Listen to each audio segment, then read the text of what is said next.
everyone, welcome to Caravan of Consciousness. This is episode number 6, and today I've got my long-standing friend for the last few years, Mike Williams.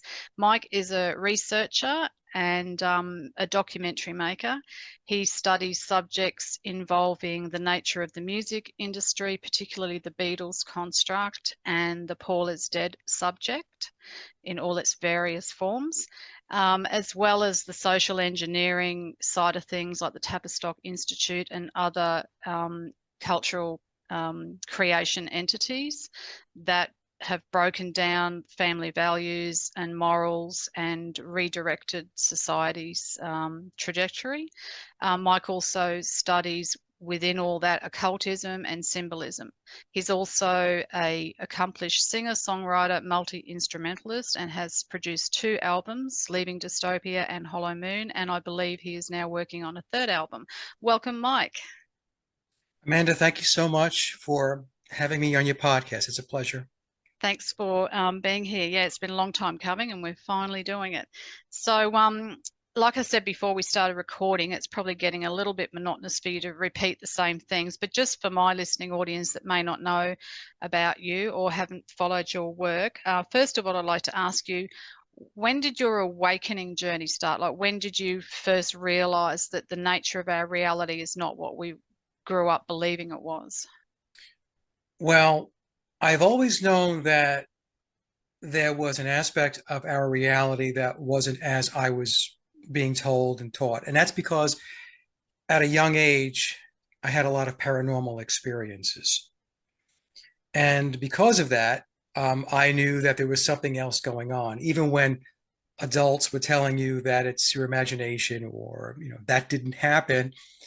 You know, you're thinking, well, yeah, actually, it did happen. And so I did. I had a lot of paranormal experiences growing up. And then in 2009, I had it's going to sound crazy, but I literally had a vision. And I had it when I was lying in bed. I wasn't asleep. And to make a long story short, I had this vision. And in that vision, my spirit guide had come to me. And at the time, I didn't know it was my spirit guide. And he had just said to me, "It's time." And I'm thinking, well, time for what? And he just said, "It's time." And then as quickly as he came, he pulled back. And I saw his face, Amanda, just like I'm seeing you or anybody else in the physical world, clear as day. So it wasn't my imagination. I wasn't dreaming. It was an actual event that took place. And also, when it happened, there was this euphoric feeling that went right through my body.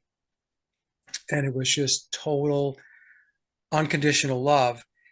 And I knew at that point that something very significant had happened. Now, I didn't know what it was going to mean, but what happened soon after that event was a lot of things in my life changed. So at the time, I was in the corporate world. I spent over 30 years in that environment. And I ended up wrapping it up within 5 years. I got into hypnosis. I was actually a board certified hypnotherapist with the International Association of Counselors and Therapists. And I did that for 12 years. And as we were talking, before we got started here, I retired back last September 1st. I retired the practice, but I helped a lot of people, hundreds of people over the years. As I mentioned, half my practice was clinical work, and the other half was spiritually oriented, past life regression, between lives, and those types of sessions. So my awakening actually took place in 2009, and it was a spiritual awakening. That's what shook me.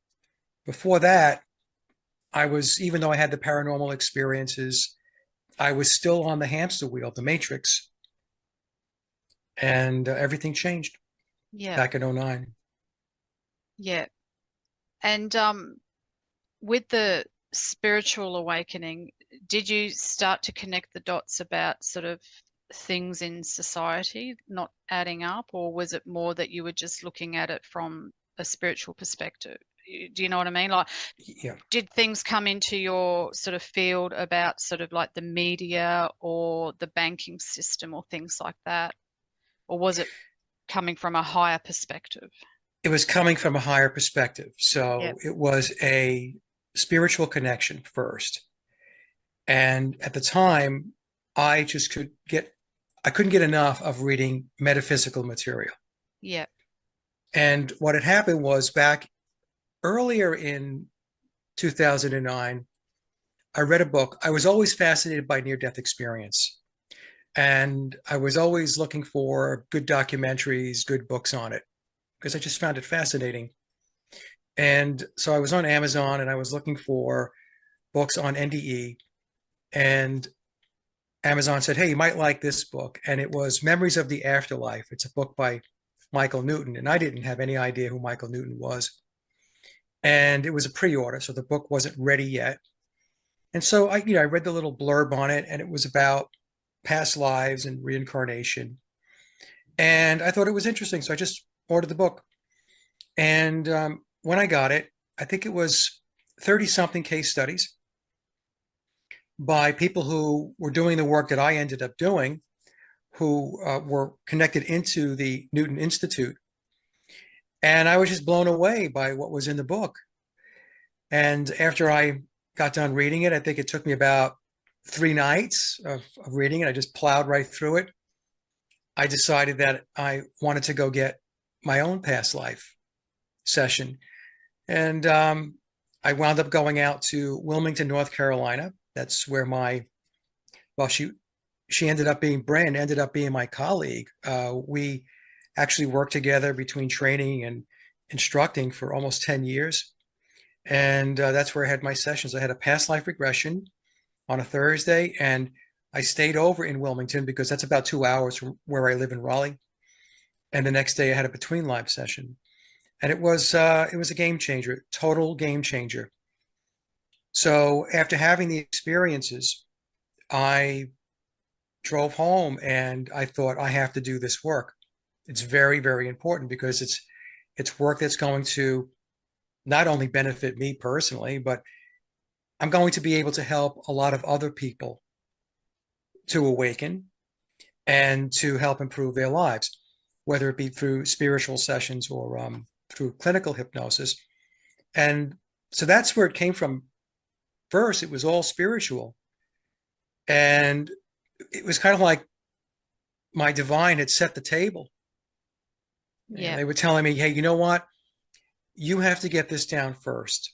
Get Yep. this down first because this is the most important. Because what I didn't know at the time, but which I found out in short order, is we are in a spiritual battle. Mm-hmm.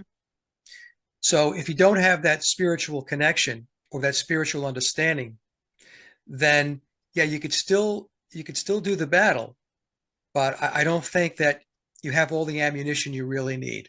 Yep. Exactly. Yeah.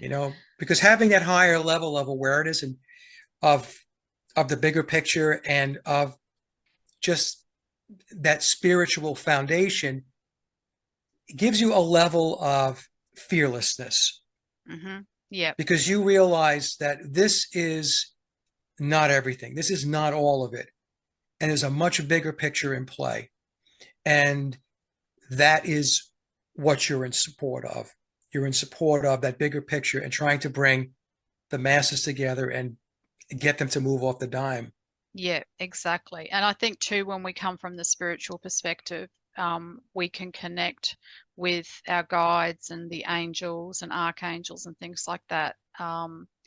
Whereas people that aren't necessarily on the spiritual path, they might still be doing a lot of the work and trying to fight this spiritual battle. But because they're coming in from just the physical perspective, they probably feel overwhelmed at times. They're probably Right. not protecting themselves enough and are getting hit with not just EMFs and things like that, but also other negative energies and entities and things around them.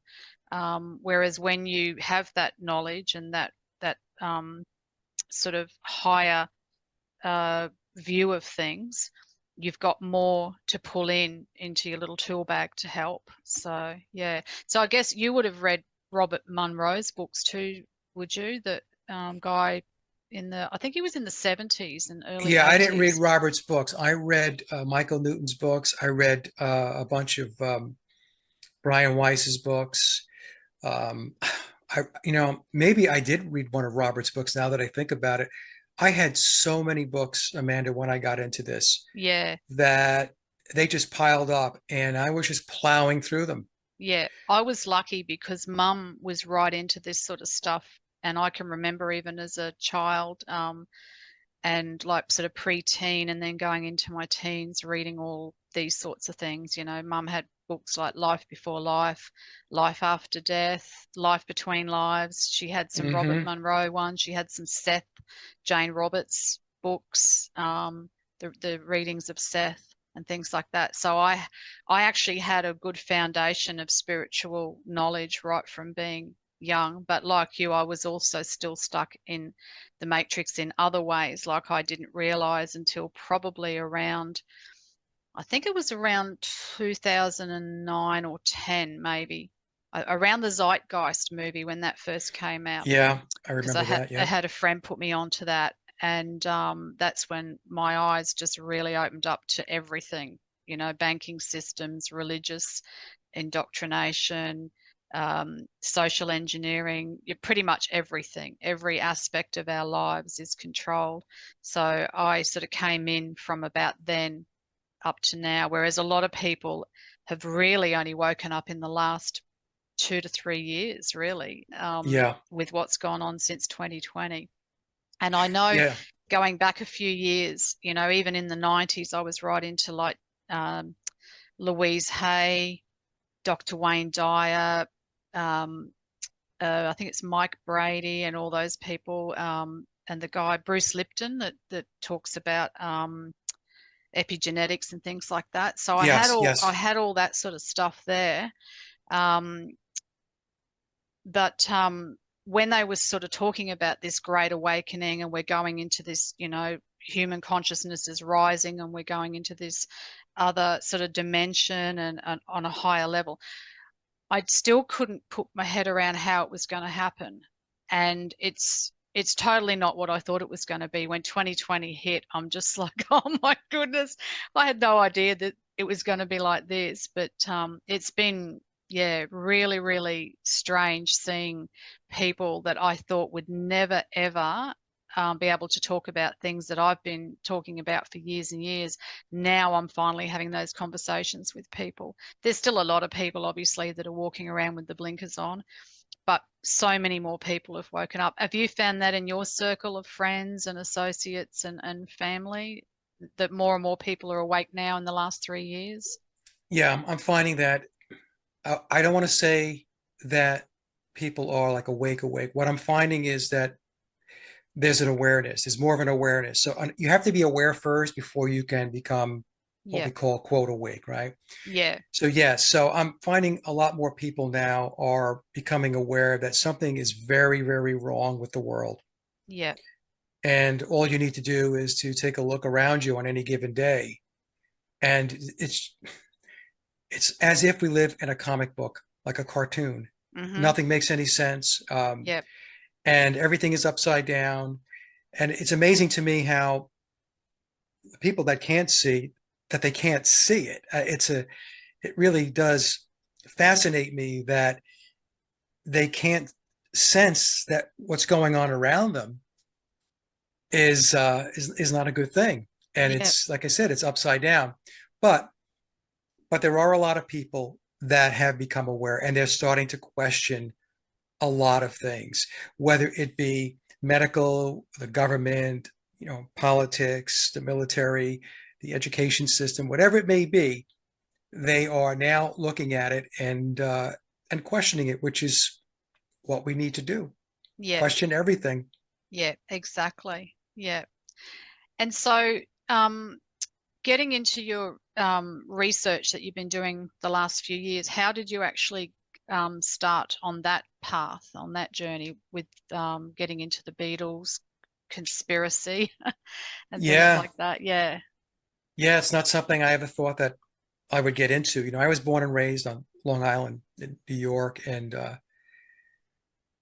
going back to when I was 9 years old, I was begging my father to take me to the movie theater to go see Yellow Submarine. So I was 9 years old, and I was a little Beatle freak at that age. And so he took my brother and I. I know it was very painful for Dad. Yeah. That was not his thing. Yeah. And so I was a big Beatle freak, fanatic my whole life. And I have a record collection, Amanda, of Beatle records, 33 RPM and 45s that would rival anybody's collection of Beatle vinyl. I have their albums from across the world.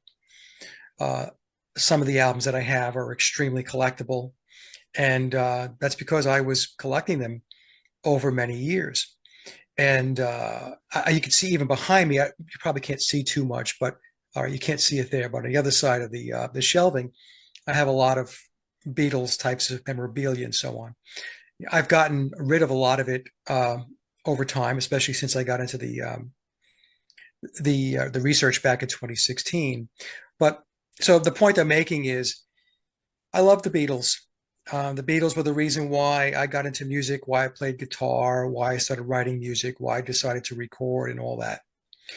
And but back in 2016, this is one of those things where you're not really quite sure how it happened. It's just this fuzziness and vagueness with regard to memory. But I was looking for books, and again, I was on Amazon looking for whatever I was looking for to read, and then the Memoirs of Billy Shears pops up. And it was the 2009 version. The '09 version is the first edition of the book. It's the red cover for those that are who were just wondering. There's a blue cover now. That's the later edition. And I read the little synopsis about it, and I thought, well, yeah, this looks kind of interesting. So let me buy this book and let's see what this is all about. So, I sat down, I read the book. It's 666 pages. Yes, it's a Yep. lot of occultism tied to it. There's a lot Yep. of occultism tied to the Beatles. And after I read the book, I was just, I was just couldn't believe what I was reading, and I was Because thinking to myself, you would have, sorry for butting in here, but you would have already have known or heard about the Paul is dead oh yeah, from, yeah, because I remember hearing about that way back in the oh 70s. yeah, Yeah. yeah. So I Yeah. knew about the Paul is dead rumor, but Yeah. I chalked it up as basically, a very clever, witty marketing ploy that the Beatles put in Publicity play. stunt. Yeah, Publicity stunt. Yeah. that's what I thought too. Yeah. Yeah. In fact, I remember Sophia Smallstorm sending me an email going back before we did our show in 2016 about um, Paul McCartney being swapped out. And I said, nah, don't believe that. I literally wrote back, Yeah. don't believe that. It's a bunch of hogwash. Yeah. And in fact, back when I was in high school, I think it was around 1976 or so. I think I was a junior in high school. I had put together a little class, a little lecture. I brought my friend's older brother in. His name was Doug, and Doug was about 4 or 5 years older than us, and he knew all of the clues on all of the Beatle albums. Play the records backwards and all that stuff. So my high school at the time was very progressive, and so they allowed the students to bring in guest speakers.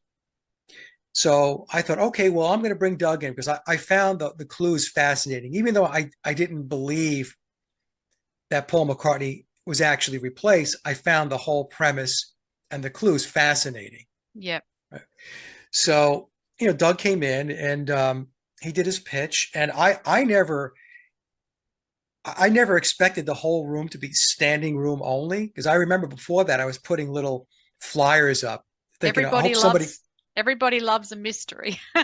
Yeah, well, I was thinking, well, I hope somebody comes Yeah. to my little thing here. Yeah. And so by the time we got going and Doug was there, the room was packed, and he was going through all the albums and he was playing the records backwards, and it was just fascinating. So I knew all about it.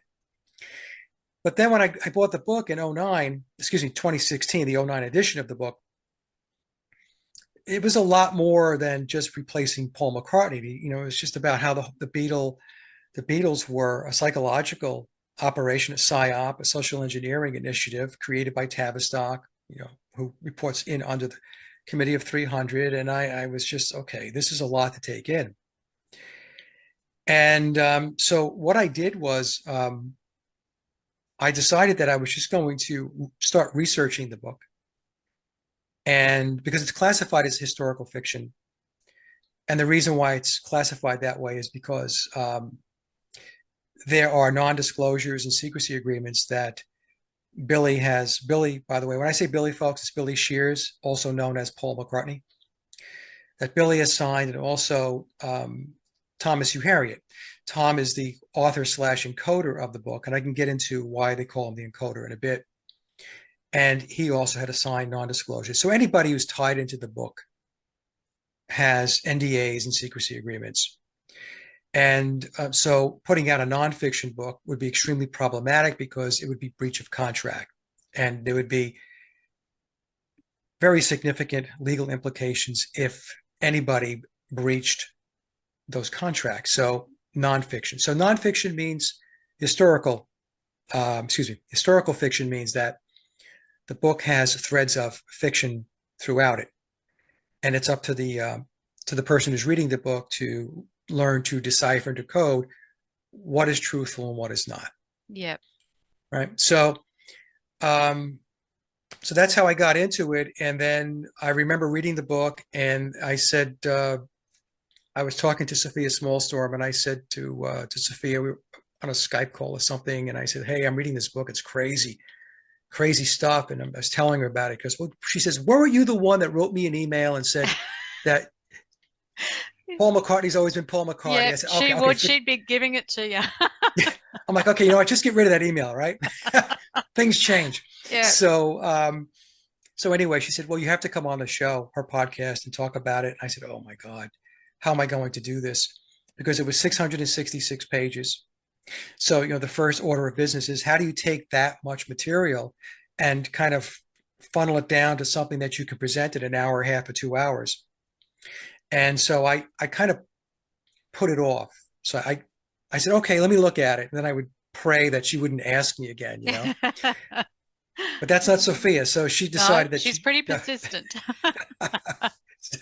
so periodically, like every 2 weeks or so, she would ask me about the book and, do you want to come on the show to do it? So finally I said, okay. So I did the work to boil the 666 pages down to the highlighted portions of the book that I felt were important to talk about.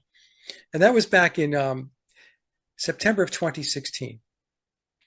And I thought that would be the only show I was going to do on it.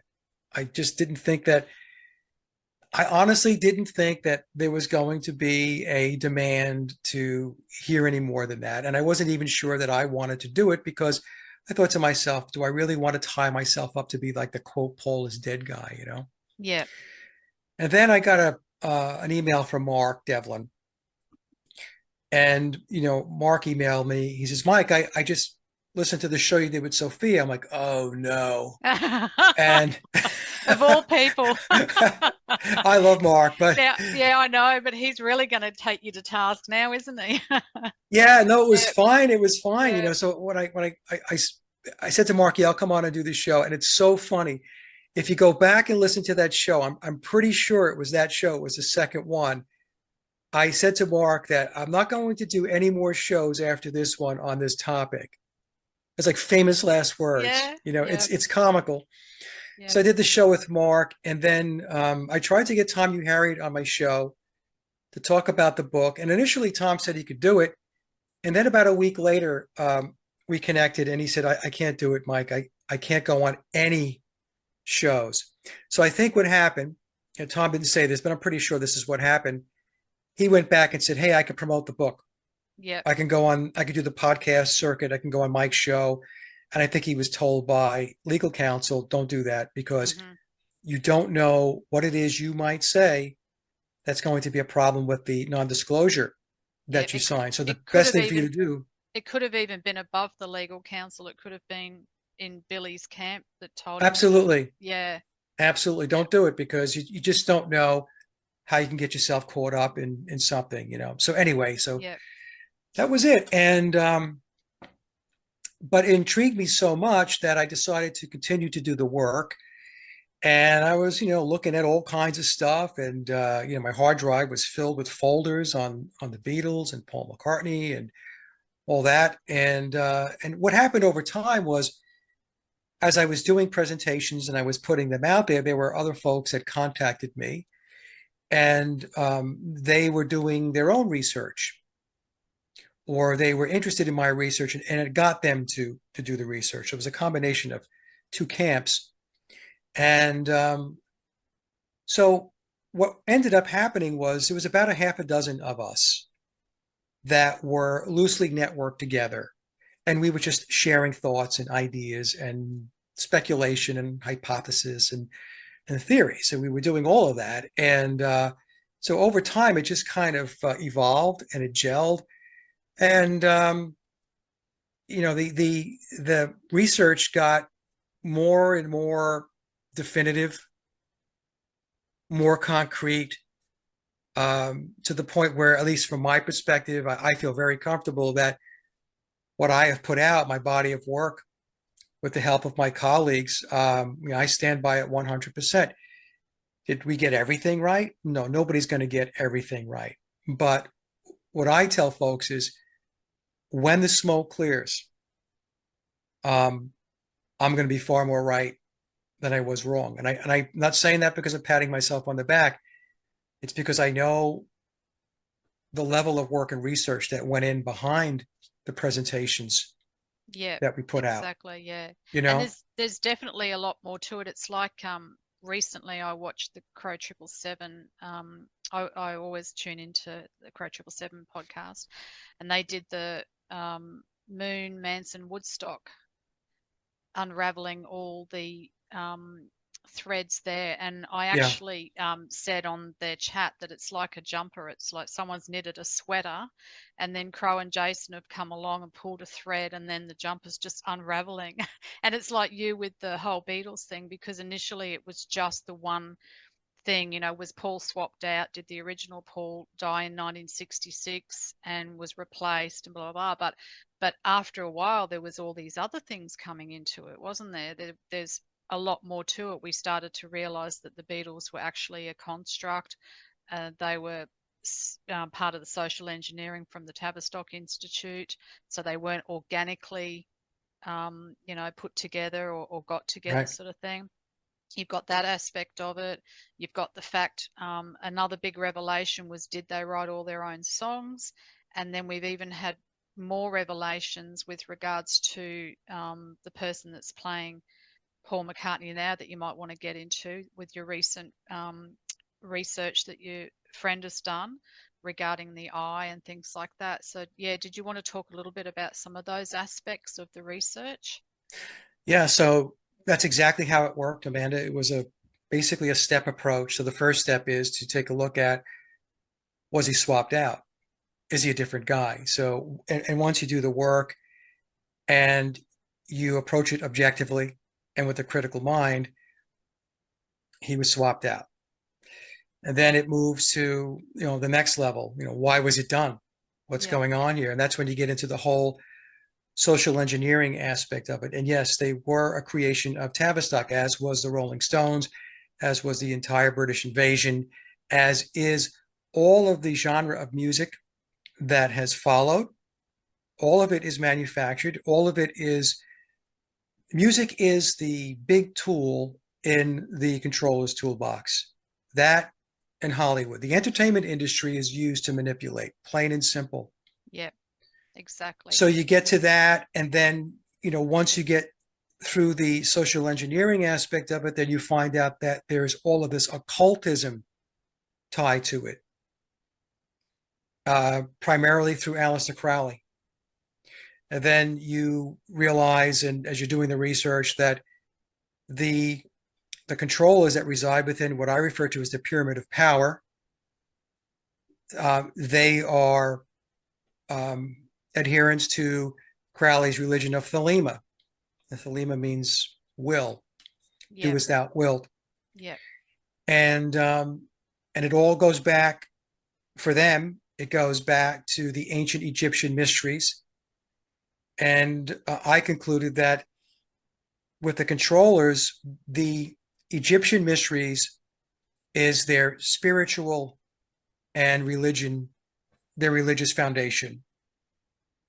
They are Egyptian mystery fundamentalists, Yeah. zealots. Yeah. And And everything goes back to that. wasn't the last McCartney slash Billy album, wasn't that called Egypt Station?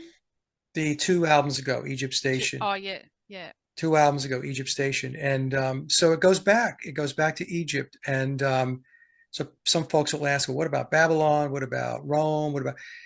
It's all in there, but they bring it back to Egypt. Yeah. Because that is their spiritual and religious foundation. That's Yeah. where their ideology resides.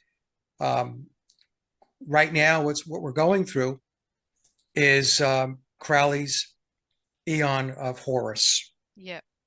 That's what we're going through right now, and it overlaps with the Age of Aquarius. Crowley's Aeon of Osiris was the Piscean Age. Mm-hmm. They don't have an exact overlap time-wise, but it's pretty much there. Yeah. And before that, it was the Aeon of Isis.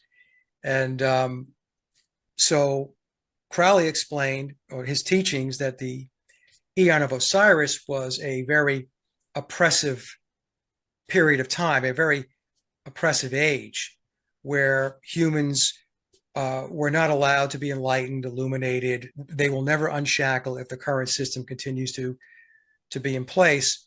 And so the old system, or the Age of Pisces, or the Aeon of Osiris, needs to be dismantled, needs to be taken down, and start with the new. And the new would be the Age of Aquarius, the Aeon of Horus. That's where we get the Phoenix rising. The Phoenix is representative of Lucifer. And so what's going on is all based upon Crowleyism. It's all based upon his principles, his tenets, his religion, which in my mind is kind of crazy, right? Because we have this one person, and for all intents and purposes, the way I see it, the pyramid of powers put all their eggs in his basket. Yeah. So he had a belief system, he had a philosophy, he had an ideology, he had a spirituality that the majority of the controllers that they subscribe to.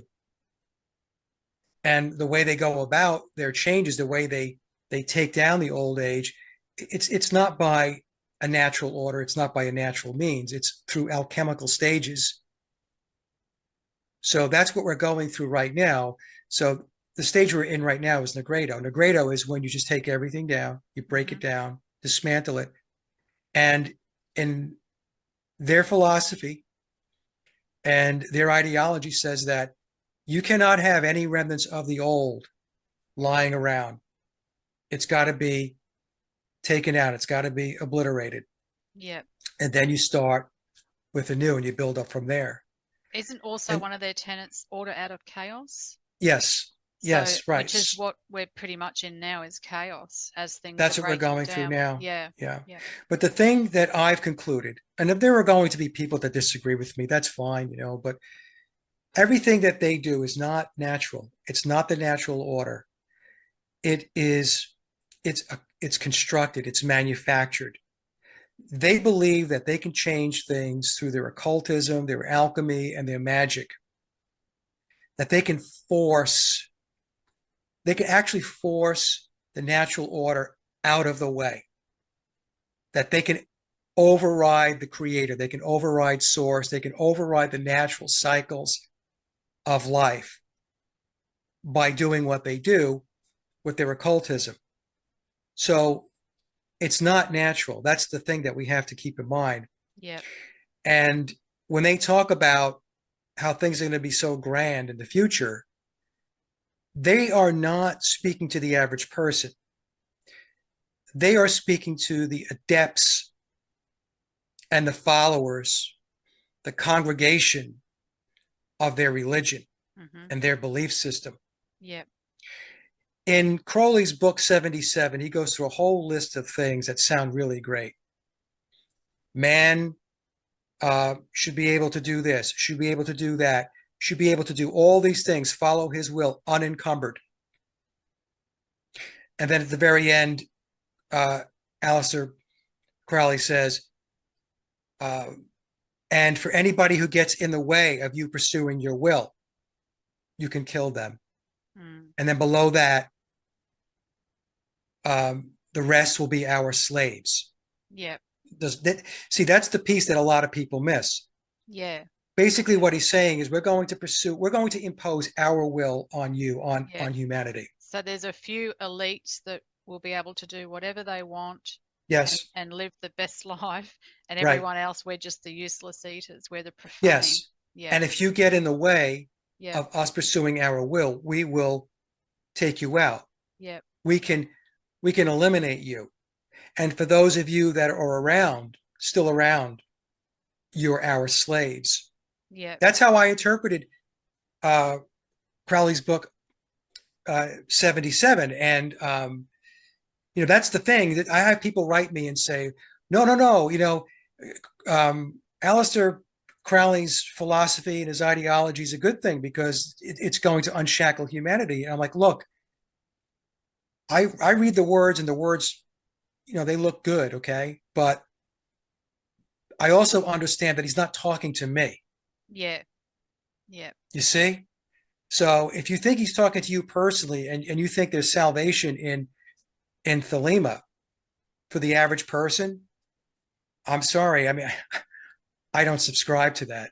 Yeah, exactly. Well, I did a bit of studies in the 90s. I did esoteric astrology and psychology, and it was through the University of the Seven Rays, and they actually have ties to the Masons, which I didn't realize at the time. Well, I might have known, but I didn't realize what the Masons were fully involved with. And they talk in there about the adepts and the aspirants, and then there's all these different levels and the pyramid of power. And they spoke about the unwashed masses and things The like profane. that. Yeah, the profane. Yeah. And that's what really opened up my eyes, even back in the 90s to a certain degree. But I still didn't realize, what it was all about and what it was sort of saying until I started researching in the last few years. Yeah. Yeah, and the thing is, the Beatles. The reason why I went through all that, folks, is because the Beatles are, as an entity. I'm not talking about the Beatles individually per se, although if you read memoirs, you pick up pretty quickly that Billy himself is an occultist into mysticism and the esoteric. As an entity, are occulted, and that occultism is Thelema. Yeah. It's Aleister Crowley, and Crowley has become a pop icon in pop culture throughout music and Hollywood. Yeah. We take a look at all of the symbolism. It's all Egyptian symbolism, one-eyed symbolism, the Eye of Ra, the Eye of Horus, and so on. So this is what's going on, and as I've said, it's not natural. They're forcing it. Yeah. It's artificial. So the change and the transformation that they're bringing about is not organic. Yeah. Everything they do is not organic. Yeah. Which, like you were Right. saying, goes back to even the bands and things. Nothing happens organically. It's all part of their plan. Right. Yeah. Right. Yeah. And just as And a in quick side note there, when you were speaking about Aleister Crowley, because I know I was in contact with you recently. I'm currently reading Weird Scenes Inside the Canyon by Dave McGowan. And I yeah, came across in that book that Graham Bond, who was a multi-instrumentalist and tied in with the Laurel Canyon sort of crew, it says in that book that he's allegedly a son of Aleister Crowley, and I sent you that photo that I found of him online, and he looks uncannily like Billy Shears. So they are possibly half brothers, and I was wondering how many other half brothers and sisters he's got running around out there. But yeah, well, that's just a side. So no, it's a good side because in the book, in memoirs, Billy strongly alludes to him being Aleister Crowley being his biological father. It's not written, definitively, but there's enough clues that are dropped in the book where, okay, I think he's telling us that AC was his biological dad. And and some folks will say, "Well, I don't see his name in Wikipedia under Aleister Crowley's children." I Yeah. said, "Well, you're not going to, I okay?" know. Aleister Crowley Oh, was big time into sex magic, yep. and so I would guess that there are a number Yep. of people out there that were the result of sex magic. Billy, in all likelihood, being one of them. Mm-hmm. Yep. And so there's not going to be a direct tie back to Crowley. Now, the thing with sex magic is children that are conceived from that ritual, they are identified and tapped for a position in life that's going to have a lot of influence Yep. and a lot of power. So they are handled and groomed. So if they're born of a sex magic ritual, then they're going to be slotted for big things in their life. And this is what I suspect happened with Billy Yep. and Yep. others. Yeah. Yep. So, Absolutely. sex magic was Crowley's thing, Yep. right? That's pretty Yeah. much, I mean, I don't want to, he was known for a lot of things, but sex magic was really at the top of the list of ritual types of endeavors that Yeah. he engaged in. Yeah. Yep. Exactly. Yep. And so you came across, okay, so the Paul is dead started the research, and then you found out that the Beatles were actually not organic. Where did you go after that? Like, did you originally you still thought they wrote all their songs, or how did that come about that you realized that they may not have written? Because actually, before you answer that, I just wanted to say I never understood the Beatlemania or the fury around the Beatles, about how brilliant they were as songwriters. Because Mum had a lot of Beatles records, and I remember as a young child and toddler, dancing around and singing to Beatles songs. But as I got older, and people that were into the Beatles, like, oh, they're the greatest band that ever, lived, and they were the best songwriters, and they wrote the best, and I never could get that. I thought there's other bands out there that are musically way better, like Led Zeppelin and things like that.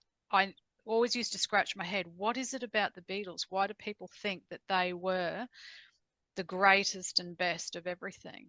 And it never sat well with me, but obviously I didn't realize at the time that, yeah, they actually weren't the ones writing the songs anyway. But how did you sort of come across the fact that they didn't write all their own songs? Well, two things happened really. There was a passage in memoirs, and it was on page 350 and 351. And it wasn't a lot of words, and it's going back to a previous edition. And the paragraph I'm going to paraphrase said something to the effect that, and George Martin was going to take their little songs and make them great. And then the next page talked about the Committee of 300 and the snitch. And I thought the Committee of 300, the snitch. Well, the Committee of 300 was John Coleman, Dr. John Coleman. And so I got the book, The Committee of 300, and read the entire thing. And John Coleman talked about the entire control system. So the Committee of 300 is about 300 individuals that run the world strategically.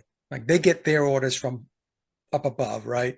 Yeah. Whoever the up above is, but think of them as kind of like the 300 people that ensure that whatever decisions are made above them are um, are delegated out to the various international organizations, Tavistock being one of them, to social engineer the world, to put their social engineering initiatives into play.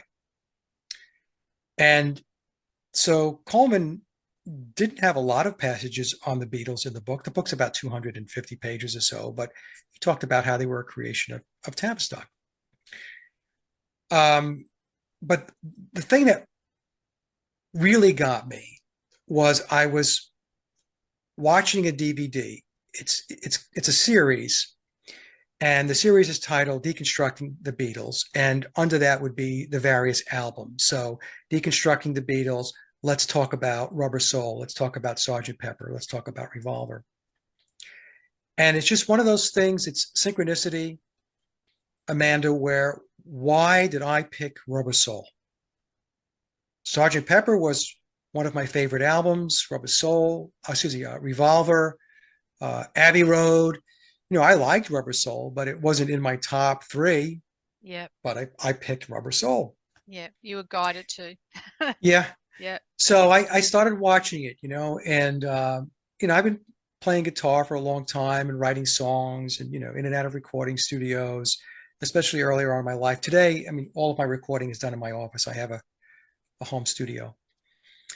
So I'm watching the DVD, and it's the official narrative that's being presented, and it's saying that the Beatles had just come off their U.S. tour. They were going into the recording session, which went from October 11th of 1965 to November 11th of 1965, 30 days, to write, rehearse, arrange, and record 16 songs in 30 days. So it's 14 for the album, and then it was 2 for a single. And I'm listening to this, and I'm thinking to myself, there's no way that this happened.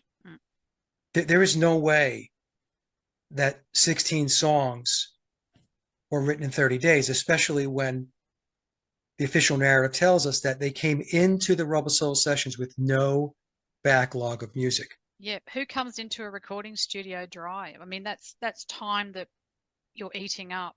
They had to write from scratch. Yeah, that's The, ridiculous. the Nobody official does that. narrative, it's crazy. Yeah. It's crazy. The official narrative said basically from scratch. There was like Michelle, they said, the official narrative says there was like little bits of the song, but when all is said and done, they had a blank piece of paper and they had to come up with 16 songs. Yeah. And as I was researching it, I concluded that it couldn't have possibly have happened. It couldn't possibly have happened. I mean, can you imagine taking, I don't care how good a songwriter you are, and saying, okay, look, you've got 16 songs to write between now and 30 days out. Get going. Yeah. And what people don't understand is the Beatles were on the hook for 2 albums a year contractually. This is the contract that Brian Epstein signed. So 2 albums in 63, 2 albums in 64, 2 albums in 65. And they did the one album in 1966, Revolver. So they were operating within very, very strict time constraints. They had to get this done.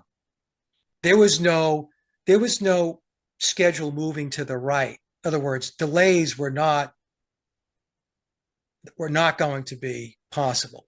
Yep. You had to make these dates because in the case of Rubber Soul, they had to wrap up by November 11th because they needed to have Rubber Soul in retail by December 3rd. Yeah, for Christmas. Because for didn't they? Christmas, for the Christmas Yeah, season. yeah. Because didn't they also do a couple of other songs on an EP? Was it in the same During that session? session, Yeah, they had to do a flexi disc for Christmas. that's right. Yeah, They had to do they got their MBEs. They took a day out to go do that. yeah, They also had 2 days where they were doing a TV special and they weren't in the studio. yeah, So when I did the analysis, for those days where they weren't physically out of the studio, I gave them the benefit of the doubt and said they were just heads down writing songs and trying to crank it.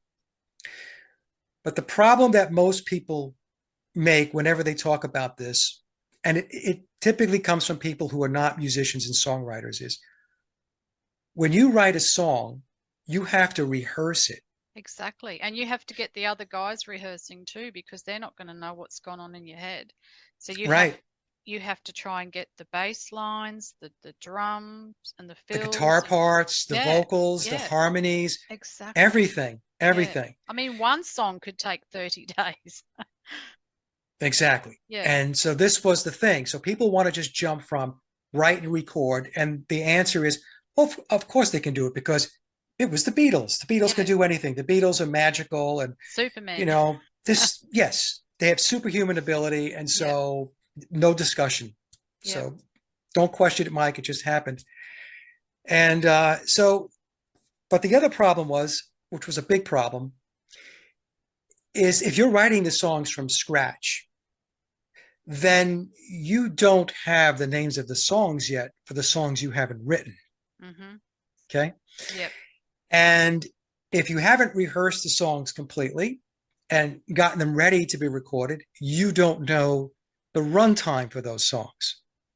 So, what's the problem with that? Well, the problem with that is when you bought a record, the label had the names of the songs, the runtimes of the songs. Well, the label had to get printed. How are Yeah. you going to print the label? And how are you going to print the album art if you don't know the names of the songs? If you don't have the sequencing. So the sequencing would be this: George Martin would have the names of the songs and the run times. So songs are named, songs are recorded. He knows the song's 2.5 minutes, it's 3 minutes or whatever. Now he does the sequencing. The sequencing allows him to determine how many songs are on side A of the vinyl, how many songs are on the B Yeah. side. Exactly. And Okay. how much gap you're going to have between each track. Yes, all of That this sort of thing. stuff. Yeah. Yeah. All of this has to take place. Yeah. So the thing is, with the Beatles Rubber Soul story, they, of the 16 songs, 4 of them we're told were completed on the very last day, November 11th. It's That laughable. means, It's actually laughable now you really think about it, isn't it? But we just lapped it up, didn't we? yeah. So Yeah. George Martin didn't have the run times. Yeah. We could argue maybe he had the names of the songs because they were Yeah. coming in. Okay, well, this is what I named the song. But he didn't have the run times because they hadn't been recorded yet, and he didn't even know whether they were going to be able to get the recordings completed. Yeah. Right? I mean, you're hoping that you can get it done, but so no run times. So without that, um, he couldn't do the sequencing yet. He had to do all the mixing, and so on the 17th of November, so the Beatles finished up late in at night. Actually, it went into the early morning hours of November 12th, like 2 a.m. or something like that, if I recall, for those 4 songs. Then George Martin had to do the final mix, and then the final lacquer had to be cut. And that lacquer wasn't cut until November 17th, almost a week later. So you can't press anything without a final lacquer. And the lacquers have to be tested before you can make them final. It's not like it's just, Shazam and it's just there. Yeah. So then we're talking about the final lacquer was released on November 17th, and the Beatles had to have, well, EMI had to have the records in retail by December 3rd. That's like, what, 2.5 weeks? Yeah. How did all the record labels get printed with the names of the songs, with the sequencing? When did all of that take place? It didn't take place from the time they left the studio to December 3rd, because back in the day, too, we didn't have big box outlets, right? Or online stuff to buy our music from. Retail was small record stores. Yeah. So you So the had that. shipments, so the Yeah. whole distribution process took time. Yeah. There was transportation. And the other thing that a lot of people don't know is back in the day, the way the labels and the album art was done was 4-color printing. Well, a friend of mine who's uh, very knowledgeable in the music industry, he's been in it for decades, said that it took 1 week, Amanda, for the ink to dry Yeah. on the album art. So that's 1 week that they couldn't do anything as far as packaging anything because, well, the ink had to dry Yeah. before we can touch the album sleeves Yeah. and send So, them out and marry them with the records. yeah. So, what do you think actually happened? Do you think that the musical side of things, the instrumental was already done, the Yeah, albums were all yeah. ready, and they just came in and laid down the vocals? Yes, that's Yeah. exactly what happened. So the reason why I took everybody through that is to understand logistically Yeah. what was going on, Yeah. And right? how And it's impossible to it believe wasn't the possible. narrative. Yeah. Yeah, because you would approach it saying, oh, they went in, they wrote, they rehearsed, they arranged, they recorded, they put the record sleeves together, the labels and all that stuff. And you're like, well, hold on a second. There's a lot of problems with that flow, that Yeah. process. Okay. So what happened was what I deducted was this. You had to back the process up, right? So in other words, the songs were pre-written by ghostwriters. These would be handpicked songwriters on the EMI/Tavistock staff team that were in all likelihood dedicated to the Beatles and the Beatles only, or predominantly the Beatles. Yeah. And those songs were recorded by session musicians, session players. I call it the wrecking crew model. Yeah. So for those of you that don't know what the wrecking crew model is, back in the 1960s and 70s, the wrecking crew in the United States was responsible for a vast majority of the musicianship that was on the pop records that you were listening to. So as an example, it's the wrecking crew on the Beach Boys' Pet Sounds. Yeah. Beach Boys didn't play on Pet Sounds. It was the wrecking crew. So that was the model. And And it wasn't just that also explains why a lot of the bands, when you heard them live, didn't sound anything like they did on the studio yes. album. Yeah, Yeah, that's so that's I right. mean, you're So never going to sound exactly the same anyway, even if you did do the studio work. But a lot of them were just way off what you heard on the yeah, albums. Yeah, yeah. So that's what happened. So the songs were pre-written by ghostwriters. The songs were recorded by session players, and this was all being managed by George Martin. Think of George Martin as the managing director of the Beatles. He was the guy that was he was the glue that kept it all together. He was running the show. He was ensuring that the the psychological operation stayed on track. It was like managing a project plan.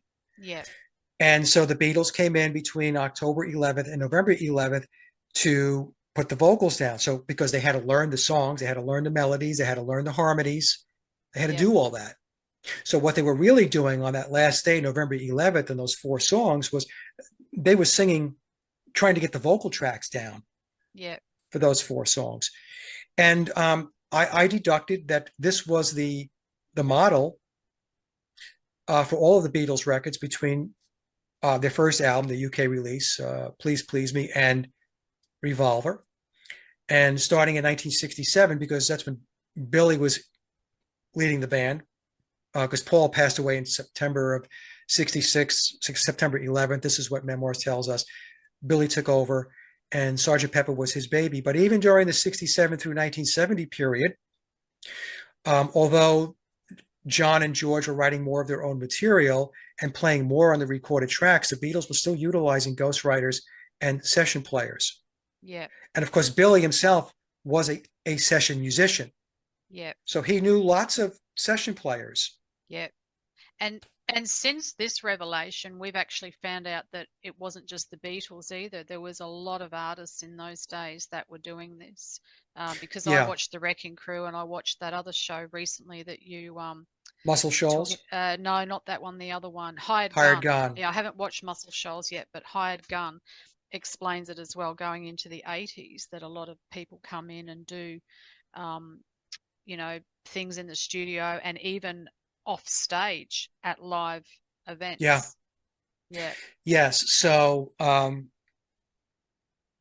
with live shows, there are backing tracks yeah, and there are offstage, backstage musicians. And this has been going on forever. It goes on today. In fact, a lot of information is coming out now, like bands like Kiss. exactly. And lip that was a syncing. hard pill for me to swallow because I was a huge Kiss fan when I was in my teens. Yeah, And now I just look at them and I just think, oh my God, not only should they not be doing what they're doing because Paul Stanley's voice is completely shot, as is Billy Shear's, by yeah, the way. But I understand why they're doing what they're doing because they have to keep doing it because that's the contract that they signed. But yes. yeah, but they're actually they just look like clowns now, literally clowns. It's Yeah, just so this yeah, goes back, Amanda, you touched on it, right? So um, they have these packs. So if we go back to the example I like to use is Bob Dylan was on 60 Minutes back in, I think it was the early 2000s, and he was talking to Ed Bradley, and Ed Bradley was asking him about his writing his music and why is he still doing it? And, because it's been going on a long time, because Dylan started in the early 1960s. So fast forward 40 years and Ed Bradley's talking to Bob Dylan. That's a long time, 4 decades. yep, And in that interview, Dylan said that he has to do it because that's his contract with the chief commander. And that's Dylan actually referred to who he made the pact with as the chief commander. yep, So these pacts, even though a lot of people don't want to believe that they take place, they take place. yeah, And in fact, in memoirs, it tells us that John and Paul entered into a Faustian bargain in October of 1963, yep, and Paul was the ritual sacrifice out of that Faustian bargain, and then John, people could surmise he was taken out in 1980 because of that pact as well. But we have Brian Jones of the Rolling Stones. We have John Bonham from Led Zeppelin. We have Keith Moon from The Who. yep.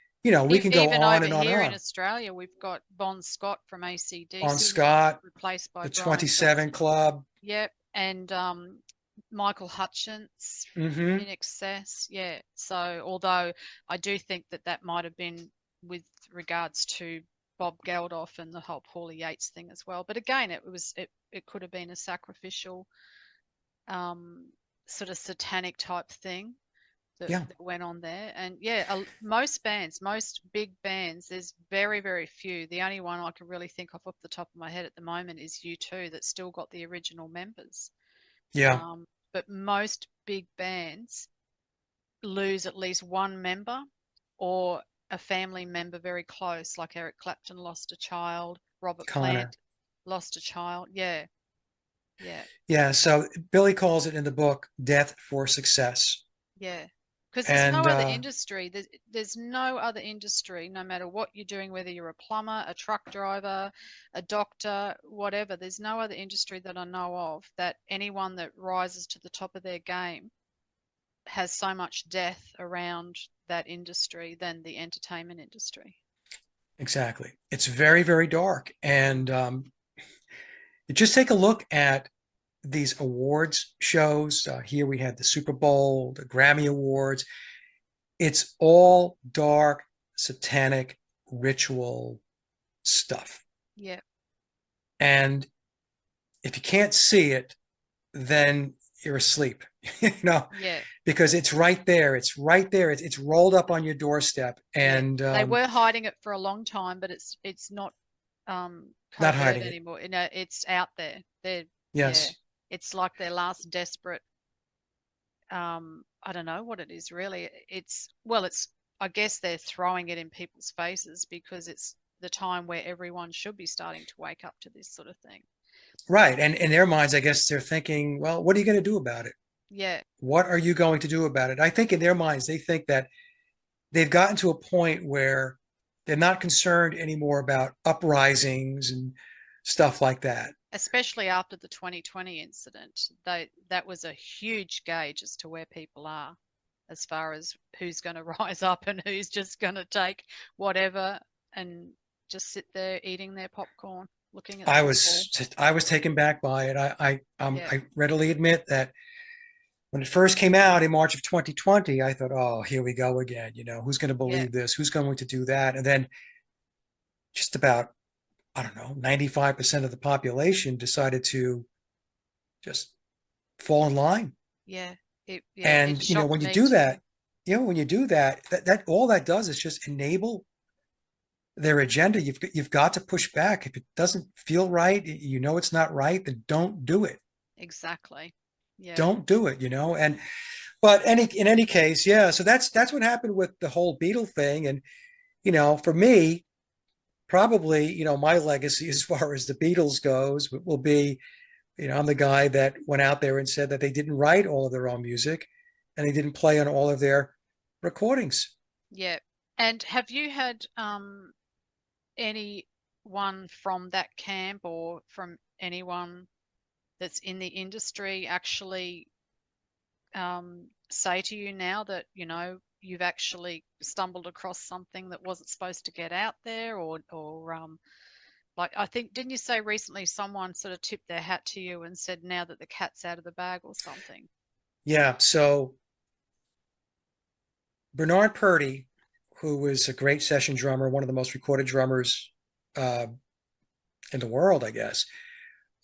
Back in the late 1970s, he came out and said that he drummed on 21 Beatle tracks, early Beatle tracks. And that's aside from the tracks that he said he fixed that had to do with the Beatles and Tony Sheridan. And that was before the Beatles hit the big time. So he did 21 tracks, Beatle tracks, Yeah. starting with their first album, Please Please Me in 1963. And Bernard has never come off that. In fact, he published a book in 2014 titled Let the Drums Speak, and he has an entire chapter dedicated to that. So he drummed on 21 songs. So when I did the presentation back in April of 2020, before that I was dialoguing through email with a lady, and she was out of the UK. And you can tell when you're communicating with somebody that they know a little bit more than what they're letting on, Yeah. because she had some good information and some very good insights, And so after I published the April 2020 presentation, she wrote me and she said to me, Mike, now that the cat is out of the bag, she said, my relative, I don't want to make the connection because I don't want to cause her any consternation, Yeah. was Ronnie Verrill. And I'm talking about a very close family connection. Okay. Yeah. Ronnie Verrill was also a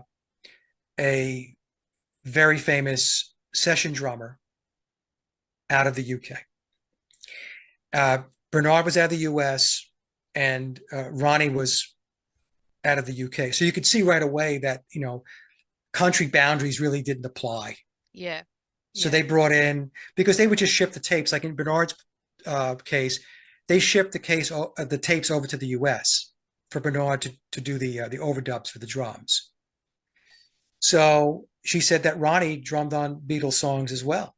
So Yeah. now we have Bernard Purdie saying he drummed on 21 songs. I have, now Ronnie Verrill's been dead for a while now, but we have his relative stepping forth and saying that Ronnie drummed on Beatles songs. Yeah. The official narrative tells us that George Martin hired Andy White to drum on 2 Beatles songs that we're told, P.S. I Love You and Love Me Do. My take is that I seriously doubt that George Martin only hired Andy White for 2 songs. Yeah. I think Andy White If drummed on he's a lot already more got him songs. there, he may as well utilize it, Yeah, so just yeah. if he's hiring Andy White, that means that Andy White is a go-to person. He's a go-to drummer, right? Yeah. That's the way it works. And then in 2000, I think it was in 2004, it was an interview. Bernard Purdie was being interviewed. I think it was a Red Bull sponsored interview or something. And they asked him about it. And to make a long story short, Bernard said that there were 4 drummers on the Beatles songs. And he's talking about the early period. And he said Ringo was not one of them. I mean, how much clearer does it have to be? Yeah. So people will say, well, who are the 4 drummers, Mike? And I'm like, well, we know Bernard has been saying now for 40 years or so, he drummed on 21.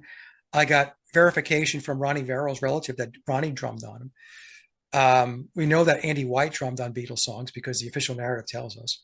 Yep. And who's the fourth one? I don't know. I mean, I have surmised that it could be a drummer like Hal Blaine from the Wrecking Crew, but Yep. it could be any session drummer that that George Martin or but back in the day, 62 to 66, it would have been George Martin Yep. would have hired.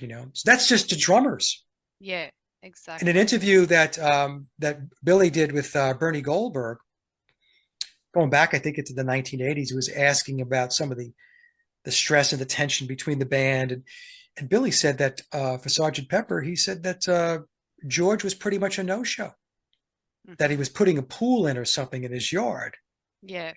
And, so I'm listening to this and I'm thinking, well, George has all kinds of credits on the album for playing guitar here and there and so on. And here's the guy that was really the mastermind of Sergeant Pepper. It was him and George Martin telling us that he wasn't there. Yeah. And I have another interview with George Harrison where George said that he and Ringo didn't practice. They never practiced. The only time they really did their thing from a guitar perspective or a drumming perspective is when they had to go in and record. Well, that doesn't fly. Yeah. Exactly. You're not Yeah. you're not going to reenact your muscle memory during a recording session. That's not going to work. Yeah. So there's a lot of stuff out there, Amanda, is what I'm saying. And what I like to do is to use the mainstream media's own information to piece it together and say, look, they're telling you, Yeah. but you don't want to believe it. That's on you. Yeah. And you can see even in some of their concerts, because I heard recently in one of your interviews that one of the concerts they were starting to play, I can't remember which song it is now, but there was a song Day tripper. and Day Tripper, that's it. And that riff at the beginning had started before the guys were even playing their instruments, Yes, or they were playing something totally different, or yeah. So they you were actually, playing. yeah, They so you were so actually day. see it with your Yes, own eyes. But yeah, yes, it's clear as day. So day tripper starts and they miss their cue, yeah, and so that's interesting because I had a person write me who is tied into the Beatle machine. I mean, not directly tied into like not in the inner circle, but he has done work uh, related to the Beatles. In fact, he told me that he did some session work for John Lennon yeah, back during the Apple days. And he wrote me and said that you're right, Mike. He says it happens all the time. yeah, He told me that he used to do that work, that there would be offstage or backstage musicians that would be playing that the audience didn't see. And that's how a lot of it got done. yeah, Sometimes it was a mix. I have a friend of mine who's a sound engineer out of Europe, been in the business for a long time, and he explained to me how sound engineers will will mix in what's being played live versus a backing track yeah, if they're using a backing track versus live musicians. What folks don't understand is it's a business, it's entertainment, and the entertainment business, whether it be music or Hollywood, it's there to make money, yeah. And and they're to putting a product out brainwash and to and warp to minds to brainwash, yeah, right? yeah, and Right. social engineer. Yeah, So they're not going to jeopardize their ability to make money. Money is, money is what makes their world go around. yeah, It's our spending money on their stuff is what keeps them at the top of their game. yeah, That's what people, right? Just buying stuff. yeah, It's just the whole consumerism thing. So I know it's a tough pill for a lot of people to swallow, but yeah. there's a lot to it, and It certainly it's is. a lot of Yeah. deception, a lot of illusion, a lot. As yeah, as Mark Devlin says in his musical truth books, it's time to have no more heroes. And it was hard for me as a music fan and also a musician. I mean, I'm not up to the caliber that you are, but I'm just a three-chord strummer. But I've been in a few bands and I've always been into music and I've got heaps of records and singles and CDs and things. Um, and it's got to the point now where I hardly ever listen to anything that I Right. used to absolutely love, even though I can probably still separate myself from the music and what I know about the artist. But even now that I've gone even deeper and found out that probably what you're actually hearing isn't even those guys that you idolized. You don't even know the names or can put a face to the names of any of these people that were playing. So it's almost like it's just, what's the point? You know what I mean? Right. Like, yeah. So I really like looking at like what you did recently with getting all those songwriters together, the indie guys, like, Yeah, yeah. I put together the Great Indie Playlist, and it was 100 artists, yeah, 100 songs, because the rules were one song per artist. yeah, And so, yeah, 100 songs and 6.5 hours of playtime. yeah, yeah, That's what you really want to hear, because that's organic music. exactly. Yeah, yeah, That's real people, real musicians, real songwriters yeah, exactly. putting songs together. And I did one in 2021. Last year I couldn't. I just got tied up in a lot of stuff. I did it this year, and I'm looking to. I'm going to try to do it annually. Yeah, yeah. Well, there's so much out there now. There's so many more people that are coming out of the woodwork that are wanting to put out this um, organic music and this more spiritually awakened type music. Yeah, Yeah.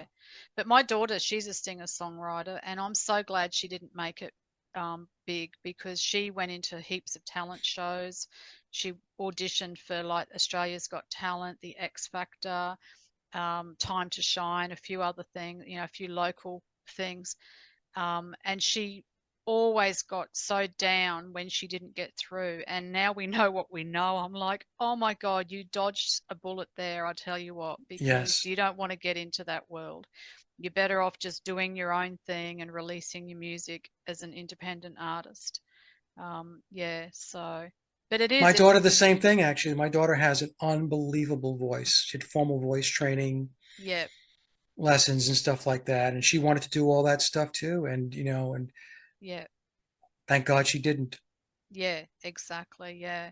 And also, like, all the books, like I've got a bookshelf full of autobiographies and biographies of all these artists that I've followed over the years, anywhere from the Beatles to Guns N' Roses to Prince, the Rolling Stone, everything.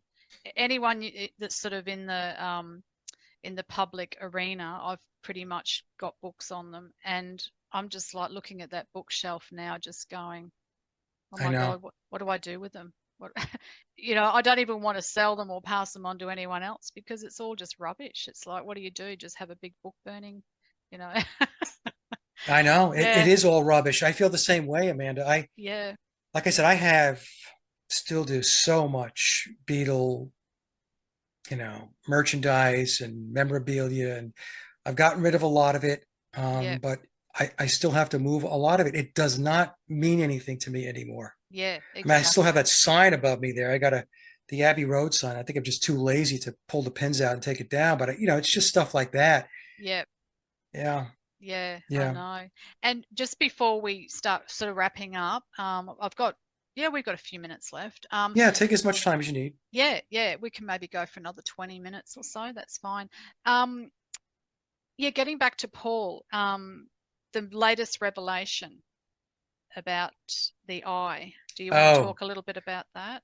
yeah. No, it's a good thing you circled back to that. Otherwise, Sally would have killed me. Yeah. So, so She did some great research. Oh my goodness. Yeah. But yes, once you know, you can't unsee it. Once you see it, you can't unsee it. no, It's no. right there. Yeah. So what happened was, so Sally we have a private group um, where we would share some ideas. And there's like 3 or 4 of us on that group. And she was putting these pictures up about his eyes.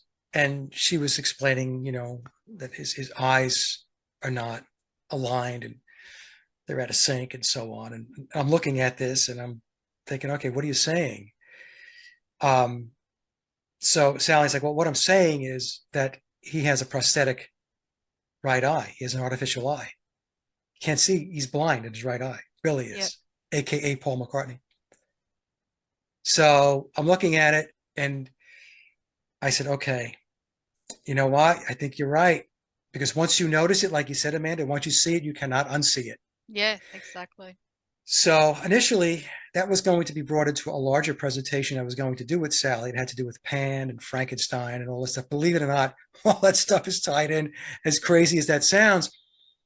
And I said to her, no, no, no, no, no, no, no, no, no. This is a standalone presentation. We can't get this to be lost in the sauce. Yeah, This has got to be front and center. exactly. Because it's such So a we, huge revelation, isn't it? yeah. And what happened was Sally caught it because Sally has a prosthetic left eye. She's blind in her left eye. Billy's blind in his right eye. So she's very familiar with the movement or lack of, or how the eyes are oriented and all of this stuff. So what she did, because she didn't want to embarrass Billy. So, because she knows that it's a very sensitive issue, right? It could be very sensitive. Yep. So she wrote Tom and said, look, I know he has an artificial eye. And at first, Tom was kind of like, oh, and then finally, she said, I'm paraphrasing here. I know he has an artificial eye. Yep. If you don't want me to, or if you don't want us to put it out there, you just let me know. Now, this is her speaking. Okay. Yep. I don't know. I may have continued to do it. I mean, he's a public figure. I don't know. But Yep. Sally, she was making sure that she was going to be considerate, I should say. Yep. And so Tom then said, well, look, just be kind. Yep. Treat it gently. Don't bulldoze through it and stuff like that, which we would never do. It's Yeah. just not who we are. So that's how it came about. And so we did the presentation, and I did a follow up myself, only because I was asked, not because Sally didn't want to join the discussion. I always get asked about it, which is a little awkward because I'm not the person that discovered it. I Yeah. was the person that interviewed the person who discovered it. Yeah. We just happened to work together, on a periodic basis. But yeah, so, and there's all kinds of occult connections into Billy being blind in that right eye. We surmise it's possible that the eye was taken during a ritual, Mm-hmm. because in memoirs he tells us that his earliest recollection of trauma-based mind control goes back to when he was 3. Yep. He also says in the book that he was tutored and mentored by Aleister Crowley, which earlier I said we suspect it might be his biological father, Yep. for 10 years. And so Billy was born in 1937. Aleister died in 1947. So there's the 10 years. So, it's possible that Billy may have lost the eye in an accident, but we think that it's more likely that the taking of the eye was part of a ritual Yeah. And ceremony. it's amazing too that, well, not amazing, but it lines in with that he can see out of his left eye because he's on the left-hand path. Yes. Yeah. Yes. Right. And he's playing left-handed. Mm-hmm. Heather Mills lost her left leg. That's right. Yeah. Yeah. So there's a lot of left stuff. Biological Paul was left-handed. And in the book, it tells us, and I've done work on this also. I've done a presentation on this, maybe more than one, but um, biological Paul McCartney and Billy are playing out the Osiris Horus ritual. Yeah. So you got the eye of Horus. Yeah. All right. So that's what's Paul represents Osiris, Billy represents Horus, and they're playing out that ritual. And it all ties into what I was talking about earlier about the eon of Horus, Crowley's eon. Yep. So without getting into a lot of that because we were pressed for time, but the thread of occultism that runs through it is just unbelievable. Yeah. And I don't even pretend to be an expert in this. I know a lot more than I've ever known because of all the work I've done. But Amanda, I get emails. I have 3 emails right now from 3 different people who are very, very well versed in the occult. And all of them have told me that I am absolutely on the right path with what it is I'm presenting and talking about. Yeah. And right now, I can't show this. I don't want to give this person's email away, but right now, this one here is like a 7 or 8 page, 11-point font document email that was sent to me that I have to read, going into great detail about Crowley and the occultism and the Eon of Horus and all of that stuff. And I've got 2 more like that. Yeah. So there are people out there, they know this stuff. Yeah. And sometimes I wish that they would step out and present it. But one person told me that they can't do it. Yeah. They cannot do it. And it's because the information that they know is information that not a lot of people know. And I'm guessing it probably wouldn't be very difficult to deduct who the candidates might be that are sending that information off to Mike. Yeah, You see what I'm exactly. saying? Yeah. Yeah. So anyway, Yeah. it's crazy. It really is. It's crazy. I never thought I would find myself doing what I'm doing. Yeah. Yeah. And there's so many levels to it, isn't there? Like you were saying, it's not just, and even going back to the book, there's so many levels to that. Like it's got the all the different encoding in it. Yeah. Yeah. It's a Masonic book. Yeah. So yeah. So the first layer is you just read the book. The second layer is the word stacking. So every page of the book has bolded out words. So when you read those bolded out words, they form sentences. So now you get deeper. Then there's the acrostical code. So the first letter of every other sentence, when you read vertically, Yeah. now you have more information. There's more sentences to decode. Although Tom has put out the acrostical code, it's a small pamphlet where you don't Which have I to do wish I that. had have known at the time because I bought the 2009 Yeah. edition and Oh my God. I started to do that and it took forever. I didn't get through it, of course. No, it's And labor intensive. yeah, and then I found out that you can actually get the book that's got that in it Yeah. there. And the But fourth layer is the book is inviting you to go outside the book. yeah, It's dropping breadcrumbs, to do further research clues to and do further research outside the book, because if it included everything, it would be 6,666 pages, yeah, not 666. yeah, So, and does it have fiction in it? It does have fiction in it. And one of the ways that they embedded the fiction in the book, I actually deducted this and I ran it by Tom and I didn't get no, that's not what we did. So it puts it in the reader's lap to to embrace or not embrace something, to believe it or not believe it. So in yeah, other words, if somebody believes that Aleister Crowley wasn't that important and he was a carnival barker, then the whole piece about the importance of Aleister Crowley becomes fiction to you. yeah, If you believe that Billy did not play the part of Vivian Stanshall in the Bonzo Dog Band with Neil Innes from Ruddle fame, then that part of the book becomes fiction to you.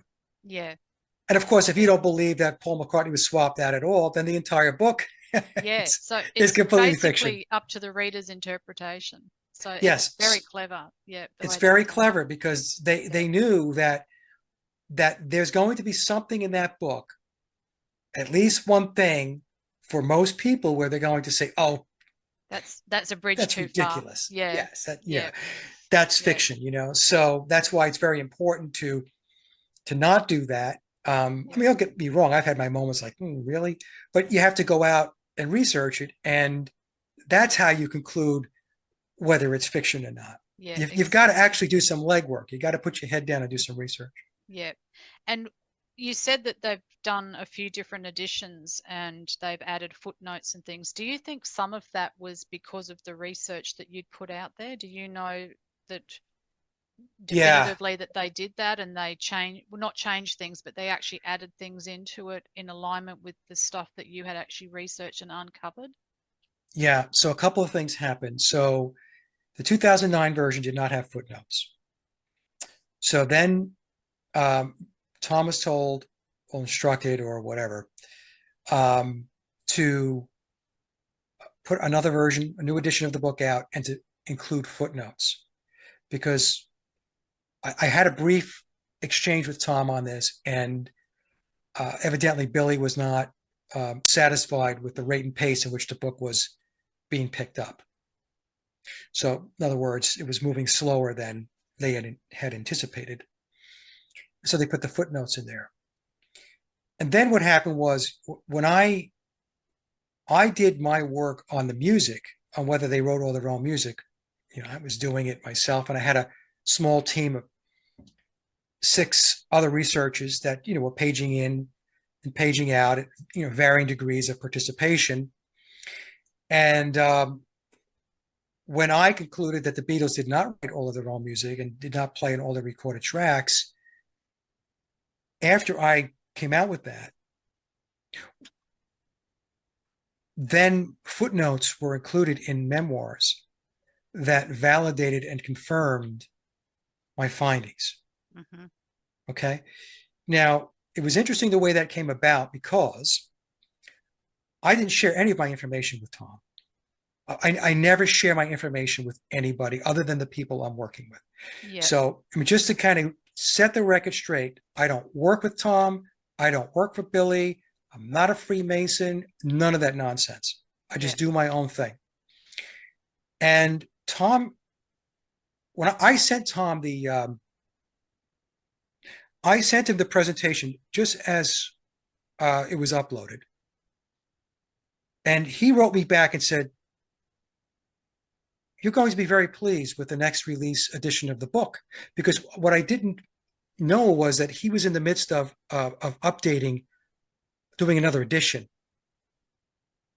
Well, I knew he was doing, I think he was doing another update, but I had no idea what was going to be included in the footnotes. I should say it that way. Yeah. And so when the book came out, I bought it. I buy the books, by the way, folks. I don't get them for free. I buy them. And lo and behold, the footnotes were there, basically, not even basically, validating and confirming what I had researched and concluded. They did not write all their own music and they weren't on all the recorded tracks. Tom told me that once something goes out into the public domain and it's truthful, they can expand on it.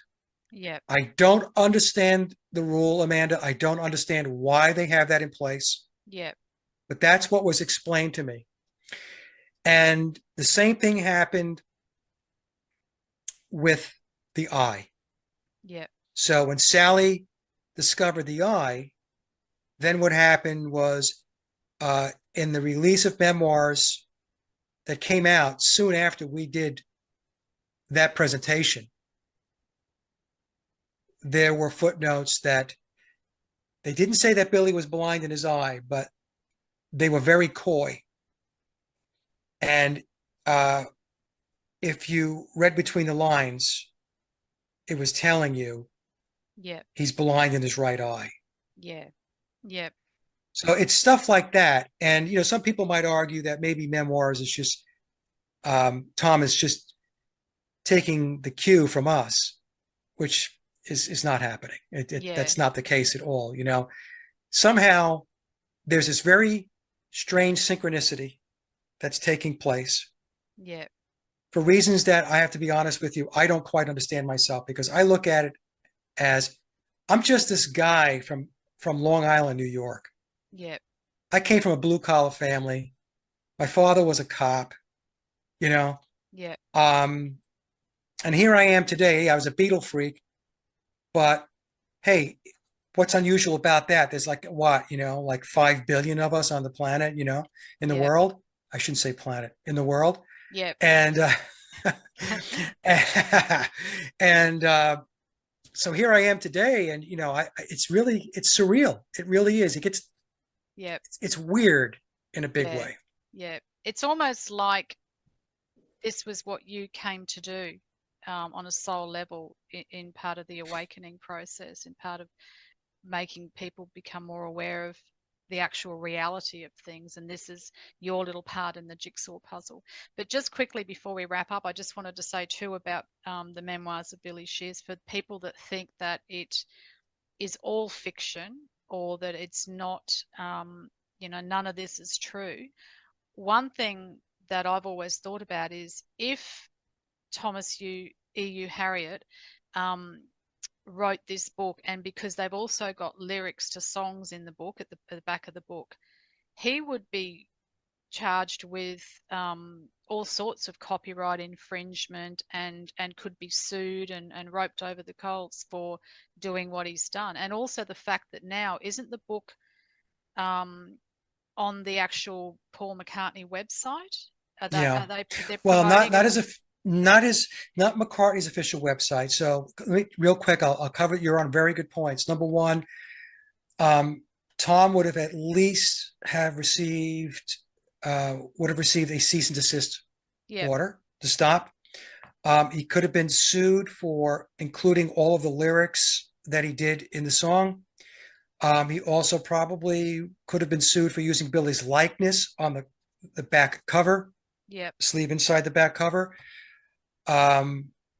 So the book is also being co-marketed on, it's called the Memoirs of Paul McCartney.com. It's a site that Tom is responsible for, but on that site, it's marketing both books, the Memoirs of Billy Shears Yep. and the Billy's book, the lyrics, 1956 to present. So both those books are side by side on that website.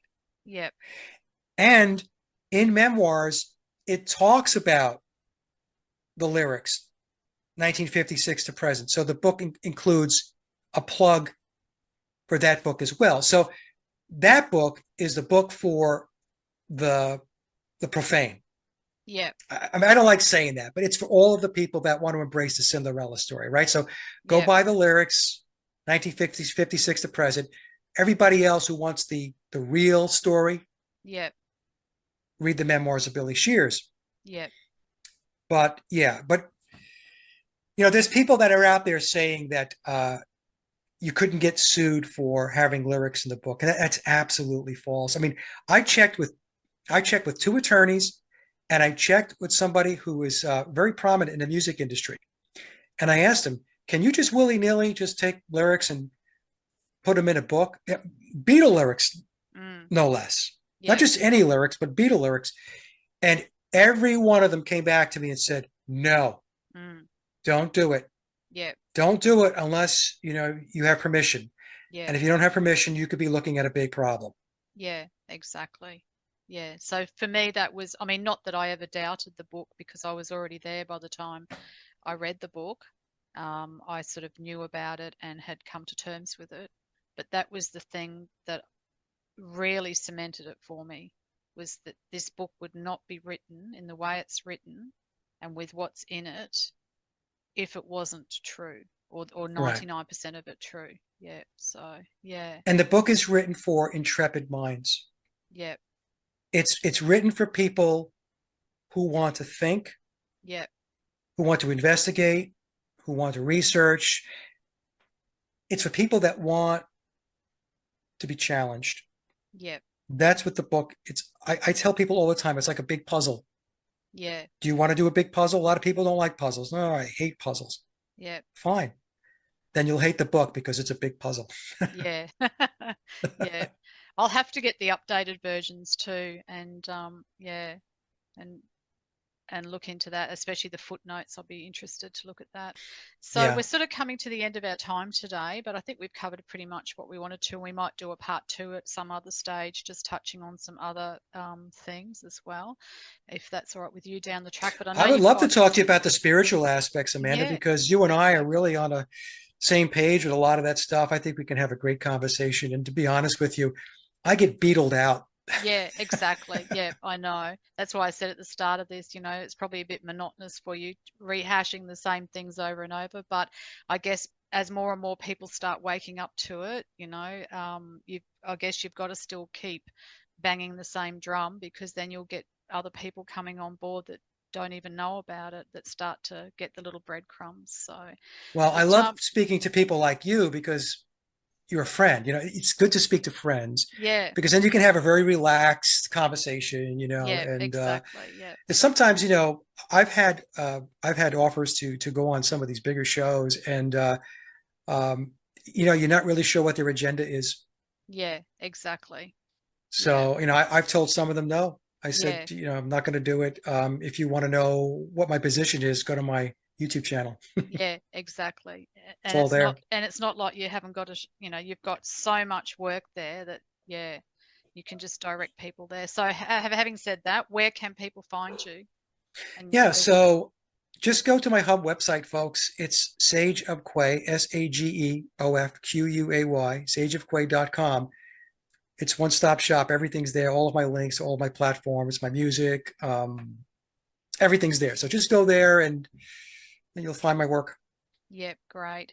And your album you're working on now, when do you think that will be out? Have you got a date yet, or are you still sort of in the process of? I have one more song to record, so it's written.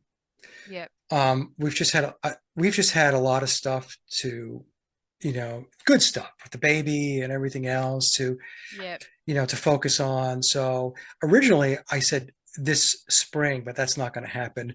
Um, since we're pushing March, I would yep, say I would say probably mid to late summer. yep, yep.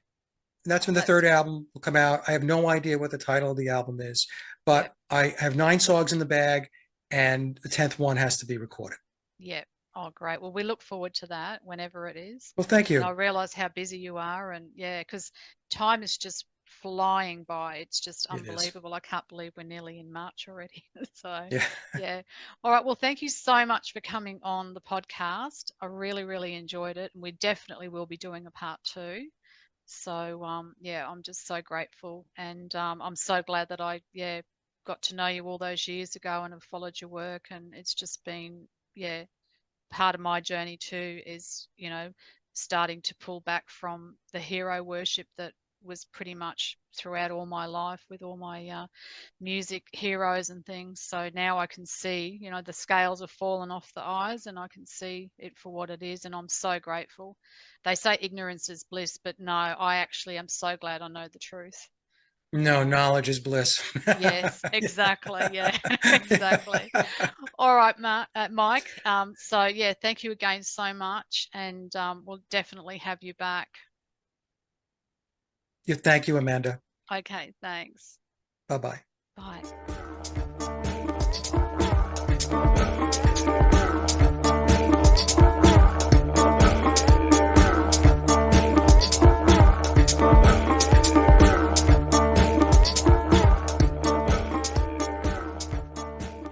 The subject is Paul McCartney. The theme is symbolism. The thesis is death. The proposition, coincidence. Hey everybody, Jay Weidner, Reality Check. Thanks for watching. Hit like and subscribe and all that stuff.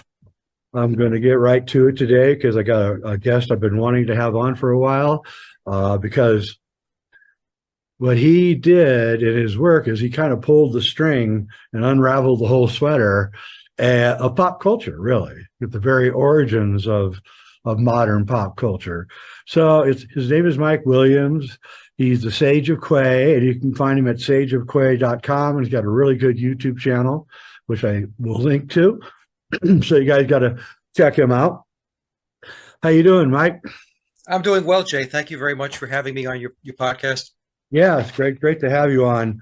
So I'm just going to let you have the floor because I don't really have anything to add that I haven't already said. I'm not, I did not investigate this.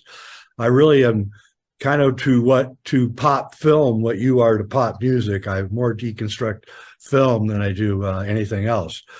But let's just start at the beginning of the famous, incredible band that had two songwriters that were just unbelievable, especially for their age, and they're called the Beatles. And tell us, give us your Beatles narrative. Well, I should probably start by saying that I was a total Beatle fanatic growing up. And at age of 9, I begged my father to take me to the movie theater to go see Yellow Submarine. And my father took my brother and I. My brother's only about 15 months younger than I am. And, I was just a kid and I wasn't expecting an animation. So I remember being disappointed until the very end when the Beatles came out. Right. So it was because of the Beatles that I got into music, and I started writing my own songs and recording and doing all that stuff. And as far as writing music and the such, I've been doing that since the late 1970s, we'll say 1978, 79 or so.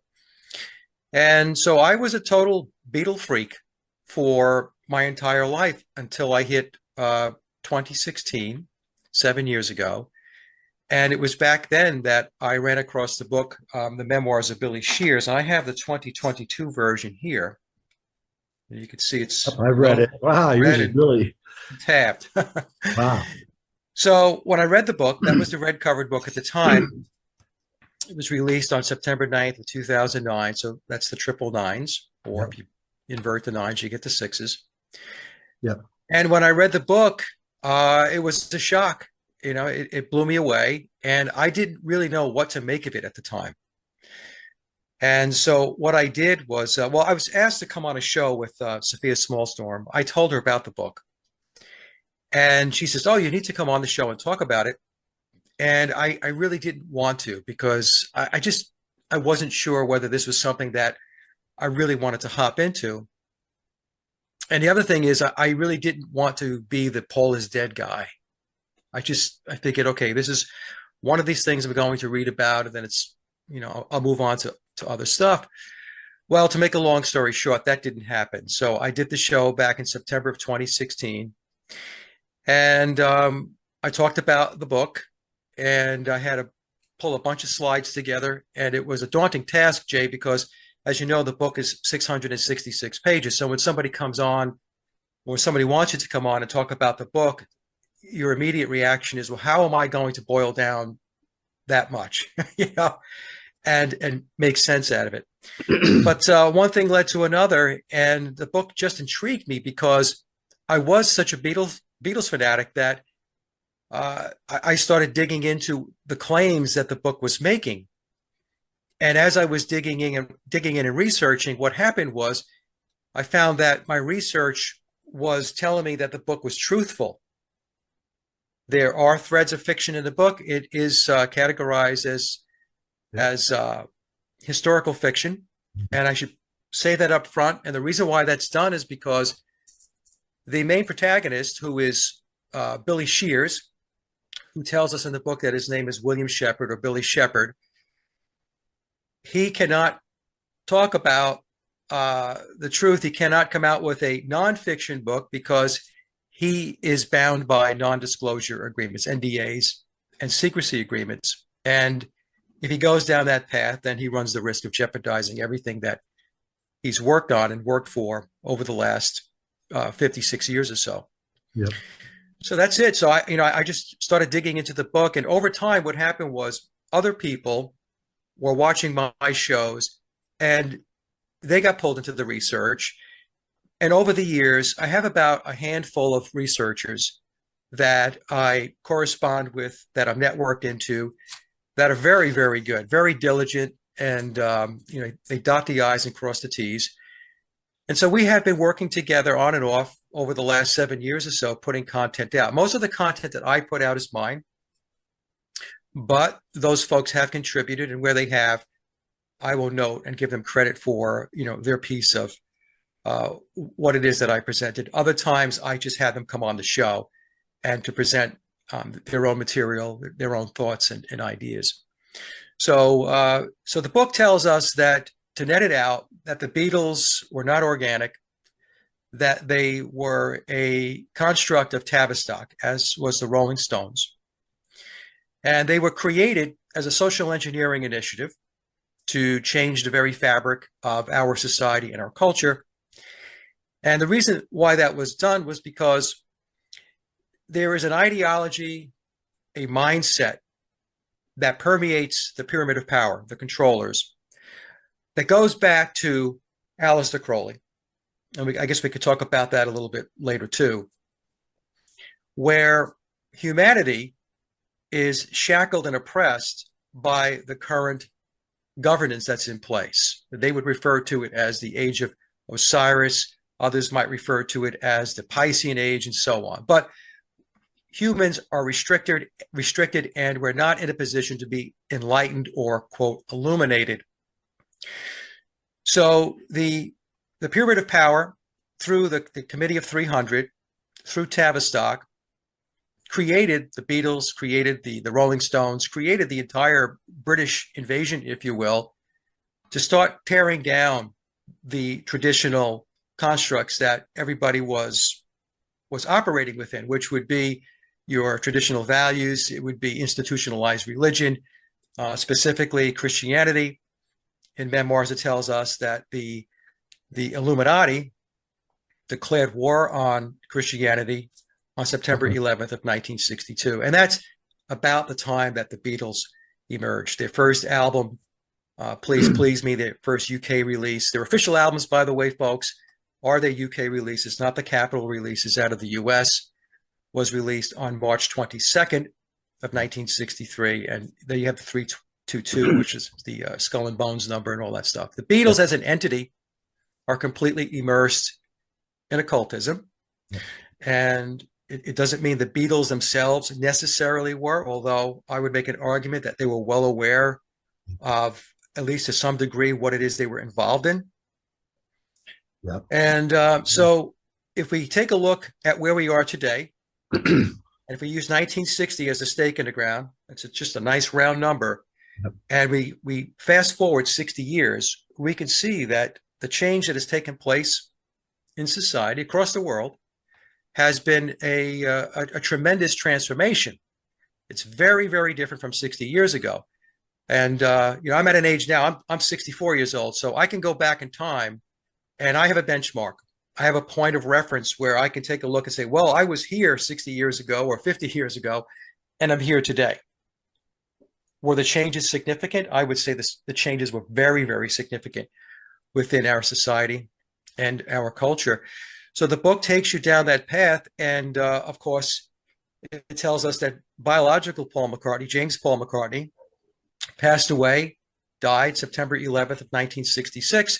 And Billy replaced him. And Billy is the primary replacement. He says in Memoirs that there have been others that have played the role. In fact, in Memoirs, he tells us that there was another playing the part of Paul McCartney that had a hit, but he doesn't say whether that person's hit was during the Beatle era or the solo period. So, yeah, so it takes us down this road where Paul McCartney was swapped out, replaced. And we have been looking at and listening to Billy Shears for 56 years. And to put it into context, Paul McCartney was there from, let's say, 1962 through 1966. We're talking roughly 3.5 to 4 years. Billy's been there for 56 years. Yep. So what most people know is the guy that's playing the role, because it is a role. Paul McCartney is a role that Billy plays. Yeah, and you would not be able to make a switch like that without upper high level machinations. I mean, that's just right. You just couldn't. Bank accounts, property, there would just be so many problems. And he doesn't look like him anyway. I was a portrait photographer for years, and the minute I saw the two pictures together, it's like that.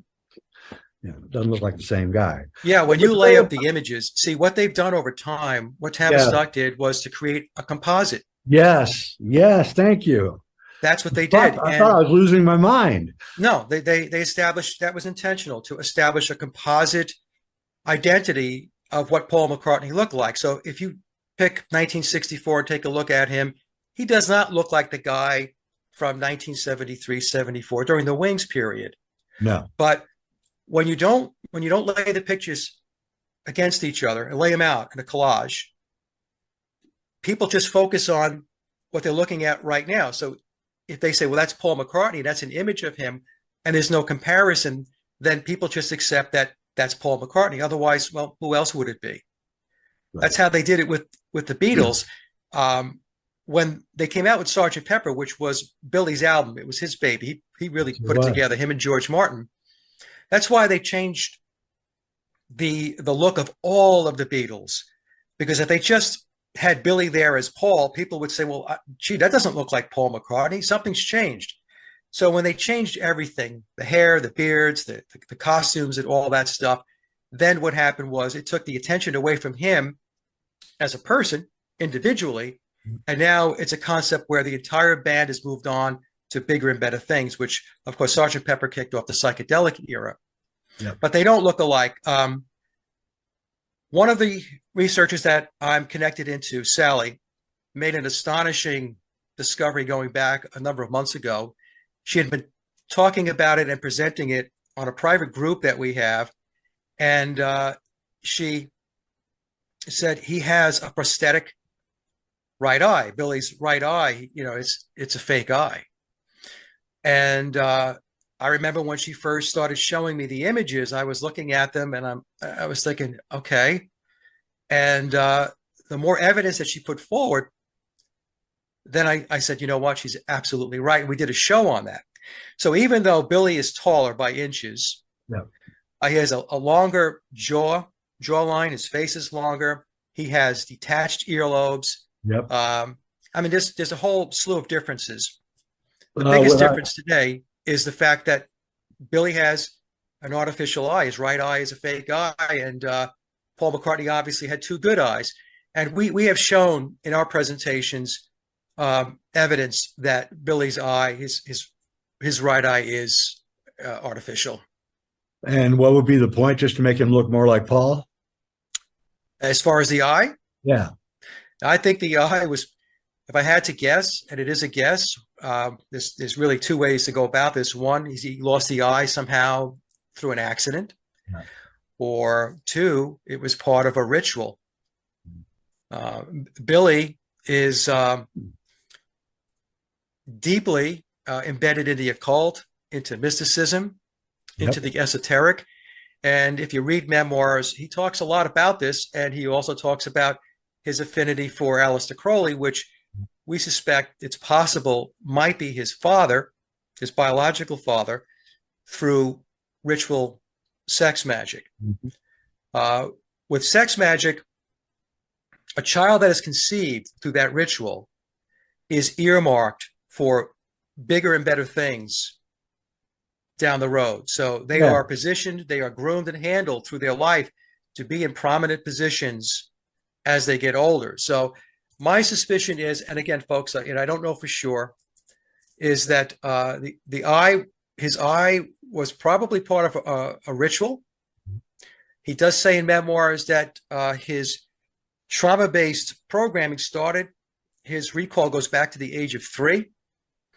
He said he was tutored and mentored by Aleister Crowley for 10 years. So Billy was born in 1937. Crowley died in 1947. There's the 10 years. And so there was this whole process of grooming and handling him. And if he was conceived by Crowley during sex magic, which is something that he is known for, that was his thing. Then when he was born, he was tapped to move on to big things in his life, to be very influential in a very powerful position. And and what he's done with the Beatles, I would argue is pretty significant.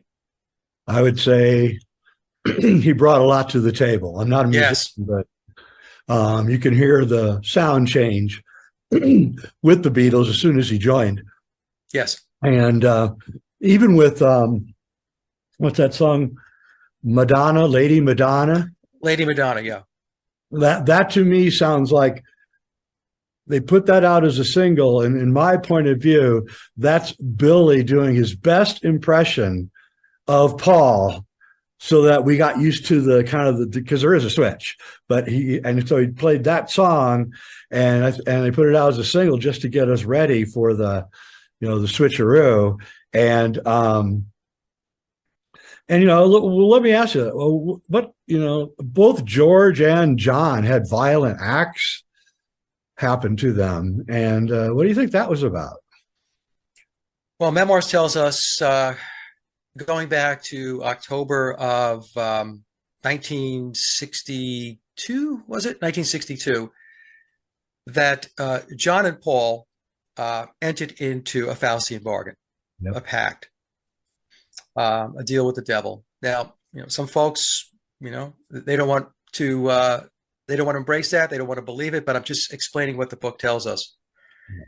And when they entered into that pact, let's say it did happen, then the argument would be that Paul's death was a result of entering into that Faustian bargain.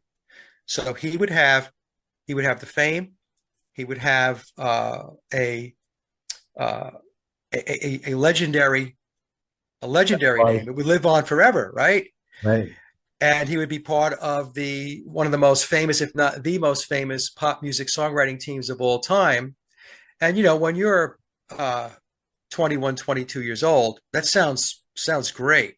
Yep. And so the book says that they entered into this pact, and of course both of them were at an age where, in all likelihood, they really didn't understand what it is that they were doing, what they were entering into, or the consequences of what it is that they did. And so that would lead into Paul's death in 1966. John, of course, died in 1980 when he was 40. Yeah. And George had that attack at his estate, and he almost died. And in the book, it's called, Billy refers to it as an overkill based upon that Faustian bargain that they entered into. So I'm not going to claim to understand the purpose of taking it beyond biological Paul McCartney and then taking out John Lennon and then trying to take out George Harrison, but that's how it's explained in the book. But these Faustian bargains, what Memoirs tells us is, Billy calls it death for success. And so if we look at many of the bands going back in the day, and it still goes on today, but if we take a look at the Rolling Stones, we had Brian Jones. Yeah. We have Keith Moon of The Who. We have John Bonham of Led Zeppelin. That's right. And we can pick other bands, and it goes on and on and on. So, a lot of people have a hard time getting their heads wrapped around that these pacts, these Faustian bargains actually exist and that they're actually conducted. But based upon my research, Jay, they're real. They're real. They do take place. Yeah, they're real, and we know that Aleister Crowley let in a demon or an alien. He worked really hard to do it, and it supposedly manifested, and then Parsons and L. Ron Hubbard were trying to do the same thing in the Mojave Desert in the 50s, and they openly said that they were trying to create a moonchild that was going to create chaos, and then we have what I think is one of the most telling parts of Billy's Back, or the Memoirs book, is when he asked Brian Epstein what the point of the Beatles was, and Brian replied, "To destroy religion." Yeah. And that would be the goal of Aleister Crowley. Yeah. So that's because, as I mentioned when we started talking, that Crowley looked at the current age, the Piscean age, the age of Osiris, as a patriarchal system that was oppressive. And he really wanted nothing to do with institutionalized religion or the current construct. It goes back to concepts that were put forth by Theodore Adorno, Yep. where Adorno said that the whole system is a fascist system, and people are programmed to operate within a system. So at work, they are producers. At home, they are consumers. And I notice there's a lot of people that that will not put Theodore Adorno in a high esteem, but there's a lot of concepts that Adorno spoke about and he presented that, at least from the perspective of philosophically and ideologically, with regard to freeing the human spirit, made sense. It goes back to the human potential movement of the 1960s, of which Willis Harman was part of too. And Willis Harman, who was with Stanford Research Institute, he and Adorno, there's no doubt in my mind, because, it's a small club and we're not in it, but, they all knew each other and they were all working together. Sure. And the Frankfurt Adorno School. was very instrumental in that philosophy, Yeah. as well as, I believe, with oversight with regard to the Beatles and their music. I completely agree. And I believe actually he wrote Imagine for John Lennon. I've read his poems and read his writings, and clearly he wrote that song. That is his philosophy completely. And it comes out of the Frankfurt School. A bunch of intellectuals in the 60s came out of that school, and their whole purpose was to rearrange and change culture. I was even influenced by it. One of my favorite writers when I was young, film student, was Krakauer, who was I didn't even know at the time what Frankfurt School was, yet he was having this huge influence on me as a filmmaker. And now I realize, oh my God, what was I doing, right? And we didn't know it. But I think Adorno is right in there. I think he was directing the music. I don't think he wrote it all, but I think he directed it. And the purpose is one of the things that these people believe is that you either have a perfect society, or if you don't have a perfect society, your society is screwed up, which everyone is, then you have to create as much chaos within that society so that society crumbles, and then you can reform everything after it crumbles. And we're clearly seeing it crumbling all around us at a record pace. And it all really did start in the 60s. That's what's really interesting, because it also, in the film industry, it started in the 60s. Right in the early 60s, you began seeing things in films that you didn't see before, and an attitude too. Yeah. And of course, that traveled right into the Laurel Canyon psyop, where, all these filmmakers like Roger Corman and were doing all sorts of things. Another whole story. So let's get back to the Beatles. So they're trying to tell us that the Beatles wrote 237 songs in 8 years? 7 years, yeah. 7 years. Yeah. I'm not a songwriter, but that just seems like really way out. Yeah, so I peg it at around 200 songs, but there's an argument and debate over how many songs, because there are songs that were not published and so on. But I use a number of 200. So yeah, so we're told that the Beatles wrote 200 songs or so, a little bit more, over a 7-year period of time. And so back in 2020, I actually released a documentary, a 4.5 hour presentation, where I looked into, did the Beatles write all their own music?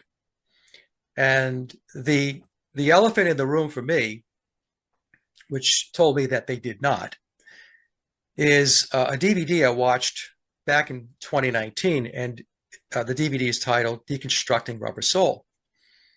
And it's the official narrative that's being told as to how Rubber Soul was recorded. So they tell us that the Beatles recorded 16 songs, 14 for the album, and 2 singles, plus a Christmas flexi disc, within 30 days. So they entered the studio on October 11th of 1965, and they wrapped everything up on November 11th of 1965.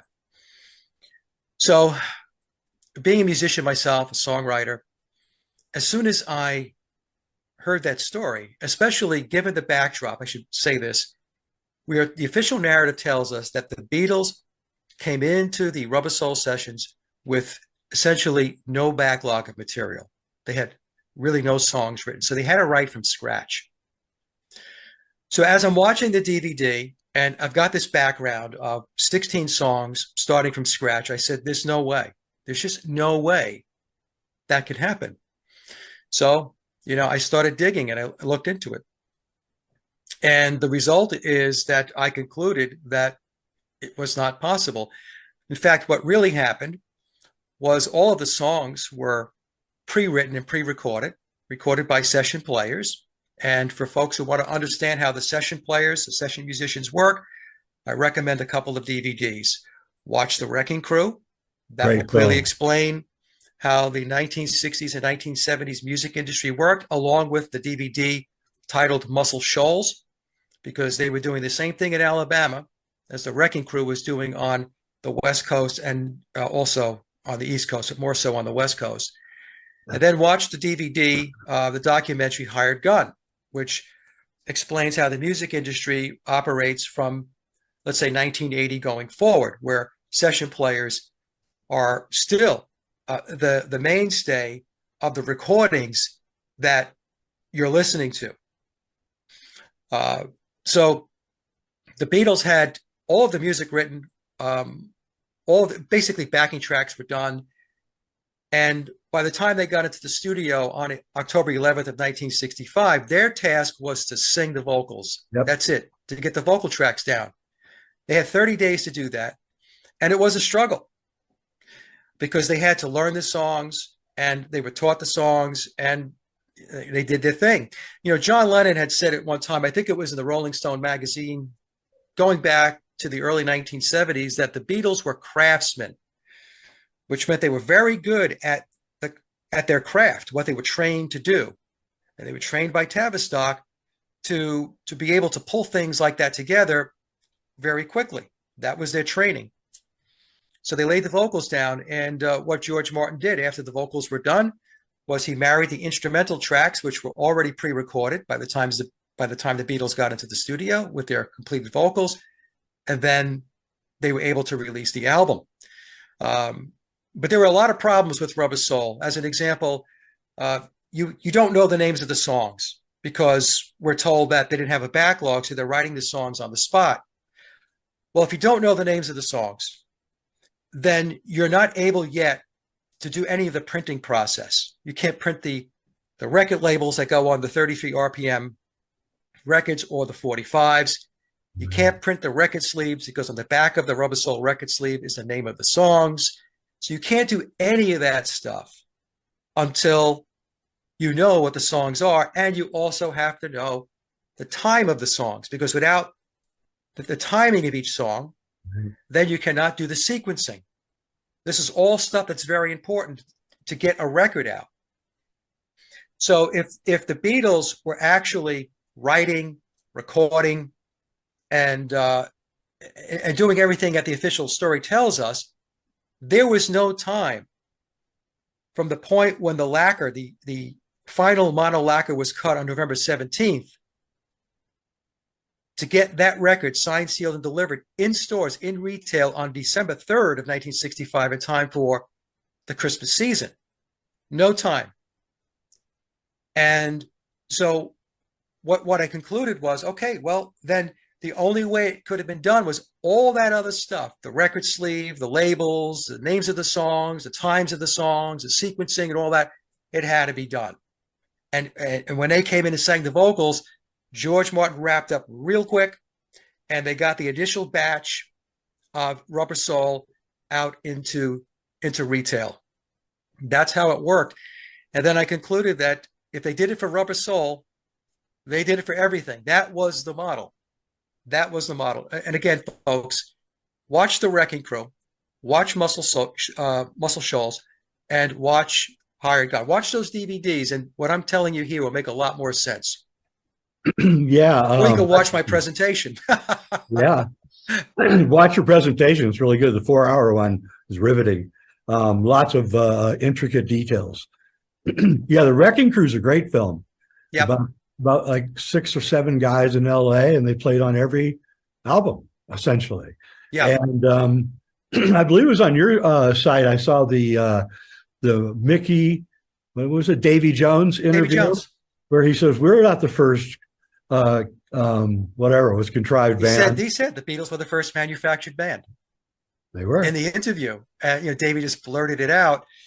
Yeah. So also, I should also mention that Bernard Purdie, the famous session drummer who drummed for Aretha Franklin for 25 years, back in the late 70s, I believe it was 1978, Bernard came out and said that he drummed on 21 Beatles songs.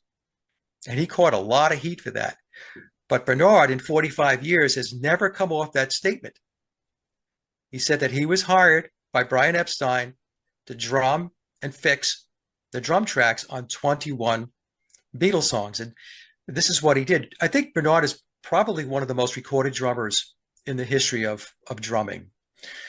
And we also had George Martin tell us, as part of the official narrative, that he hired Andy White to drum on P.S. I Love You and Love Me Do. And my argument is that I don't think George Martin hired Andy White just to drum on those two songs. I really don't. I think George Martin hired him to drum on most of the first album, Please Please Me. And then Bernard was a different drummer on that album. Yeah. Almost like a jazz drummer. Yeah. The drumming styles on the early stuff was beyond the skill level of Ringo Starr. It was beyond the skill level of a Pete Best. Also, after I released my big presentation back in April of 2020, I was having some dialogue with a lady, and I could tell, sometimes when you get emails, you can tell when somebody's corresponding with you that they know a lot more than what it is that they're letting on. Yep. And so once I released the presentation, she wrote me and she said, "Hey, Mike, now that the cat is out of the bag, let me just tell you that she's related to Ronnie Verrill. Ronnie's passed, but Ronnie Verrill was another great session musician out of the UK, and he drummed on many, many records. In fact, he was the drummer on the Muppets animal sequence, the Muppet that would drum, that was Ronnie Verrill. But Ronnie drummed on many, many recordings. And she told me that Ronnie also drummed on Beatle tracks. And Bernard Purdie, in a 2004 interview, it was a Red Bull interview, he said that there were 4 drummers on the Beatles songs. And I believe Bernard was talking about the early period, 62 through 66. And he said that Ringo was not one of them.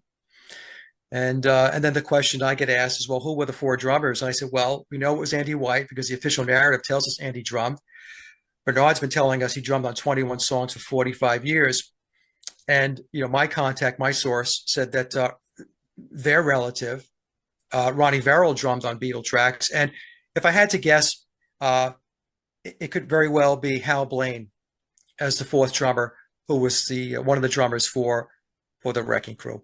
From 1967 through 1970, the Beatles themselves wrote more of their own material and played more on the recorded tracks. But even during that period, the Billy period, the Beatles were still using session players and ghostwriters to fill out the content for the albums and the singles. And really, why would you not do it that way? Right. That's right.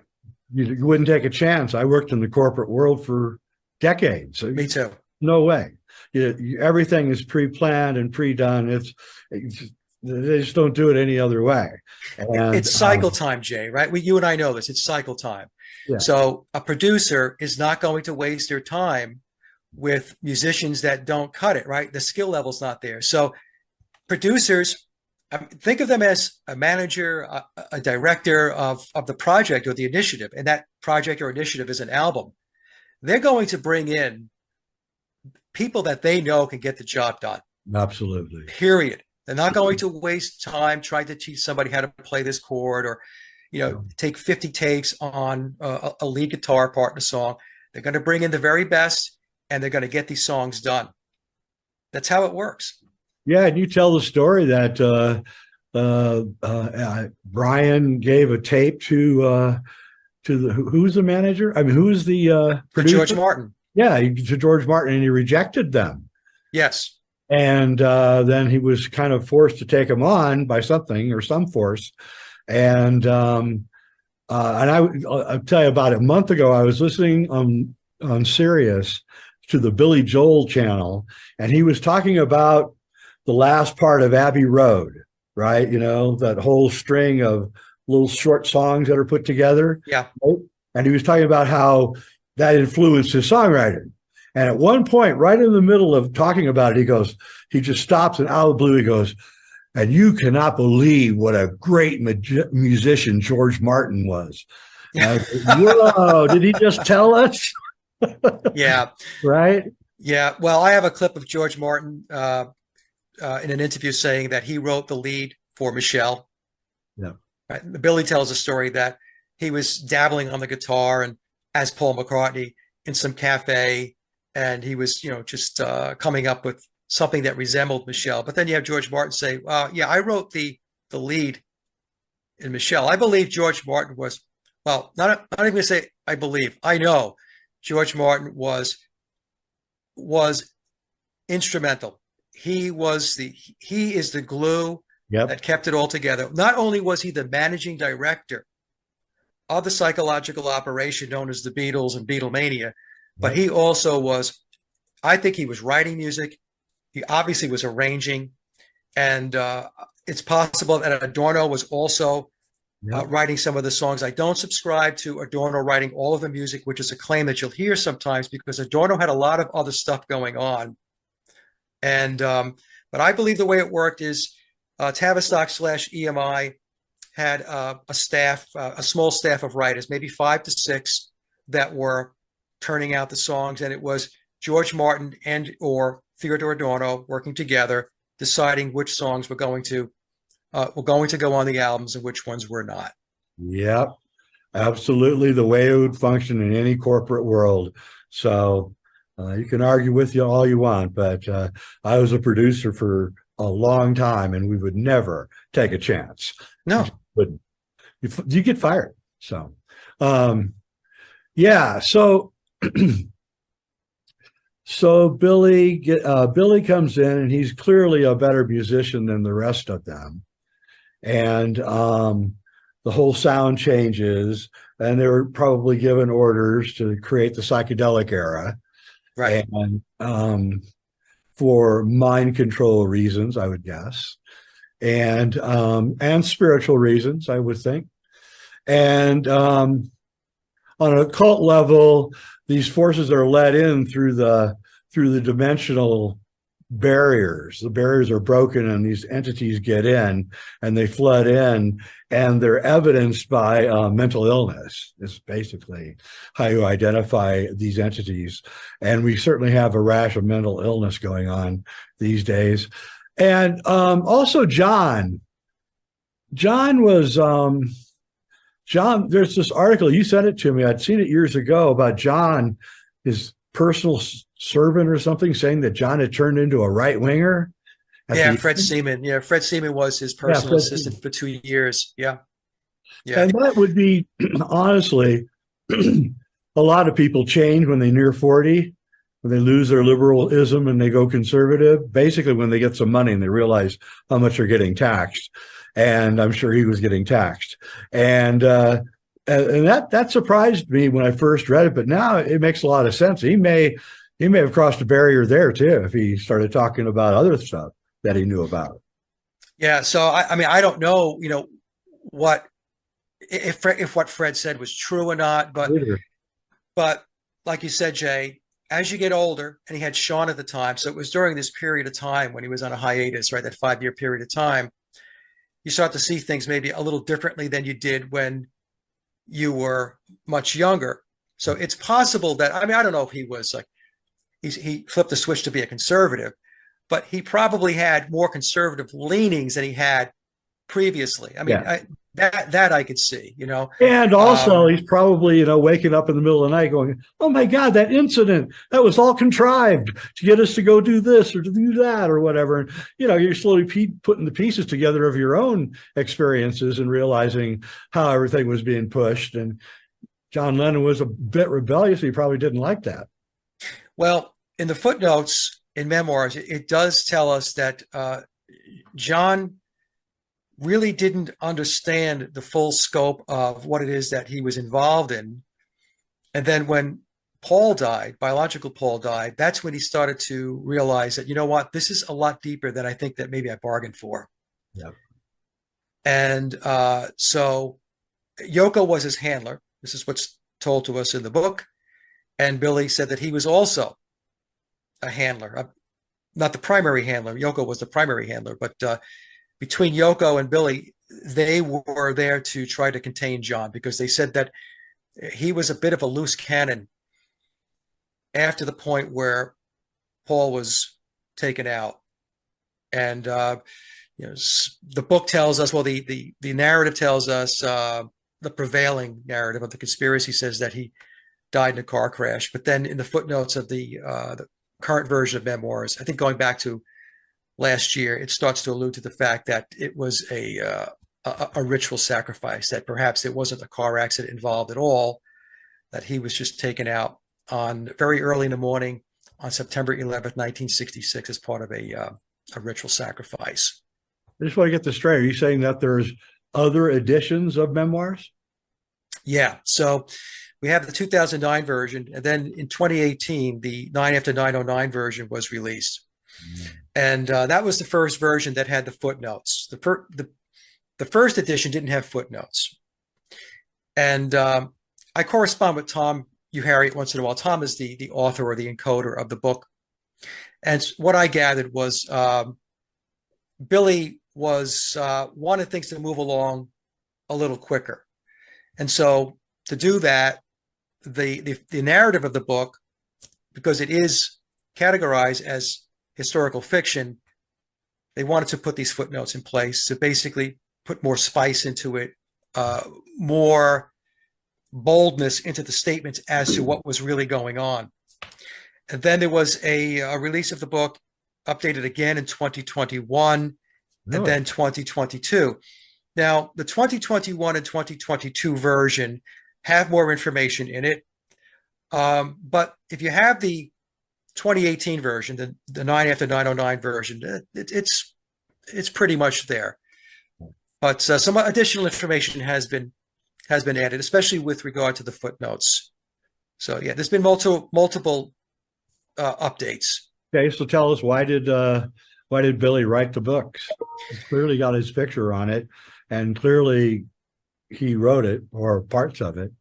Because nobody knows who he is, right? So there's a chapter 65 in the book is titled, let me see, I've got it right here, Know the Difference. So in that chapter, it's the second to last chapter, he tells us that everybody knows me as this person that I'm playing the role of, who passed away 56 years ago. That's not me. Everybody thinks the guy that passed away wrote all these songs. That's not him. That was me. So before he heads out, because his runway is getting shorter, he's 86 years old. He was born in 1937. We suspect his birthday is either September 9th or September 11th. That he wants people to know who he is. He wants to go out, not as so much as Paul McCartney, the persona, the public persona, but he wants more and more people to know who he is as a person, who he really is. But it's a tough nut to crack, because after 56 years of deception, it's going to be a little difficult to get any number of people, forget about a critical mass, to really latch on to the whole story. Yeah, and I'm not really interested in how many people believe it. I'm more interested in what it reveals about what they're doing and how it works. So I wanted to ask you, just kind of a side question. What do you think of Dylan? Well, back in the early 2000s, he was on 60 Minutes with Ed Bradley. And in that interview, he said he made a deal with the chief commander. And then Ed Bradley asked him, well, chief commander, who's that? And so Dylan was saying, well, he's the chief commander in this world and the next world. I'm paraphrasing. Guy that runs this world and the other world, or something. Right. And so it's interesting because in that interview, Ed Bradley asked him if he can write these songs today. And Dylan says, no, I can't do that anymore. And basically saying there was a time and a place, there was a moment when I was able to do this stuff. Also, there's a documentary, I forgot the name of it, that's on Amazon. It's a couple of hours long, where people who knew Dylan said that originally when he was playing these local clubs in the early 1960s and so on, he wasn't a great guitar player. He couldn't play harmonica. And then they said they believe he went off to the Crossroads, which is the Faustian bargain. And he comes back and he's writing all these lyrics. He's got all these songs. He could play the harmonica. And so, it's another one of these examples you could put out there and say, well, this guy went from not having all of this talent and skill to all of a sudden he's this prolific, very deep, insightful, introspective songwriter. How did that happen? But in the Rolling Stone magazine I mentioned earlier in the 1970s, I believe it was Rolling Stone. If not, it might have been the Playboy interview in 1980, but I think it was Rolling Stone. Lennon called Dylan a myth. Yep. He said the Beatles myth, the Dylan myth. So the McCartney myth. So, I mean, John was kind of on a roll at one point where he was just pointing it out that this stuff is not real. Yeah, he was. It's illusionary. Yeah, it is curious. Dylan did complain in one interview, like around 1975. He said, my muse left me a few years ago. And clearly he had studio musicians with him, playing behind him, and he even admits it. So it's not even Yep. And also, I don't know, there's something about his singing, especially with Nashville Skyline. There's some like weird change that happened right there. They say he got in a motorcycle accident. Right. Yeah, but something happened at that time period, 68, 69, with him, and I don't know what it was, but I'm not even sure that the guy playing Dylan is Dylan anymore. Well, that's another conspiracy that Bob Dylan was swapped out too about that time, and but that's not something I have looked at in any great detail. Either. So yeah. So I just the whole McCartney thing has been enough for me. I was sucker punched by Dylan, thought he was God on earth for a while, and now yeah, well, that's it, right? They're put out there as the gods. That's where you focus your energy, both your spiritual. Also, if you look at the lyrics of "Times They Are a Changing," they're pretty revealing, actually. Yeah, the curse is cast. Curse is cast against who? I mean, right. What do you mean the curse is cast, right? And it's very strange, as if he's actually telling us quite a bit about what he's learned about, the plan. Right. The same thing with Leonard Cohen, with First We Take Manhattan and The Future. And I mean, he's like letting out a lot of stuff in those songs if you know your stuff, Well, this is what they do. I know you know this as well as anybody. They put it out there, and it's up for each individual to decode it and understand what it is that they're really saying. And have you seen the pictures of Leonard Cohen in the university mind control? No. Oh yeah, type it in, Google it. Leonard Cohen, when he was like 9 years old, was taken to, I forget which university, where the CIA was doing all their mind control experiments in Canada, in Montreal, and he has told his girlfriend, she put it on her blog, that he had been mind controlled by the CIA when he was a young man. Yeah, that doesn't surprise me. It really doesn't. You mentioned Laurel Canyon earlier. Yep. The military intelligence they've got their stink all over Laurel Canyon.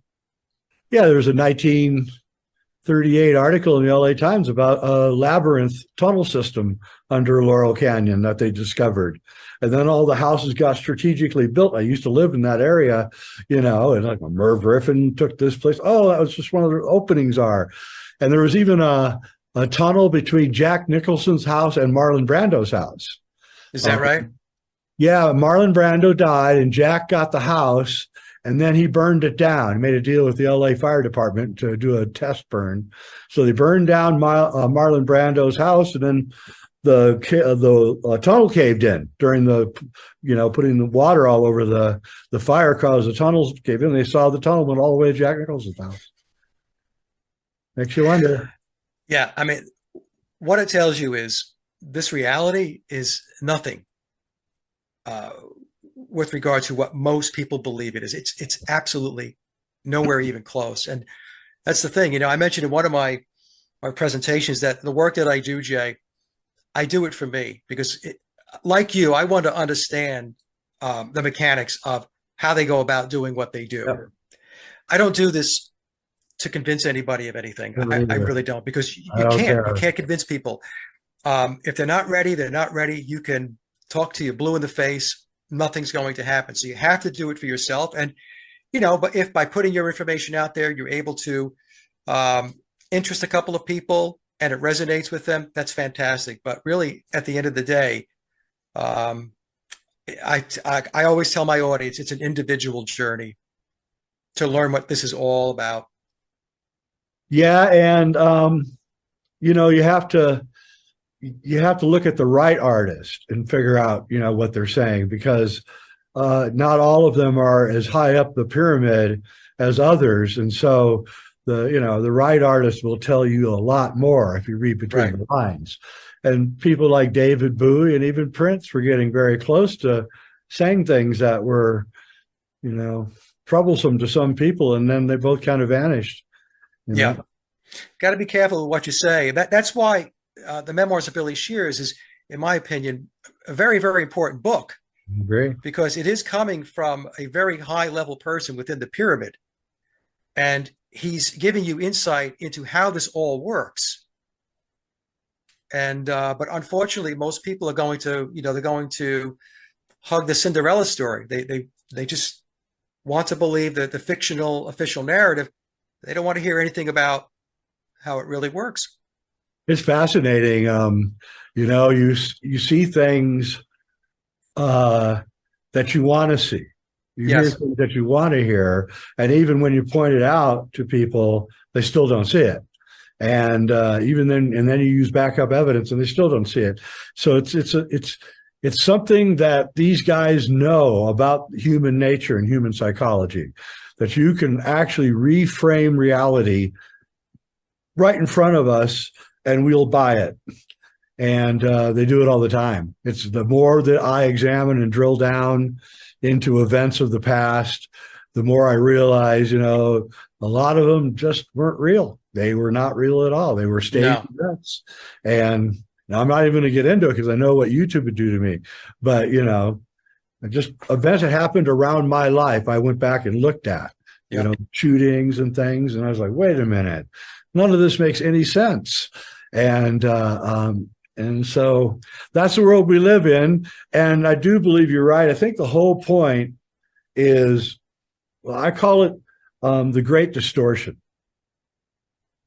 And William Casey, head of the CIA, once said that once everything that the people believe is a lie, we'll know that we succeeded.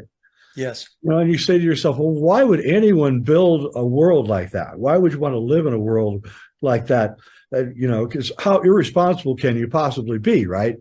But they use this chaos magic to hide themselves.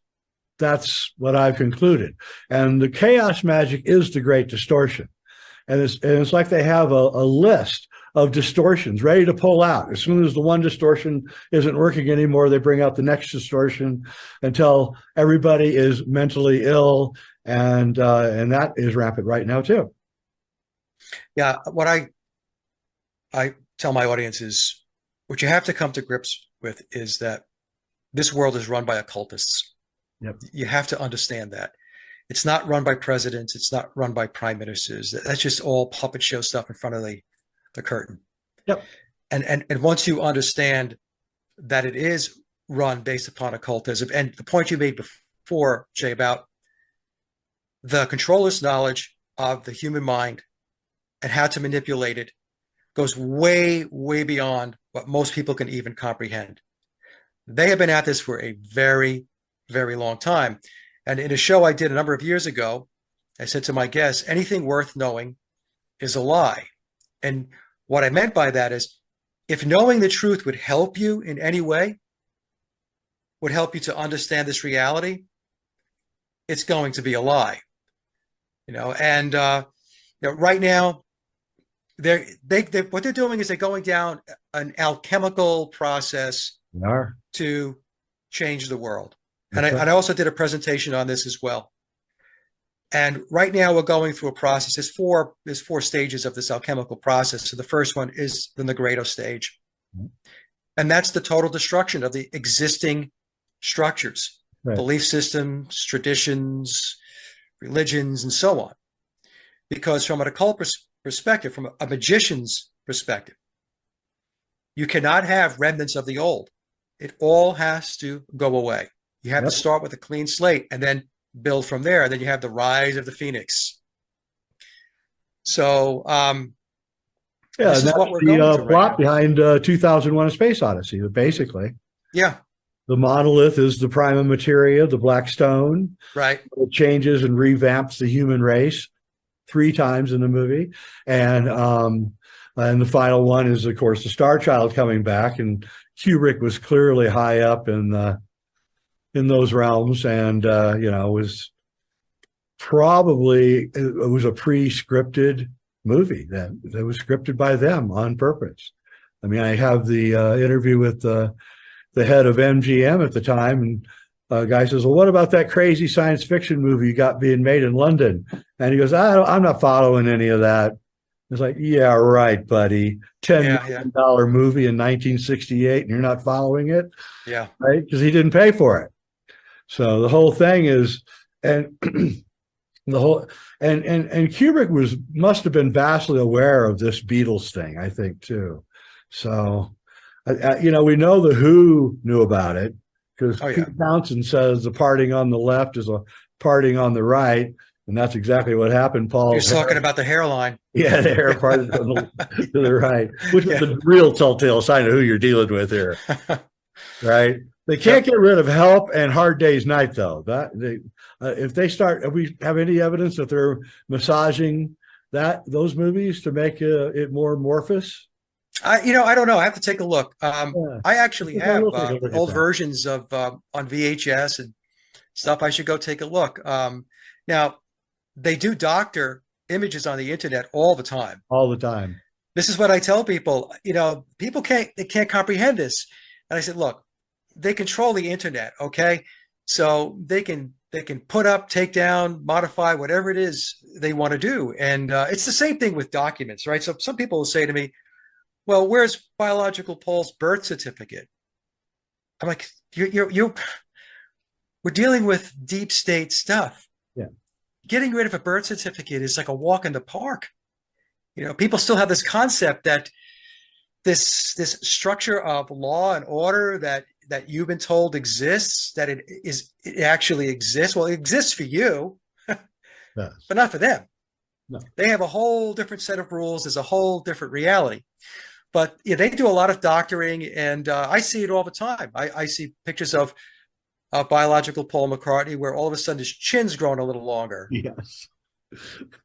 His eyes have changed up a little bit. So they do it all the time. Yeah, right before I watched the rooftop concert that they did at the end of Let It Be, or I think Let It Be. I can't remember. Yeah, Let It Be. Yeah, the Get Back sessions. Yeah, I knew it was coming on. I think it was YouTube or wherever, and I said, okay. As a film director, you're dealing with a guy who's about 6'4", where the original Paul was about 5'11", 6'3". What would you do? And I wrote down. I said, well, I would separate John and George. I would put Paul to the one side, and then I would shoot a camera straight up at him, so that would reduce his the height that he had, and then I turned it on, and it was exactly what they did. I was like, oh my God, it was exactly exactly. So in the old days, it used to be Paul and George at the same microphone, and John to the side, and then with the Get Back sessions, the rooftop, they separated, they spread them all out, and they did exactly what you said, Jay. Yep. And also, when you watch the Get Back rooftop scene, take a look at how Billy plays bass. Notice his Yeah. stance. It's very, very different than how you see Biological Paul when he played going back into the early 1960s. Paul was much more animated. His bass is Paul hopping up and never, down, and yeah, the original Paul never looked at his playing. He could just, yes, play he without played. really, but the Billy, he had to look. He had a look, Billy has to look. and in all fairness to Billy, the reason why he looks, I think there's two reasons. One is because he's naturally right-handed. So he had to teach himself how to play left-handed bass. And for those That out must have there that been think hard. it's impossible, it's not impossible. There are Beatle tribute bands where the bassist is naturally right-handed, and they taught themselves to play left-handed. I think the Fab Four is one of those bands. The other reason why I think Billy looks to his left when he's playing is because he's blind in his right eye.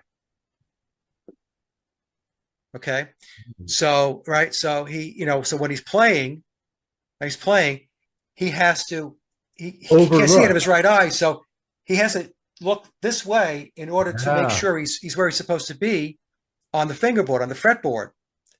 So that's something that I determined once Sally came on and talked about the fact that he has a prosthetic eye.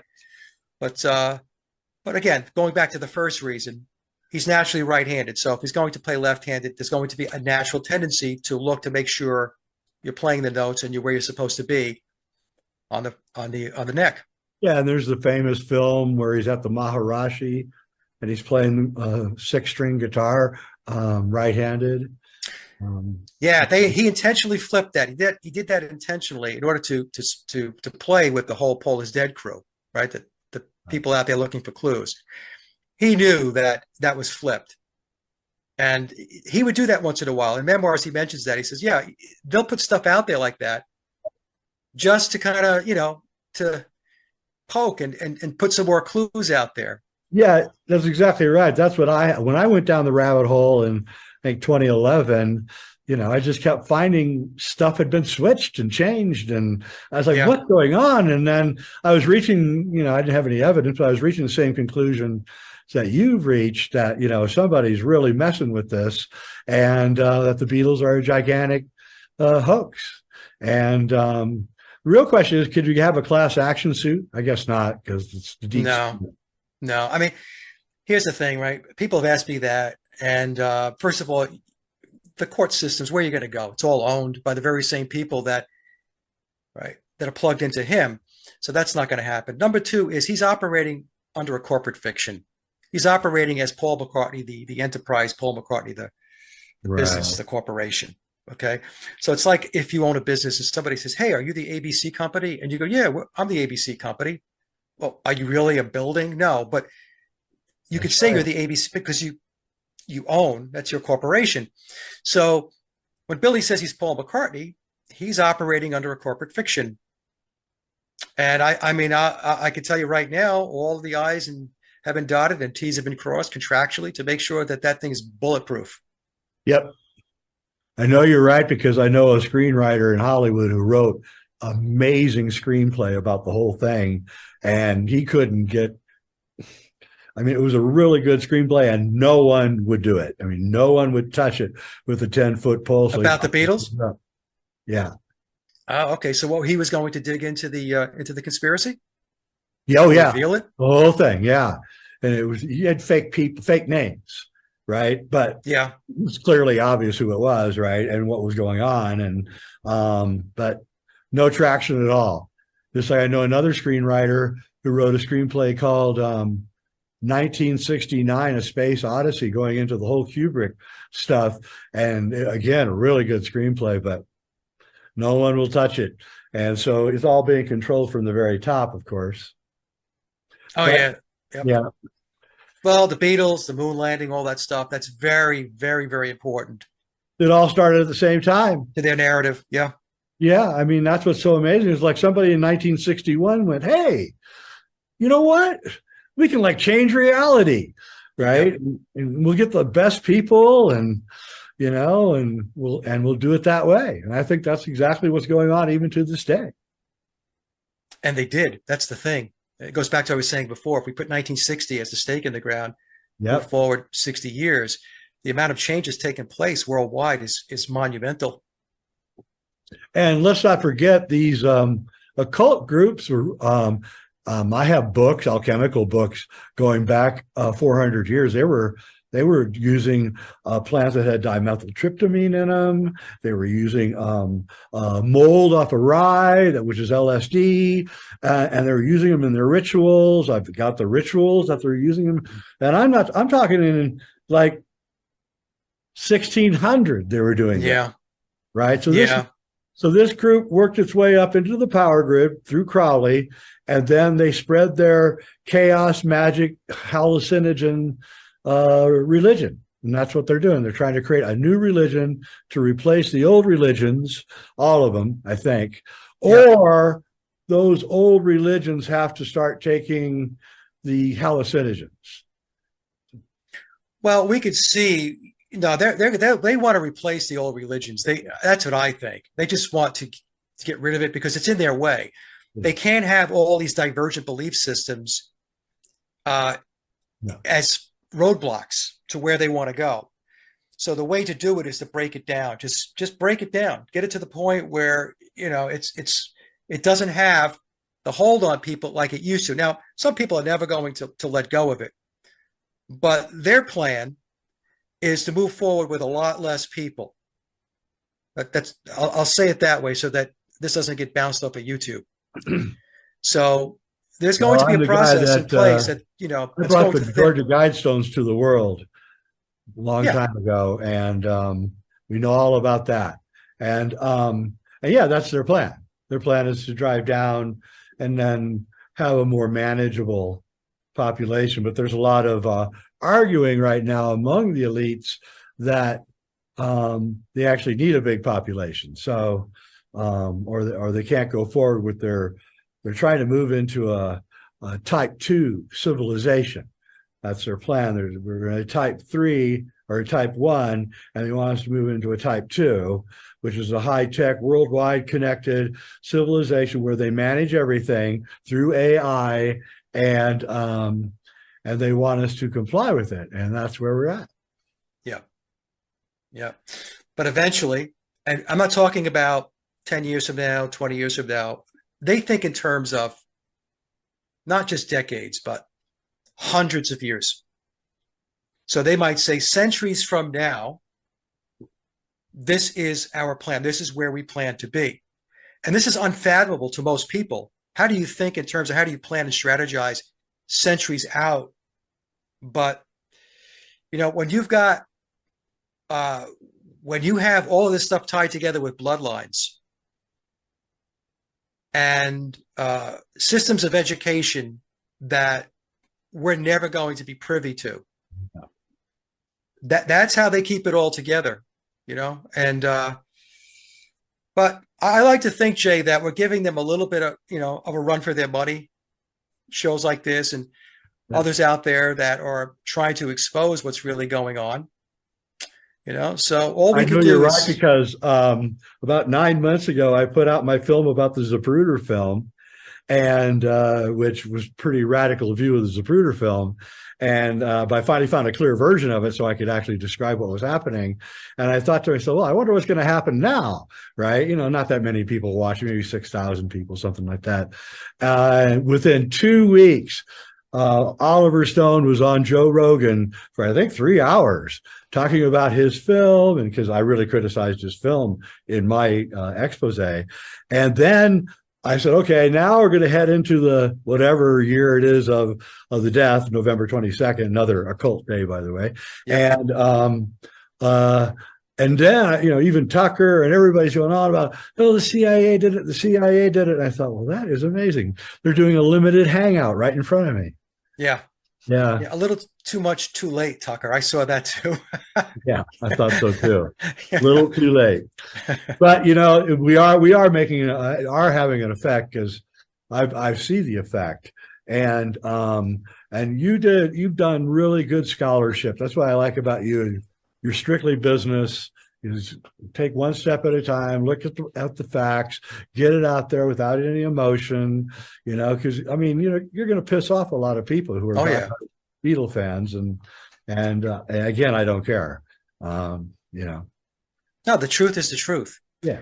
And the truth has got to go out. I mean, to the best of your ability, that you're able to expose the truth. You're never going to nail everything, because there's always stuff that you're not going to know. There's pieces of the puzzle that are out there that have not been discovered yet. And the process is to discover these other pieces so you can continue to build the picture. And that's the position that I put myself in. I don't sit there and say, oh, I have the entire thing figured out, because tomorrow another piece of information can come your way, which means you're going to have to change up, perhaps, where you were the day before. So you have to stay fluid, because, like I said, the flow of information, there's always something that's going to roll up on your doorstep that you have to consider. Yeah, and then you jog the memory of somebody, and then they contact you, and you're right. All sorts of different kinds of information. And the more that you get out, the more you have input coming in, and I get clues every week or so about films and machinations inside films. Yeah, stuff that probably make me sound like a mad person if I said it, to anybody, but it's definitely there. That's all I can say. There's definitely all sorts of stuff going on in showbiz that is, well, they're not hiding it anymore. The Grammys had a satanic performance the other night, so. No, they don't hide it at all anymore. No. And it makes you, makes you wonder if, there isn't some kind of satanic force. I mean, it really does. The more deeper you get into it, you eschew it. I'm trying to stay scientific. I don't want to, but then you see things happening that are kind of baffling, as if, like you said, the long-term plan. Well, what kind of human? The only answer to the long-term plan is they really do have some kind of elixir of life and they can live for a long, long time, which I've heard they do. Or two, it's alien or interdimensional that doesn't care about time. It has a plan. Its plan is to do whatever it's going to do, and it's doing it. I prefer the previous one than the other one, or they could be together.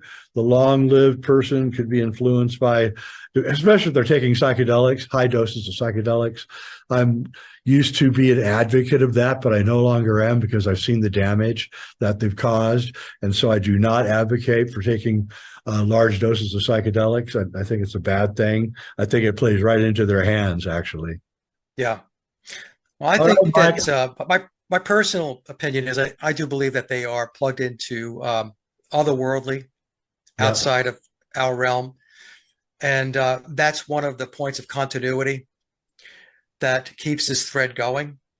So, and yeah, I really do agree with that. I think that there's these ethereal presences and planes around the earth, and they have an investment in keeping the earth a certain way, and they view us as kind of like a nuisance, and they manifest here, and they try to change our spiritual ways. Jacques Vallée talks about that in his books, about these interdimensional beings that change our religions, and there's a lot to it. There is a lot. In fact, a previous show I did with a friend of mine, Billy Watson, I said that it's like a mind parasite or pathogen that commandeers the minds of so many people, especially those that are in power, because what's going on, how they think, the things that they do, it doesn't emanate from the human soul or the human spirit, Jay. So there's something alien to them, to the way they think, to the way they behave.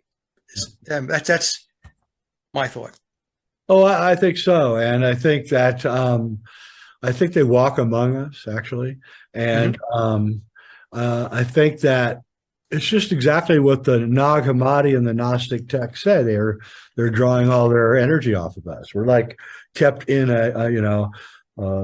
in a hospital bed, just on life, preserve. Well, they draw all our energy off, but they don't want to kill us because they still need that energy. And so that's what the great distortion is. It's just keeping you in a stupor while your energy is being stolen from you. Yeah, and a lot of that energy is a result of people living in fear. Yep. I wanted to tell you, my wife actually went to go see the Beatles. I don't know when they went to Baltimore, 65, 66. And she was paid $5 to scream. She was probably cute as a button, 16 years old or whatever. And she was given $5, which was worth a lot of money in those days. And she screamed for the whole time. And then I was thinking, okay, that's a good gag and everything. But if the Beatles really were not that good musicians, it's possible that they were paying off these girls to scream, because she said she could not hear the music. It was so loud in there that all she could hear was a drum or something, but nothing. She could not hear the music. So it is possible they're paying those girls to scream just to cover up the bad musicianship. Well, in memoirs, it says that in the beginning, that's exactly what they did. They paid for the girls to scream and carry on, and then they knew that human behavior, that others would mirror that behavior and not get paid. They would do it for free, and that's what happened. So that's how they started, by having to set it up, and then they knew that the way humans behave, right? They would mimic. The dance craze of medieval Europe. You know about that? Yeah. What's that? The dance craze of medieval Europe. No, tell me about it. Okay, so it was reported all over Europe. It would usually start out with a woman, and she would go to the center of town, and she'd do this kind of punk rock, jerky dance, and then pretty soon another woman would show up. It was always women, and pretty soon it'd be 15 women doing it. Then men would start joining in, and the whole town would be doing this, imitating this woman, and still to this day we can't explain it, but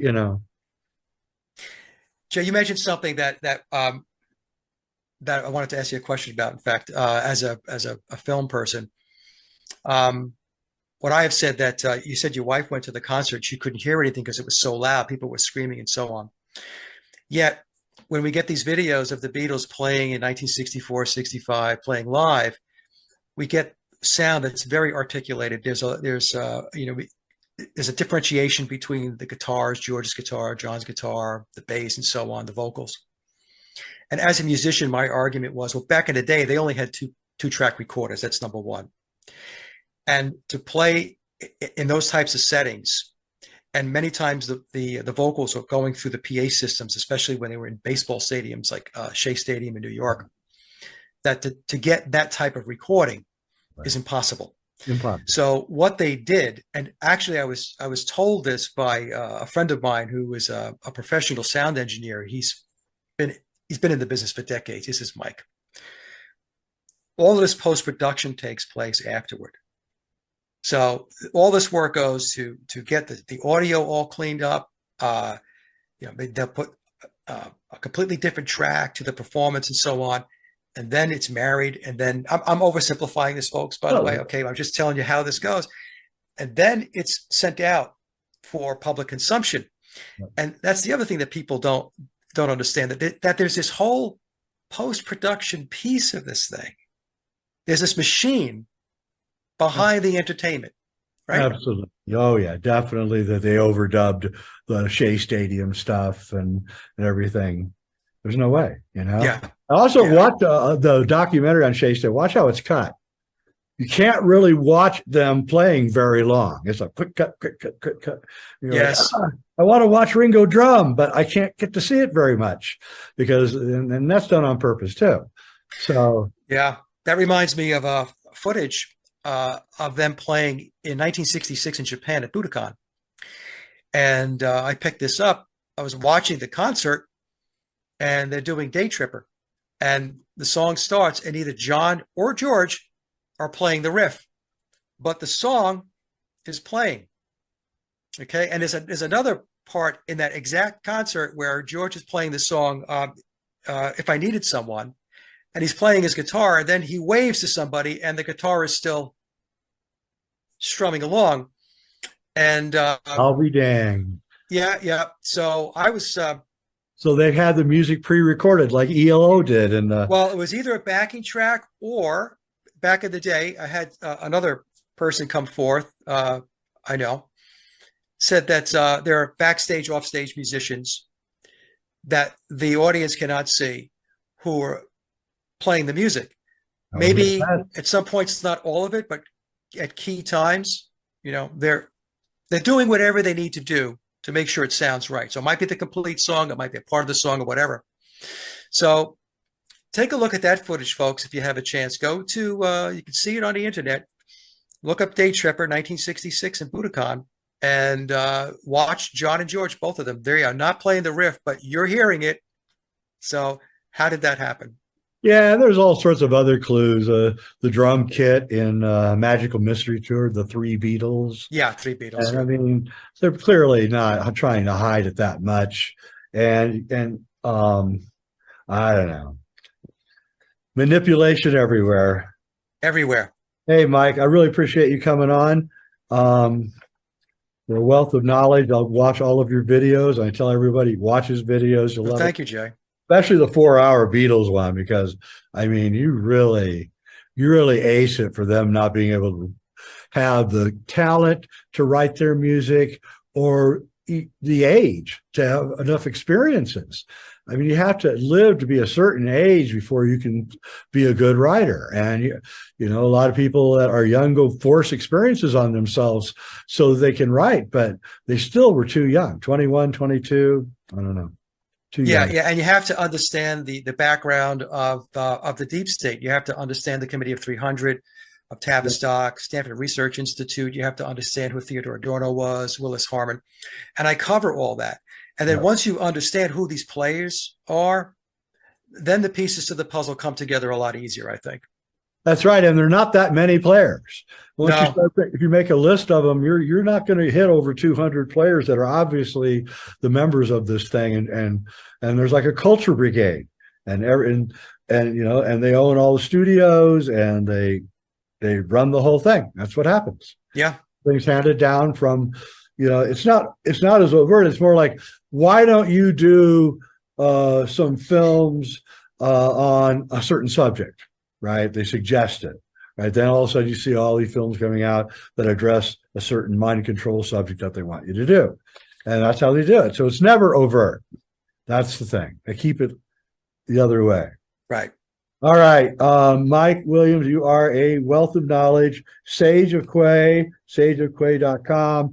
Check out his YouTube. It's really good. Oh, I want to add, Mark Stacer is not John Lennon, right? No. Okay. I apologize. He's completely different ears. Huh? He has completely different ears. Yeah, I saw your video. And I foolishly said he was about 2 years ago. There's times when he looks very much like him, but look at Mark's ears. Yeah. Very, very different than John's ears. Yeah. And then lastly, before we leave, so really, ironically, Paul is Billy is the only of the three original Beatles. They're all gone, and they kind of all left early. Yeah, well, Ringo's still here, and Pete Best is Pete Best is still here. Yeah, he's still alive, right? Yeah. Yeah, well, Ringo. But Billy has commandeered the show. Let's just put it that way. Billy has put himself in a position where he is the Beatles. Yep, and now he's in control of the narrative. Yep. All right. Well, thanks for coming on. All right, Jay. Thank you so much. All right. Okay, everybody. I'm Jay Weidner, Reality Check, hit like, subscribe, and all that other stuff. And I'm going to have Mike back because there's is an amazing subject. Thanks, Mike. And we are out of here.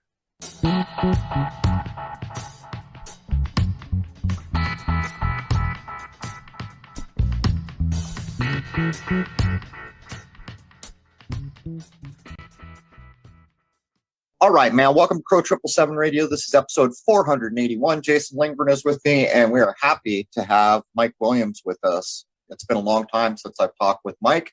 I don't know, 2-3 weeks ago, I had one of his videos in front of me, and it kind of persuaded me to steer Jason and I back on ground that we've covered now that so much detail is being brought forward, and that's kind of where Mike is. And I would say the same about the book called Chaos, which is about the Manson nonsense, the skit that rattled the world. So much detail is being laid down that it's for anyone who really wants to know how much nonsense we live through in culture. People like Mike, people like the book Chaos are putting the actual factual information out there that it is what it is. But I will say that I think it was either 2012 or 2013 when I realized McCartney had been swapped out. And since that time, everything slowly started to change. But let's jump in here. Welcome, Jason. Oh, and a very lovely good morning. Hey, welcome, Mike. It's good to have you on, man. Well, thank you, gentlemen, for having me on the show. Let's start with a couple blunt questions. Is it your view, if we were to look at the whole, let's just start with the British bands, the big British bands from the 60s that went into the 70s, do you think any of them are free of the kind of Tavistockian construct that the Beatles have been shown to be? No. The entire British invasion, along with all the other genres of music that followed, are all inventions of Tavistock and the social scientists that all come in under the umbrella of the Committee of 300. So that's funny you should mention that. I don't know. It was a long, long time ago when I first read that book. I think that was published, in the 80s or something? Maybe in the early 90s? First edition, you're talking about the John Coleman book? Yeah.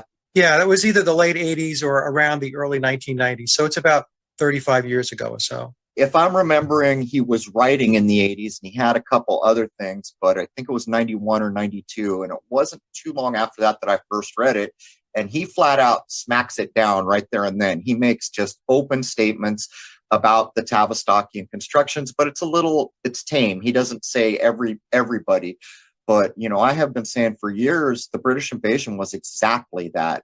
What's your opinion of how do you deal with it before we start getting into it? Because I know you were a big Beatles guy. I was certainly a big Beatles guy. How has it shifted your thinking about how you consume music and how you conduct your entertainment portion of your life? Well, I don't listen to a lot of music anymore, Crow, as far as what I used to listen to. My work has taken the luster off of the Beatles and many, many other bands. In fact, I just released a playlist of 100 independent artists, and these are all folks that are subscribed to my YouTube channel. And so I would much prefer to listen to independent artists because that's real creativity. That's not a mock-up. That's not loaded up with ghostwriters and all of that stuff. So when I first got into the whole Beatles conspiracy, the McCartney conspiracy, it was a tough pill to swallow. As I've mentioned on many, many shows, I was a huge, huge Beatle freak. It's because of the Beatles that I picked up the guitar. It's because of them that I started writing music, recording music, and learned how to put a song together.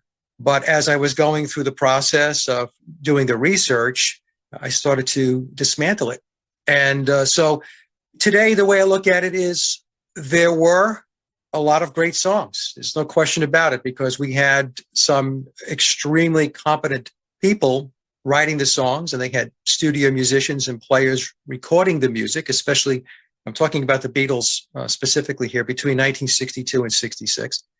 From 1967 on, the Billy period, Billy Shears, 67 through 70, the Beatles, specifically John Lennon and George Harrison, were writing more of their own music and playing more on the recorded tracks, but the Beatles were still using studio players and ghostwriters. So, when I listen to it today, I listen to it knowing what's underneath it all. And so that level of excitement, that level of being really drawn to the music, it's just not there anymore. And quite frankly, I really haven't listened to a lot of Beatles stuff or even solo stuff in quite a while, a long time.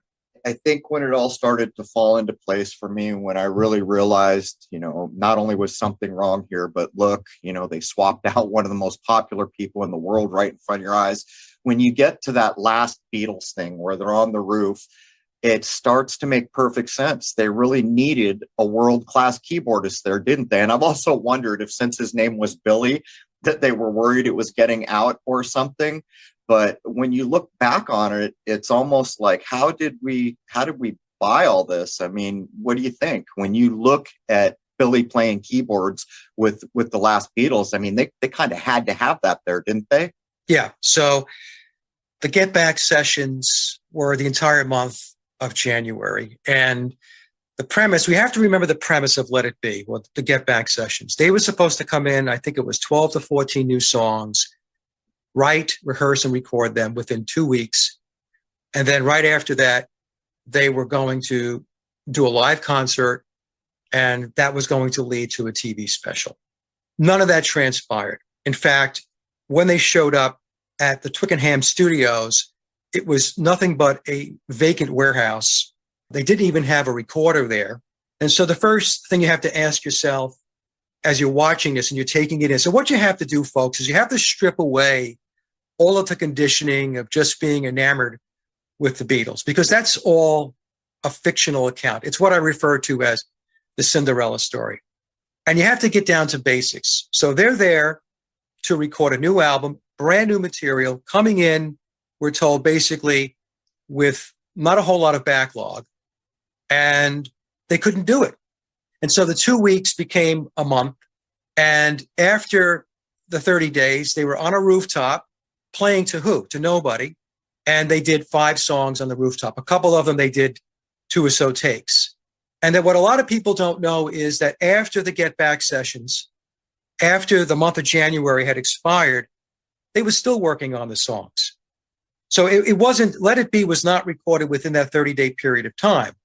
There were songs that went through the rest of the year, and some of the songs were finished up in the early part of 1970. So some of those songs 1 year later is when they were finished. So as an example, the song I Me Mine, George Harrison had about 1.5 minutes of that song. The way we got to whatever the song is today, 2.5 minutes, 3 minutes, is Phil Spector did his producer wizardry behind the scenes. In the Get Back documentary by Peter Jackson's film, they made a statement in there that there was a version of Don't Let Me Down that was the version that wound up on the album. The album that we're talking about would be the Hey Jude album, because it was left off of Let It Be. And the truth of the matter is that that wasn't quite right. The vocal was redone afterwards by John Lennon. And it was interesting. I had called that out in a video, and it was maybe a couple of weeks after that, Peter Jackson was doing an interview with 2 fellows. I don't remember the name of the channel and all that stuff. And he had to explain, they actually did have to do the vocal afterwards, do it over again. It's the same thing with For You, Blue. George Harrison had to come back and redo the vocal for that. I think Ringo added the drums to Long and Winding Road sometime in the early part of 1970. Billy replaced John Lennon's bass track on Let It Be.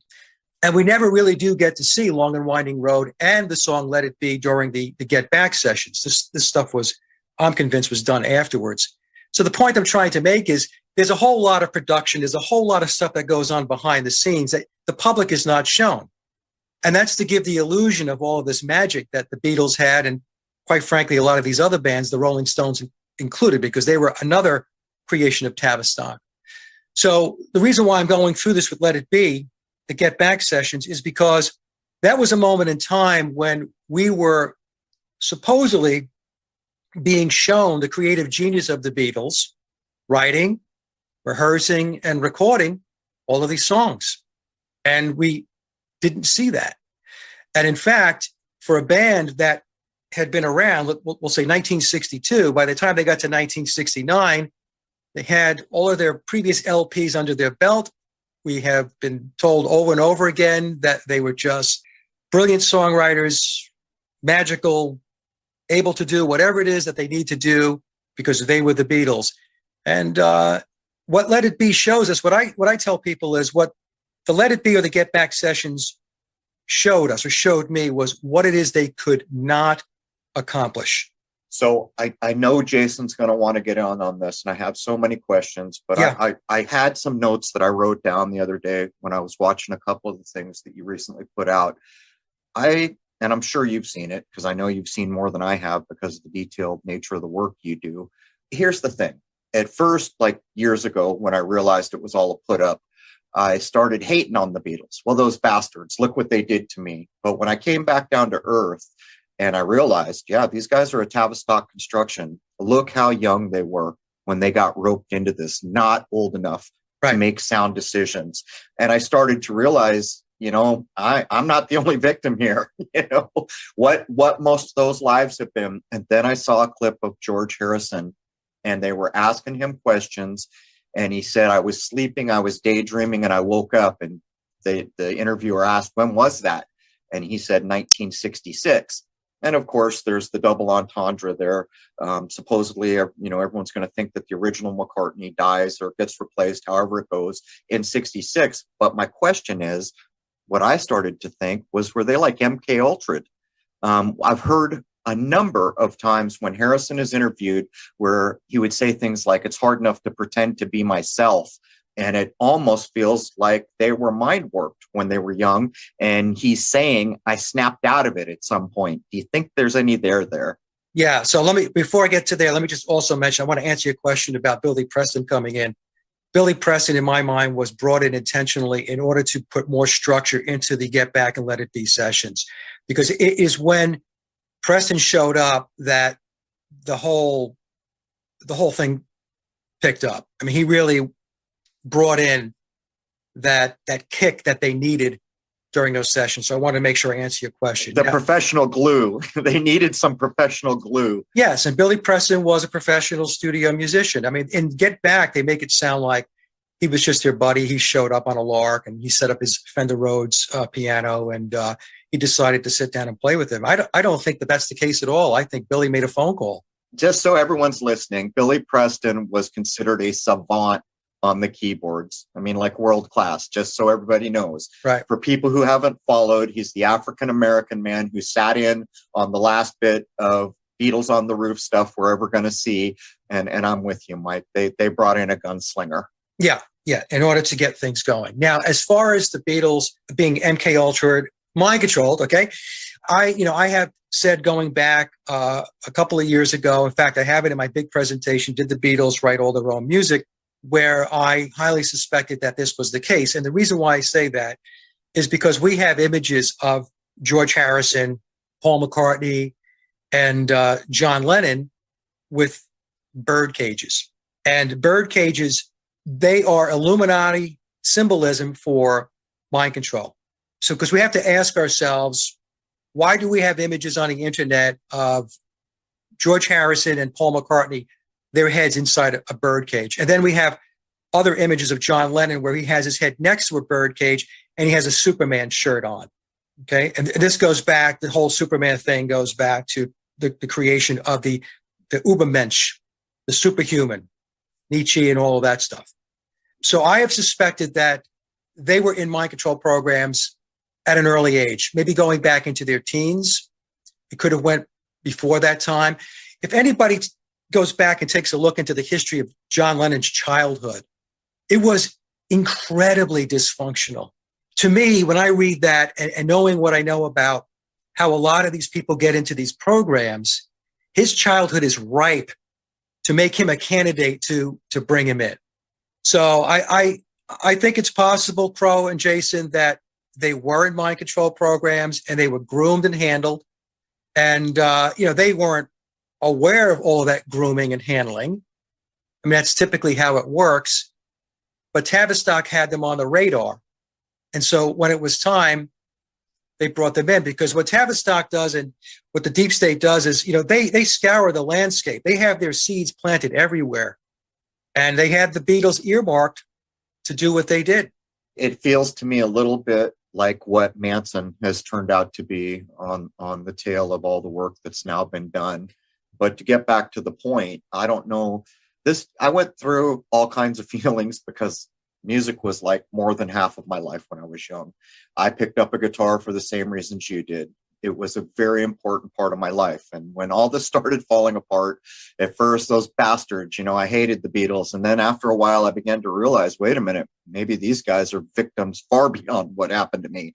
But then I look at Paul McCartney, when his book, I think Billy's Back was the version I got or something like that, a few years ago.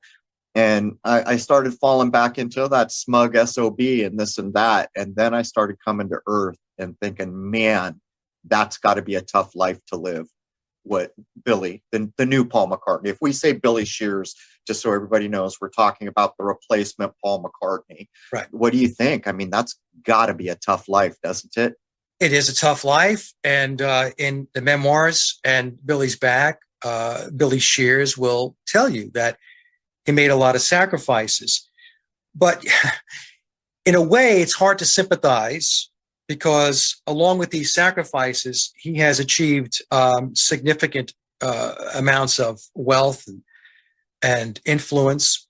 His role, once he took over the Beatles, and I believe he was behind the scenes prior to when he took the reins in the fall of 1966, was to really kick off the counterculture and to fundamentally change the very fabric of our society and our cultures, which essentially means to take down traditional values, to ensure that institutionalized religions, in particular Christianity, was dismantled, and so on. So on one hand, Billy is asking for sympathy, but on the other hand, he was well aware of what it is that he was in place to do. Where I do have some sympathy, or at least I should say some understanding, is that the world of those that are within the pyramid of power is very, very different than our world. So the way they are raised, the way they are brought up, the way they are handled and groomed and so on, this is something that the average person outside of the pyramid of power has no understanding of. So in a way, that's all they know. It's like being in a cult. It's all they know. That's their world. That's how it works. So Billy tells us in memoirs that he was subjected to trauma-based mind control programs, and his earliest remembrance of such a program goes back to when he was 3 years old. He says he was mentored by Aleister Crowley, and Crowley died in 1947. Billy was born in 1937, so there's the 10 years that Billy was referring to. It's a different world, Crow, and to them, that's the world. They don't really understand ours. They play to ours. They benefit from ours by usurping our non-physical or spiritual energy, our consciousness, and also our physical energy, which comes in the form of spending money on their merchandise, their concerts, their albums, and so on. So sometimes it's a little difficult for me to have a lot of sympathy because, we're dealing with a situation where Billy is definitely part of the elite control system. And he has played a major, major role in the transformation of society. Aside from what he's telling us in the book, where there's a lot of revelation of method, I'll tip my hat to that. I'll give him a lot of credit for that. But on the other hand, he's still pushing their agenda forward. And I guess he wants to have his cake and eat it too, in a way. Well, it's crazy, what you said, a couple things there is, could you point to a figure who changed culture in this world more than the Beatles? I mean, it's incalculable. And you're right. I do have some sympathy for people who are drafted in at such a young age. But, in Billy's back, things like, oh, there's a girl who the original Paul got pregnant, tried to sue me. And I said, oh, take my DNA. It's not me. To hell with you. And this kind of callous attitude when in fact, he stepped in right. to fame, fortune, but none of the responsibility, I guess.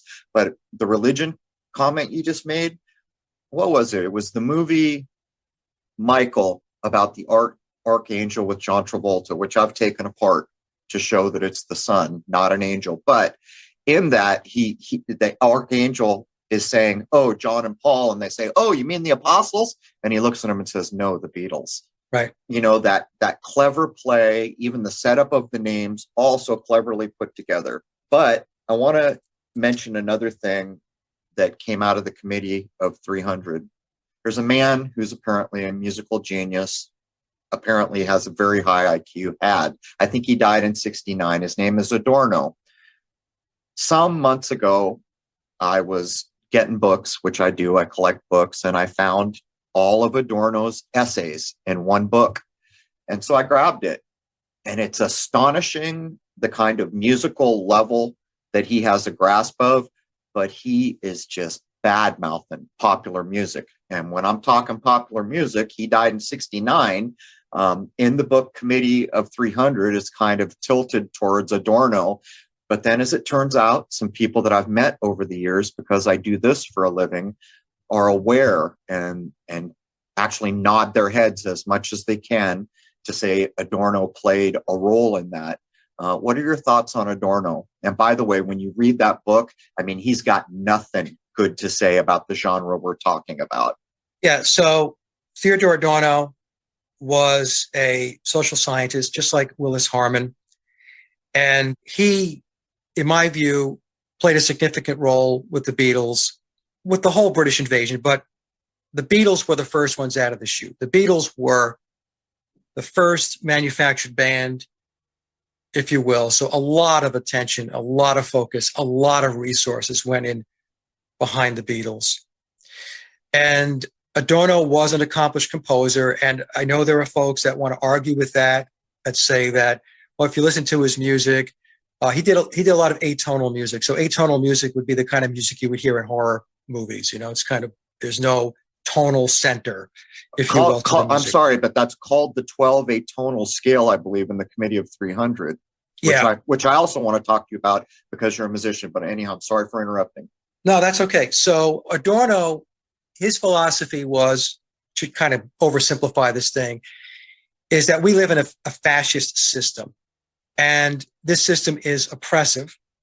And human beings will never become enlightened or illuminated or unshackled. And his work was tied into the human potential movement, which is something that Willis Harman was deeply invested in. And one of the things that Adorno said, which to this day I won't forget, he said that humans, when they go to work, are producers, and when they're out of work, they are consumers. And so he didn't have any use really for the capitalist system. He thought that, as you mentioned, Crow, that pop music was just, it was just nonsense. And that human beings should be spending their time doing more constructive things. They should be philosophizing, being more creative, innovative, and so on. And he believed that the state had the means to take care of all of the basic needs so that humans can thrive. That, so if you take a look at what Adorno, like I said, folks, from a high level perspective, this is what he thought. Now, some people have said to me, well, if Adorno thought that pop music was rubbish, then why is it that he was involved in the Beatles music? Exactly. Right? Right. Well, the reason is because it's like climbing a ladder. It's like taking the stairs going up. What he did was he took the existing mainstream musical premise genres that are out there, and he leveraged it to continue to build it and build it and build it. So if you take the Beatles music as an example, so let's just say they start with Love Me Do and P.S. I Love You. I mean, these are not extraordinarily difficult songs. But as time went on in short order, the Beatles were turning out far more sophisticated music. And in my opinion, this was the strategy of Adorno and George Martin, because I believe that both of them worked together. Martin was the day in and day out managing director of the Beatles psychological operation. And Adorno was overseeing. Next question would be, well, there's information out there where some people said that Adorno wrote all of the Beatles music. And I, in my big presentation, did the Beatles write all their own music? I cover this, and I said, I don't subscribe to Adorno writing all of their music. He was a very busy man doing a lot of other stuff, writing books and all of this. But that does not mean that he did not write some of the music. In fact, if you listen to the Beatles song Piggies on the White Album, that's Adorno's philosophy right there. That's his ideology captured in that song. And implicated in Manson. Yes.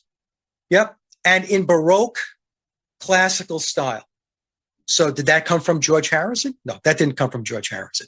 What I tell folks is if you want to get a comparison between a song that I believe that George Harrison did write on the White Album would be Long, Long, Long, and then you listen to Piggies. No, these are two different composers.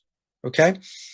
So that's what I believe Adorno did along with George Martin. They had to start basic, and then we see this exponential rise, this trajectory going from the first album, Please Please Me, to what they were putting out, starting with what I believe, I think the Help album with Rubber Soul and then Revolver, because this was during the Biopole period.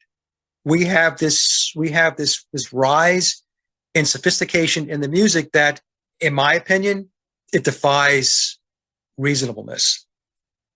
Especially when we look at the Beatles, what were they before they were signed to EMI in June of 1962? They were a bar and club band. That's what they were. And according to George Martin, his own words, they showed no signs of being prolific songwriters. He said he thought their music was rubbish and they had nothing behind them. Initially, his job was to go find the music that they could record.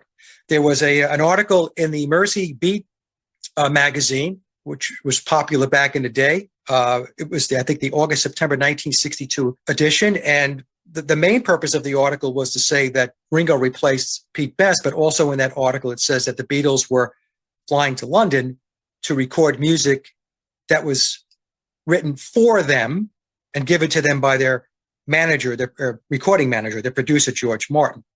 So we have to keep this within the context of the entire story, that when the Beatles first got started, when they first arrived in Hamburg in August of 1960, they were this young, inexperienced, rough around the edges bar and club band.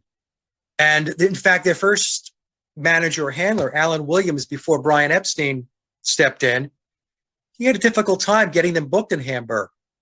And this story is told in the Complete Beatles documentary, which goes back to the 1980s, which was considered the Beatles documentary before Anthology was produced and released. So we have these guys going back into August of 1960. John's 20 years old, Paul's 18, George is 17.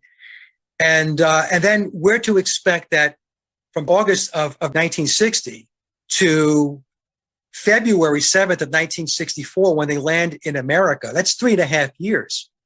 So how did this bar and club band that was young, inexperienced, and rough around the edges, showed no signs of songwriting, their musician skills were average at best, how did they go from their Hamburg stint, August 1960, to arriving in America, February 7th, 1964, 3.5 years? How did that happen? Is that organic? No, that's not organic.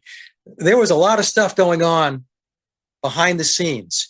And we also have to remember that when they did their Decca audition, which was on January 1st of 1962, Decca declined to sign them. George Martin also declined them. And a lot of people don't realize this. A lot of people who follow the Beatles don't understand that George Martin did not want to sign the Beatles. He listened to the tape that Brian Epstein gave to him. He said, not interested. Memoirs tells us that George received a call from upstairs from a superior and said, wrong answer. You're going to sign these guys. And when George Martin did sign them, and we're told that contract was on June 18th of 1962, that's Bio Paul's birthday, that Martin didn't work with the Beatles one-on-one himself. He had delegated the work to an assistant, Ron Richards. And when it wasn't panning out, George received another phone call from a superior and said, okay, understand that there is no delegation. You have to work with them one-on-one. There's no delegating. So there's all of this stuff that was going on behind the scenes that many Beatle fanatics, Beatle fans don't know, or if they do know, they just ignore it, because it's to not ignore it is problematic to the overall Cinderella story that the official narrative wants everybody to embrace. Well, let's just make it clear. So any reasonable mind would say why, right? Why did Tavistock construct them? Why did the phone ring and tell Martin this is happening when he was clearly on a number of instances, he said they don't have that much talent. Right. There's nothing there. I mean, I think I'm aware of 3 or 4, even a more modern, what's that guy's name from Britain? I forget, a more modern interview, and they put a cut in. It almost seems to me in that interview that Martin might have went a little too far because there was a cut in an odd place. But the point I was going to make is they had a social engineering agenda. And I have stated in so many episodes, it is probably the most successful psychological operation of all time. Yep. Family unit was broken. Our moral values were broken. They were drugged out of their damn minds, as was my generation, as have so many generations since then, all the way to the point where now the pusher is a pharmaceutical company, all normalized because of the period of time. But if we go back to the 12 atonal, so I'm reading, I don't remember if it was in the Adorno book. I know there's a reference in the Committee of 300 by Coleman, but the implication of the 12 atonal is that this is unhelpful. This is not melodic, high-minded music. This is basement going the other direction. And so I got in a conversation with Jason about the 12 atonal scale, and he talked to the man who wrote the soundtrack to Shoot the Moon, who's a PhD in music. What is your take on the idea of the 12 atonal? I mean, it's almost like there's no common reference to whatever they meant when they said that back then. Yeah, so Beatles music was not atonal, it's tonal. So I, in my presentation, did the Beatles write all their own music? I addressed this issue. So Coleman did not get it right. And I surmise that the reason why Dr. Coleman went off on that path is because I sensed that he was disgusted with where the music was going. He knew where it was going. He knew what the agenda was. And so he got off on this whole atonal. It makes sense. Bit, right? Right. So I that's what I think. So, but Beatles music is not atonal. It's tonal music. There's a couple of situations, songs where we might hear some atonal types of riffing, like at the end of Magical Mystery Tour, perhaps. An example of an avant-garde atonal type of construct would be Revolution Number 9, with all of these tape splices and bits all over the place. In other words, there's no real structure. It's a kind of a free-for-all. Anything kind of goes. That's not Beatle music. Beatle music is tonal. And that's where Coleman got it wrong. And that's interesting, because the moment you said it, I remember thinking that very thing, that he was already prejudiced against the whole thing for more than one reason. Partially because his generation's music he considered much more musical and higher minded. But like you say, he knew what the agenda was. By the way, I have it on good authority from people who knew so many of the people that Coleman points to, who have said there's very little that he was talking about that didn't come to pass in that book. Just so anyone knows, if you want to read it, it's called The Committee of 300. I think that's it, right, Mike? By Coleman. And it's been out since a long time ago. But there's a few things here that I want to get. Maybe I should do them in an order that kind of makes sense. What we should mention, though, Crow, is that because a lot of people, like whenever I talk about this stuff, they just want to say that Coleman is some kind of conspiracy nut job. Understand that the book on the Committee of 300 is not a book about the Beatles. No, there's 2 or 3 pages that indirectly, well, there's one paragraph that directly points a finger. All the rest of it is indirect references. Right. So what happens is when you talk about the other content in Dr. Coleman's book, people in the alternative research community, the truth community, they're like, oh yeah, yep. Boy, that guy was, he had the score going back 35, 40 years ago. But as soon as you mention the Beatle aspects of it, they don't like that. Right. So the reason why I want to point this out is because the Committee of 300 is not a book about the Beatles. It's not John Coleman beating up on the Beatles. He's just bringing them in as part of what the Committee of 300 was doing and still doing to alter the fabric of our society and our culture. Perfect. And there's another thing I'd mentioned there of, I don't want to say too much because I've been, people don't want to be publicly known for talking about such things. I had said to people in the know, how is it that Coleman could have even come by some of this information had he not been fed? And I was making the statement, I feel like he was involved in an early revelation of method. And the response I got back was indirect and mostly crickets in the room, just to put it out there. But it's not really arguable that most of what he laid down, we can see it in reverse now. But there's an interesting thing, and I haven't heard you talk about it. Doesn't George Martin have a coat of arms that has like 3 Beatles on it? I have to look at his coat of arms again, but I think you're correct. A couple of people have made mention of that. I haven't looked at his coat of arms very closely, but there's something about his coat of arms that would make you raise an eyebrow. I was wondering if anyone knows that, did he have that before the Beatles? Because that'd be a tell. And that leads me into, it feels to me, and part of this is based on, I think the first book was called Billy's Back. I think I got like the early the first version before all the later updates? Well, there's two books. The Memoirs of Billy Shears is the full-blown 666-page book. Billy's Back is the abridged version of Memoirs. Well, the one I got has his back on the front, but it is a thick book. I think Billy's Back is about 400 pages itself. So in that, there's some allusions that everybody in the Tavistockian construct world, like the Stones or the Who, knew about the whole Paul thing, which of course they must have. They even point to songs. Oh, what do you think this song is about?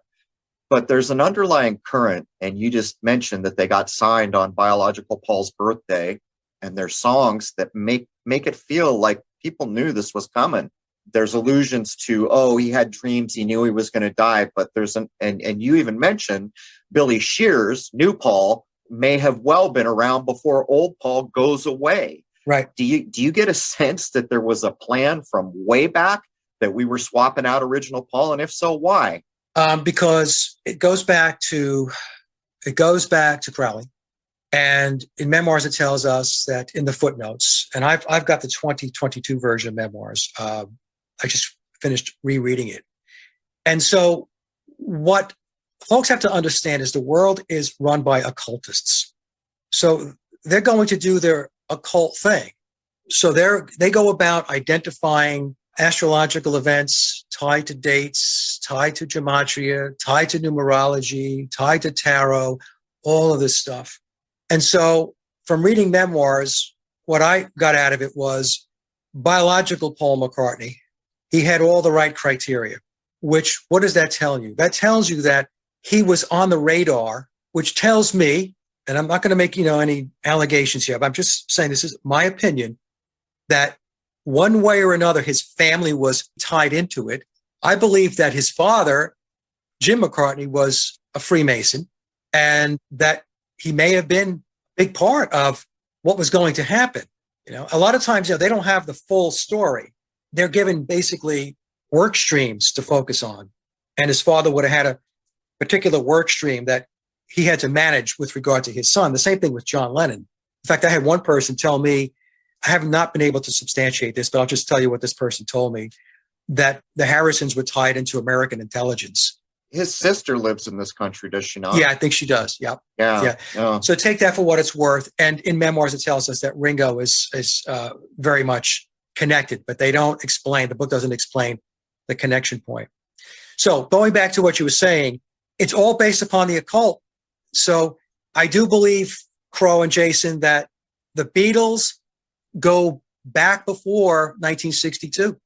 At the very least, what I've said, at the very, very least, it goes back to when they got to Hamburg in August of 1960. And as I just mentioned earlier in our discussion, honestly, I think it goes back into their childhood. I think they were earmarked to do something. How could it be any other thing? And I've always viewed the Hamburg as, here's your crash course. Here you're going to do long gigs day after day to get used to being in the public eye, on stage, all these things. Not only that, they're shaking out the band, right? Oh, that drummer's got to go. Things are happening. Hamburg was training. So the Beatles had to learn to crank it out and learn songs quickly. There's no better way to do that than to play them over and over and over again, day in and day out, every night. So the Beatles, they would wind up going to the Hamburg Club at 6 p.m. and they would leave sometime after 2 a.m. And I have an interview from Pete Best, and he said they would wake up at 3 p.m. and they'd have to be back at the Hamburg Club by 6 p.m. And I address this because a lot of people think that during the Hamburg days, they were sitting there writing music, original music, and they were not. So Hamburg was to get them conditioned to crank. That's so that when Tavistock threw the switch for Beatlemania, the Beatles would be able to go on these breakneck tours. The Beatles would do 16 shows in 16 days, like the American tour before they did Rubber Soul. I think it was 16 shows in 16 different states. I think one stint was in Canada. 16 days it was. I mean, that's crazy. Take into consideration travel, airplanes, buses, and all that stuff, and so on, right? Yeah. So the Beatles were taught the music that they took out on the road. So that's what Hamburg was about. Hamburg was about, okay, learning music, because we're going to teach you more music. And then you're going to take the music that we teach you and you're going to take it out on the road. That's what you're going to do. So the Beatles were even here. Yeah, yes, yeah. Hamburg was boot camp. And aside from Hamburg, what a lot of people don't realize is in between their Hamburg stints, they were doing gigs just about every night, every day throughout the UK. Many times it was close to Liverpool, but they were doing some other stints where they had to do some traveling. But the point I'm trying to make is between their UK stints and their Hamburg, they were cranking and cranking and cranking. They had their head down, and it was in order to make them competent performers, not songwriters, because Tavistock already had their songwriters. They had to be competent performers. The thing you're pointing out, Mike, is that when would these people have had time to write all these songs that went on these albums? Not to mention the fact that on the first couple of albums, there's a ton of covers to begin with. Right. Well, they didn't have time, Jason. They didn't. And, when we go back and look at all the stories that we're told, maybe we'll get into Rubber Soul. I could take you through that. That Rubber Soul, as soon as I started watching that documentary, being a musician, a songwriter, and somebody who records myself, 20 minutes into it, I said, there's a big problem here. But even if we go back to their first album, Please Please Me, we're told that they recorded 10 songs in one day. Okay?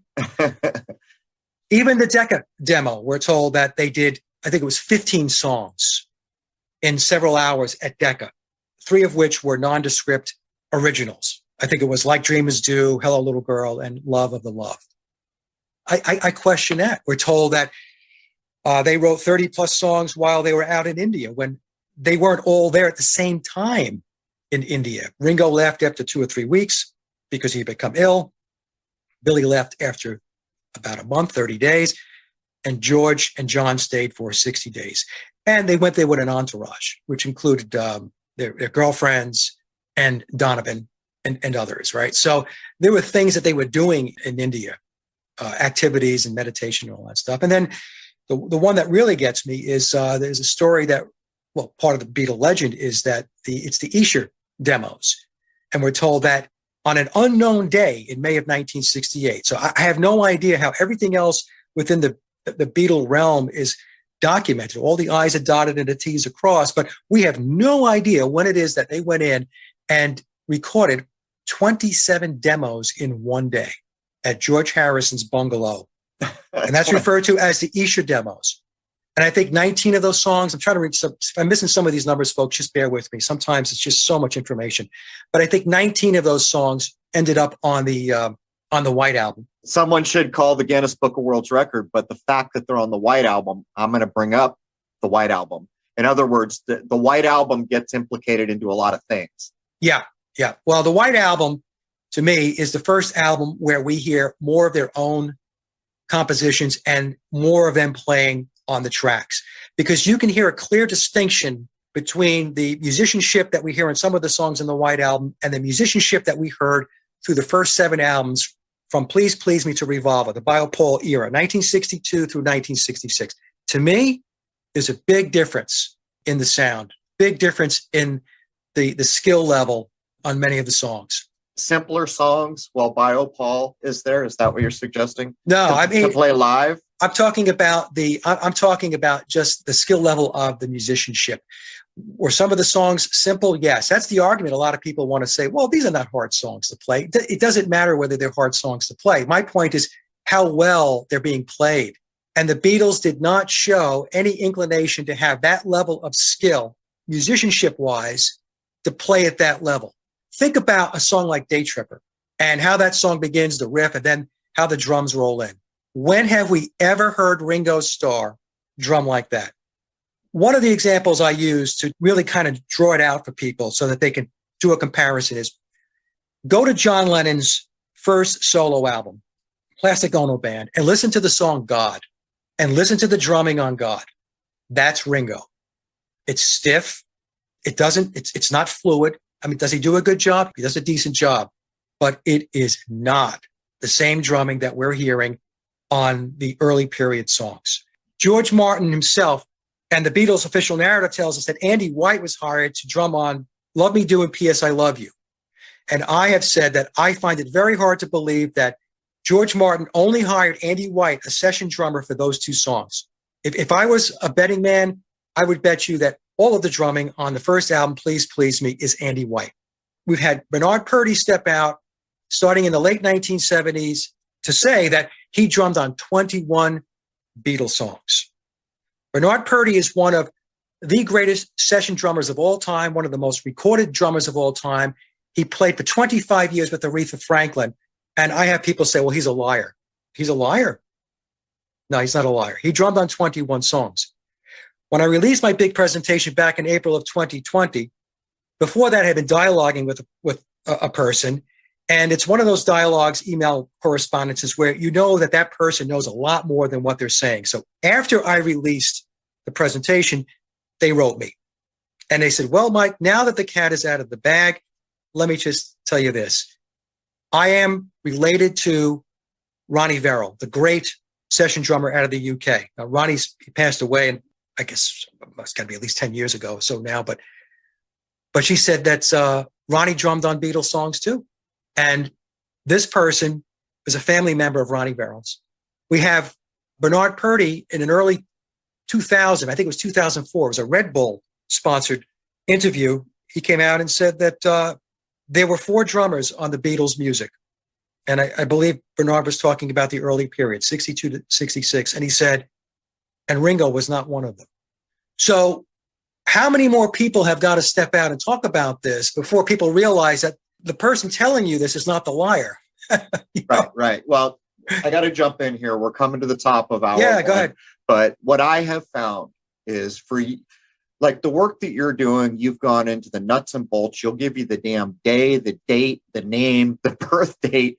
And what I have done is detected the fraud. And a lot of people who would like to hear Mike Williams' dates to even consider what I have said, do things like, well, yeah, that band, but not this other band that I love. You know, it's the mindset you're talking about. We're a nerd. We're quite married to these things that were the soundtrack of our young lives.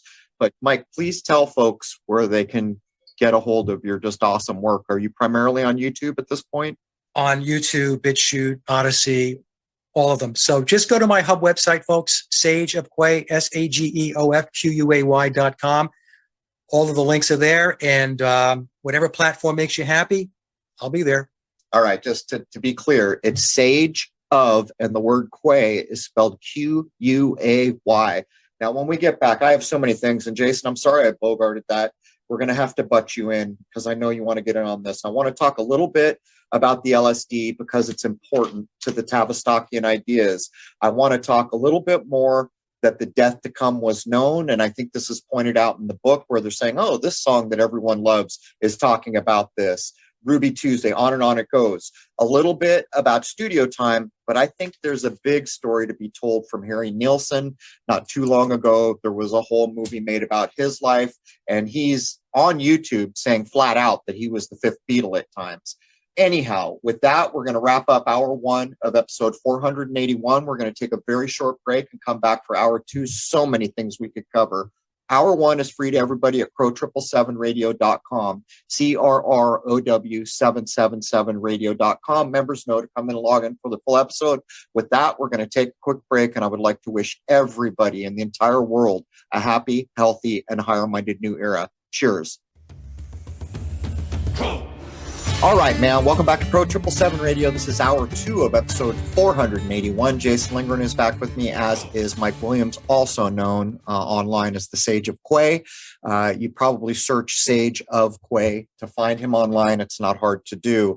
Welcome back, Jason. I'm just going to jump so we maximize the time. Mike, you had requested that we speak a minute about McGowan, and as so many people who follow here, at first I had real problems with McGowan. I mean, I appreciate everything that was laid down, and there were so many nuts and bolts that were definitively laid down that could be looked at and confirmed, but I was always irked at where the stop signs were put. Why didn't he go all the way? And so then later I started thinking maybe it wasn't safe. And then later I started thinking maybe he was warned. And then I started thinking, well, his death was kind of quick. Was that a natural death? But anyhow, let's pick up there. What did you want to say about McGowan? Well, before we ended the first segment, Crow, we talked about where folks would say, well, maybe that band, but not my band. Right. Right. And we get that a lot. And I had mentioned, well, it's interesting because, Dave, who did tremendous work. Okay. So this is not in any way knocking Dave McGowan at all. But when he did his book on Laurel Canyon, he exposed so much of what the music industry, the music business, and these artists were all about, how they came about. But he wouldn't touch the Beatles. And so the question became, did he not touch the Beatles because he was told, don't touch the Beatles? Or was it because Dave's own belief system kept him from going there?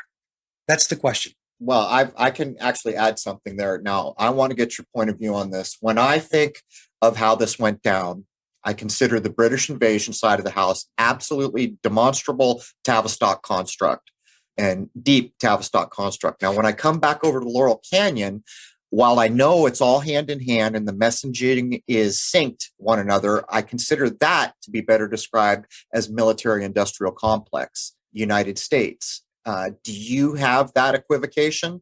How do you see the division that I'm pointing at? Do you agree with it? I have a hard time these days, Crow, delineating between British intelligence, American intelligence. In my view, it's one and the same. For public consumption, we have them categorized, but they all work hand in hand.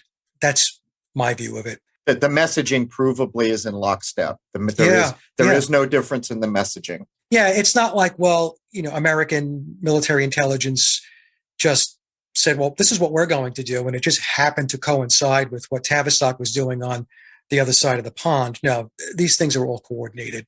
Well, then we have the big red sore thumb called Manson, which intricately ties an event that was monumental in this country, the change, and even up to Tarantino's movie, still ringing that old cracked bell. And it's implicated back to the Beatles work. And interestingly enough, I started out in law enforcement early on. Thank God I didn't. I almost became a police officer, but I was taking the courses, and lo and behold, when I get into criminal justice classes, what do they hand me that I have to write a report on? Helter Skelter.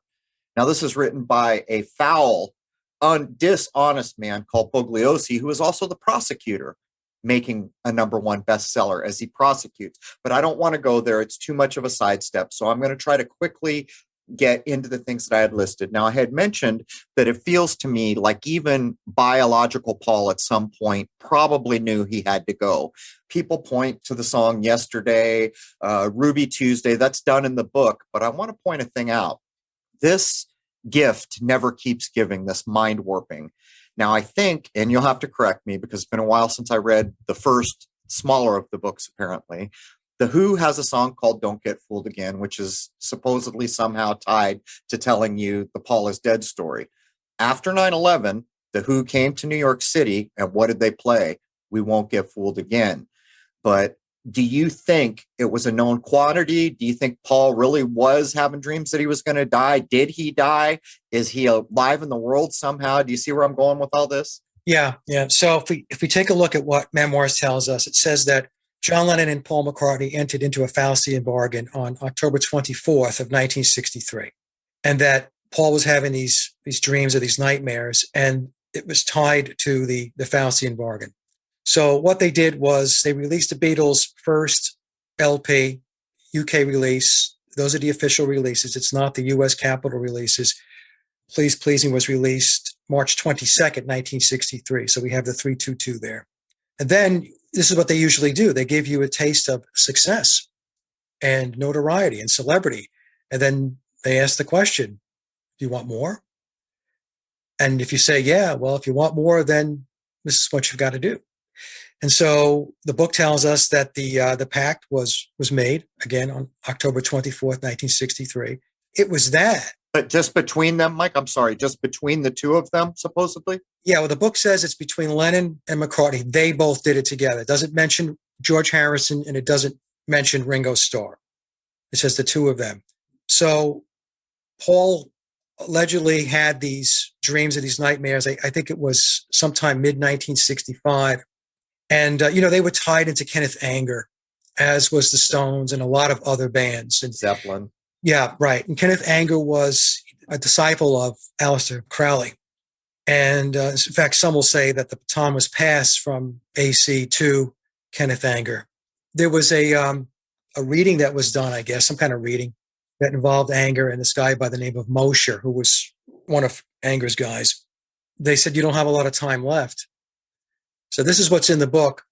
So that tells us that biological Paul knew that he had a problem. You know, he entered into this Faustian bargain. He and Lennon were young guys, in all likelihood had no idea what it is that they were really getting themselves into. Like a sacrifice, you mean? Someone's going? Yeah. In other words, you give your life for the fame and fortune of the band. Your name becomes legendary and so on. And, you know, when you're a young guy and these words are being spoken to you, what are you thinking? You're thinking that your life's going to be taken, or are you thinking that you're going to work really hard and do everything you can to make the band successful? So this is what's in the book. Now, there are going to be people that will say, oh, that's one of the fictional aspects of the book and so on. But, you know, my research, and I'm sure your research and Jason's research has shown that these pacts are real. It's called going to the crossroads. I can take it a step further. There is actually quotes from Robert Plant saying they did a similar thing. The only one who wasn't there from Zeppelin was John Paul Jones. Right. And John Paul Jones seemed to always be more aristocratic. He was definitely a musical phenom. To this day, he's a musical phenom. But it is claimed, and well, I saw it in print, Robert Plant said, I was just a stoned young singer. I had no business being involved in what Page was doing here. Right. Again, I've had conversations with Jason's. My problem with Zeppelin. So you're a studio musician, which should put you like almost like a gunslinger, like the studio bands that we talk about, right. The Wrecking Crew and stuff. That's supposedly what Page was. And then later, he can't write a song to save his life that matters. But then there's where Kenneth Anger comes in again. It is claimed that Anger and Page had a falling out during the making of a movie, and Anger hexed him and said, and is on the record as having said, you will never write another song that matters. Right. So let's move on from there. But I wanted to get your point of view. So there's a few things. Oh, this is what I want to get your. So I'm reasonably sure you probably watched the whole Get Back sessions. For people who don't know, the director and producer of Lord of the Rings, Peter Jackson, magically gets all this magical Beatles footage that nobody possibly could have known existed, and he gets tasked with it. I have not seen the whole put together, but here's what I notice as a video editor and the psychological tricks that are used in video editing. And I don't know if it's the same as the full-blown version that I'm sure you've seen, but what I noticed was the quick cuts. In other words, there's a story that supposedly got filmed, and it's all cut apart.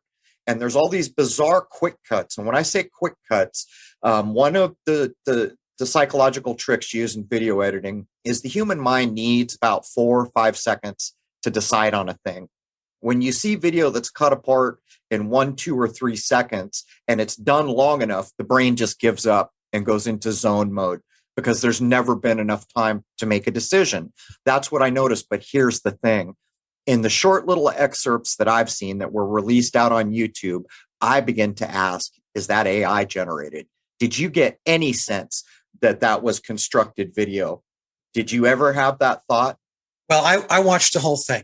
And in fact, I did a lot of analysis of it. There's a researcher that I'm connected into that also had the same observations that you had, Crow, as far as the editing and all that stuff. What I noticed right off the bat, and some people are going to say, well, that's just because the technology has advanced. The pristine, the colors, how they just were just so much brighter, sharper, and all that stuff, right? So, Yep, okay, yep. that's fine. That's technology. Okay, I'll give you that. But it's very difficult to say whether deep fake was used. And the reason why is because deep fake is pretty advanced these days. In fact, I did a video where there's this guy on TikTok that does Tom Cruise. And I've watched that guy's videos over and over again. I'm like, I cannot believe this. I cannot tell that that's not Tom Cruise.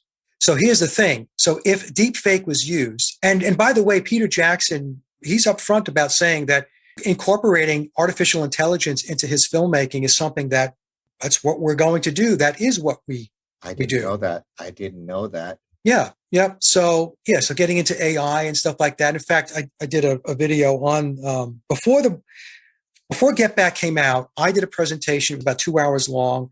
And the reason why I did it was to remind everybody what the initial story was all about with Let It Be.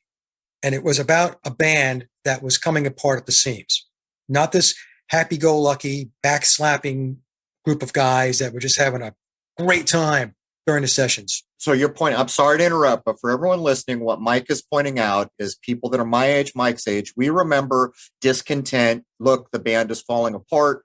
The whole perception by the Get Back sessions reverses that to convince us we were mistaken. That's what you're getting at, right? Yeah, I mean, even though I'll give Peter credit, I mean, he left certain parts of the of footage in, like the elongated version of the terse discussion between Billy Shears, aka Paul McCartney, and George Harrison about what to play on guitar. But generally speaking, my takeaway was that Peter was tasked to buff it up. In other words, Billy wants the entire Beatle period to be bright and shiny. He wants it to be illuminated. And knowing that the original Let It Be film by Michael Lindsay Hogg, who was the director, did not put the Beatles in a bright light. Like we just said, Crow, it was a time when the Beatles were disintegrating. And that downward spiral, by the way, didn't start with Let It Be. It actually goes back to the White album sessions. But in any case, that's what I think was the premise. The premise was to buff it up, buff that period up, make it shiny, make it look good. Don't make it look as dismal as it was presented back when the film came out in 1970. Change perception. Yeah. Like you and I know, because I went to the movies a number of times to watch the original Let It Be film. It was grainy. You could tell the band was hunkered down. You could tell the band was not enjoying it, and that was the takeaway. I remember leaving the theater after watching the original Let It Be film and thinking, God, that was a little depressing, But then the Peter Jackson version of it is a lot more brighter, uplifting, and so on.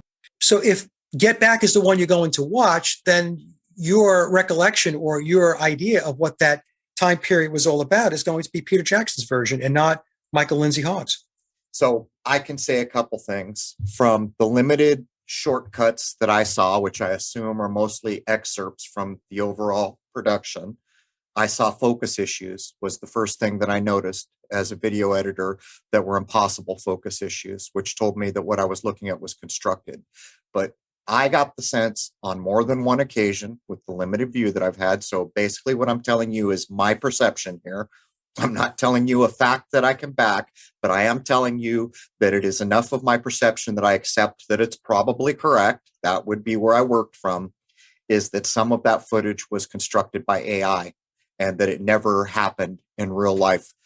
In terms of, say, putting Billy Preston into a scene or even putting one Beatle next to the other. I noticed another thing about the colors, which of course are vibrant, as Mike said, but there is a psychological game being played with the colors, particularly the color green. We've covered this before. But lastly, here's the thing about AI that people need to know. AI can make things that you can't possibly detect or fake anymore. And here's the reason why. When we look at a photorealistic JPEG snapshot that came out of a camera that we took of our family, or a real snapshot, when that gets digitized, it's just binary code. What the AI is doing is not replicating this needs to look like this. It knows what the code is that makes a photorealistic image. Therefore, it is very easy to reverse engineer and make a duplicate that is no different to our eyes as if it had been snapped. In other words, it can easily make a photorealistic thing that never occurred in the world. It's completely generated. That's what I'm bringing forward, but I don't want to get too stuck on this. Jason, do you want to get anything in here, or do you want me to keep this train on the track? Well, there's an important thing to point out here. The footage for the Get Back sessions was all shot on 16 millimeter. It wasn't even shot on 35 millimeter. And if you've seen any of the new Get Back 3-part movie, it looks absolutely sensational, meaning that they used extensive software to pull that out of there. Now, I know a bit about modern color grading and filmmaking and all that, because that's just something I'm into. And you can make the colors anything you want. So if they wanted to make it look vibrant and popping, once they had digitized that 16 millimeter film and sharpened the hell out of it, which they did, They can make it look any which way they want, which is exactly what Mike is saying, that they're trying to give it a shiny new look. They're trying to skew the look of the 60s because at this point, so many people are no longer with us, and they can start rewriting history by putting out these newer films based off of the older works just by tweaking it like this. Yeah, it's crazy to think about. And I don't know about you, Mike, but when I think of that period of time, what I remember is vibrant colors. You know, we're in the tie-dye hippie. That's all coming on. And people did wear, you know, bright colored pants and things like that, which would never be done in modern day. And I think that's being played on. But we, you know, years ago, I did a thing before on Ebola, I think it was, to show that the press pool was encoding an unnatural green. It was in everything. And I noticed a similar thing going in the Jackson take. And you just told me something that really furthers my idea for myself. I didn't know he'd openly admitted that AI was going in on this. Well, no, he didn't say about the film itself. He was saying that in his filmmaking that utilizing AI was something that was definitely on the table. Well, he also apparently, right before he did get back, there was old war scenes that were supposedly more filmed that no one had ever seen. And professionals in the industry took it apart to show there's two things that could go on here. You can try to accurately retell the narrative of this war footage, or you can Hollywood it and tell a tale of your own, which is what Jackson did. So there is evidence immediately before he does get back that he told a tale with war footage, not even being sure which side that he was portraying that the footage was showing or what nation the ship was. These things matter because the color of the uniforms, because, you know, all the things that would identify what you're looking at in war footage. So in other words, he's already been outed telling a Hollywood tale using old war footage. And to me, it almost seems like a test run because from what I understand, he did it right before he did get back. Well, also in the film, They Shall Not Grow Old. I was watching a video by a channel that they major on AI and repairing old films and stuff like that. And they said that in that film, They Shall Not Grow Old, which was a film documentary Peter Jackson did back in 2018, that there was a couple of scenes that were doctored. And I remember the channel saying, you know, there was no need to do that because as soon as you do that, then what you're doing is it's no longer History, an accurate historical record. Right. You know, so I just want to point that out too. So in any case, I saw my gut feeling rang like a cracked bell when I saw They Will Not Grow Old or whatever the name it was, to the point where faces were completely constructed by AI. I mean, in the one I'm referring to, I don't even know if it's the same set, but it's supposedly war footage that hadn't been seen for 50 or 60 years or whatever they're claiming. They actually even changed the background where the trees were in the mountains, the buildings, a bunch of things. And I think it's kind of like a test run to start running out the AI. But, I know one thing. I want to bring up Harry Nilsson because I actually saw footage of Harry Nilsson saying I was the unpaid fifth Beatle more than once or something like that. But the studio time, that's another thing where the Beatles kind of break the mold, right? I've heard accounts where, you got all your songs together and you had an hour or 2 or 3 hours and you went in and whatever you got down, that was your studio time. All of a sudden with the Beatles, that's all out the window. They have unlimited studio time. Right. Unlimited studio time. But that doesn't mean somebody's not picking up the tab, right? Point is someone, even if that's true, someone is. And that, you know what I know. So many tales of bands saying, you know, the studio time is expensive.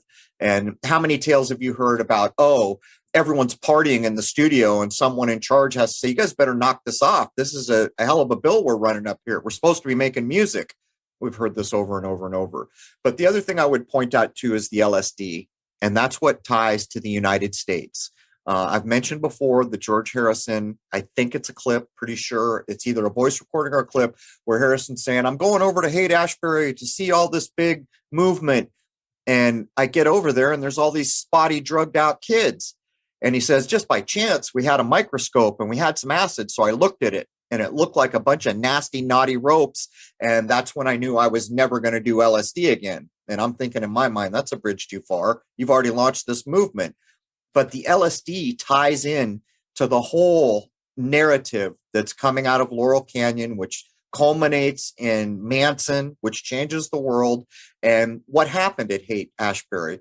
So the Beatles are implicated in the early LSD induction. As a matter of fact, I think it's not Biopol who is actually, you can correct me, interviewed, and he's asked directly about his LSD use. Yeah, that's not him. That's Billy. And by the way, Billy worked with John Phillips with the Monterey Pop Festival to kick off the Summer of Love. So we've covered what a big deal that was. Yeah, I'm just saying LSD was huge. Yep. With that, So it's another tie. But Jason, why don't you get in and I'll quit Bogart and all our time. Well, the one thing I'm very curious about is what is the deal with the Billy's Back book? And I know it went through a couple of name changes. What's up with the author? What's the connection there? Like, how did all that get started? I don't really know the backstory to that. Okay, so Tom Harriet is referred to as the encoder because the book is encoded. I tell folks it's 4 layers of encoding. I used to say 3, but it's really 4. So I spoke to Tom. I actually didn't speak to him, but it was email exchange. And I email periodically if I have questions to reach out about something I read in the book and I'm looking for clarification and whatnot. But Tom told me going back, maybe about 3 years ago or so, that earlier in his life, and he didn't tell me when in his life or how early, he was trained to do this encoding. And he said to me, Mike, at the time, I had no idea why it is I was being trained to do this work. And this is very typical of how the Masonic system works. It's just like a corporate system. It's a pyramid system. And so certain work has to get done, initiatives, operations, and so on. And then within their Masonic corporate structure, they have resources, people with skills. And Tom's a Freemason. He told me that he used to be a Mormon and said he left the Mormon church back in 2009 when he released the memoirs of Billy Shears. And his email to me said, but I can't say the same thing about Freemasonry. So yeah, I thought they met on a beach. Yeah, that's the story in the book. And the book also says that if you get the later editions, the footnote will say that that is a fictional account. So Tom is tied in, at least from the standpoint of having an important skill as a Mason, this encoding. And so when I'm giving you my take on this thing, okay? So when Billy made the decision, along with the people that he reports up through, that he was going to release this book, they had to look for the proper skills. And Tom was tapped to do the encoding. And in another email where I had asked Tom a question, I don't remember what it was about at the time. Maybe it had to do with Phil Ackrell, but Tom wrote back and said, I have to go back to the boxes, Mike, and let me take a look at what I have there. So what that told me was that he received boxes of content, which told me that Billy's life was chronicled. Every detail about Billy was organized. And that is what Tom was working with. So it must have been a very extensive, I think, system of documenting Billy, different periods in time and different events and so on, that Tom had to pull together. Do you know how they met? Is it later stated? Because what I read, well, it's all claimed to be fiction, but I breezed through it. They by chance met on a beach. Is there an actual story they claim is correct how they met? No. I did ask Tom. I'd asked him at one time, again, this is going back a couple of years ago. I said, have you ever spoken to Billy in person via the phone? And he says, I can't answer that question, Mike. But it does say in the book that there are email exchanges. Billy will talk about that. The net of it is the book is a Masonic book, and the people that are involved in the book, Tom, Billy, and whoever else, they're all in the club. And Billy claims that he's putting this book out because he wants people to understand who he is, because for 56 years that we know of, people think that a guy that passed away in 1966 is who they're looking at and is the guy that wrote all of this music, when in fact, a huge chunk of it was him. So I guess he wants us to get to know him a little better before he heads out. The big send off. But yeah. So I got to ask, when the book that I got, and I'm assuming the other ones, you're told a couple things. This is fiction. That's how you know it's true. And of course, in a nonfiction book, I'm sure people would not be making the statements. But here's the point. You're told right up front, this book is encoded. And I opted not to decode it. Is there anything encoded there that matters or adds anything? Did you take the time to get through the coding? And you're saying there's like 3-4 levels. Yeah. So the first layer of it is just read the book like you read any other book. The second layer is the word stacking. So on each page, there are bolded out letters. So when you read those letters or read those words that are bolded out, you get more information. The third layer is the acrostical code. So every other letter spells out going vertically down the page, gives you more information. And in fact, that's very tedious. Tom actually put out a small pamphlet that gives you the acrostical code and what it's telling you. So then you get even more information. The fourth layer of it is the book dropping clues, breadcrumbs, for you to go outside of the book to do additional research, to either validate the book, which is what I was doing, and or to take certain clues, hints, and to expand on what the book doesn't focus on. As an example, the book really doesn't walk away from the Lennon and McCartney songwriting team. It sticks to Lennon and McCartney being these great songwriters, although there are moments in the book when, if you pay attention, you can see and you can read that the book is telling you, hey, go look outside the book, because what I'm telling you here may not be true. And that's what I did. And in fact, it was on page 350 and 351 of a previous version of the Memoirs of Billy Shears, when it was talking about George Martin said he would take their little songs and make them great. And then started talking about the Committee of 300 and the Snitch. Oh. And I knew the Committee of 300 was John Coleman. He's the snitch? He's the snitch. He's the snitch that they were referring to in the narrative, in the book. So that's when I went out. I read the Committee of 300. I read 2 editions, the first one and then a later edition. I think there's 4 or 5 editions of the book. So that's the fourth layer. The fourth layer is inviting you to go do more research, one, to validate or to debunk what they're telling you in the book, or to take it a step further. That's how, as an example, my colleague, Sally Whitty, figured out that Billy has a prosthetic right eye. Wow. So Billy's blind in his right eye.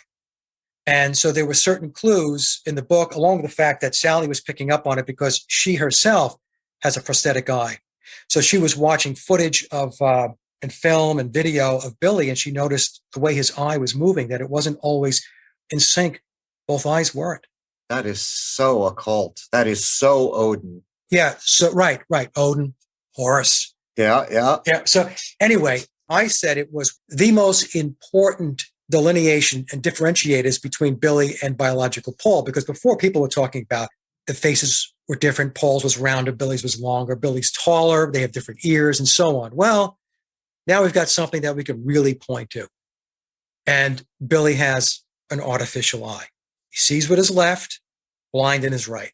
And I did an entire, with Sally, I did a presentation on this, and I split Billy's face in 2 to look at his left and look at his right eye. And you can see where the eyes they're not aligned properly. So if the left eye is looking straight forward, the right eye is not. Now, a lot of times when you see these videos and you're looking at him, his blind eye does move. There's a fallacy out there that if you have a prosthetic eye that it doesn't move. That's not true. It depends upon the degree in which there's damage to the eye. You can easily look this up.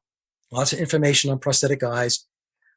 So there's times when the eyes will move together, but there's a lot of times when you watch them very closely where the eyes do not.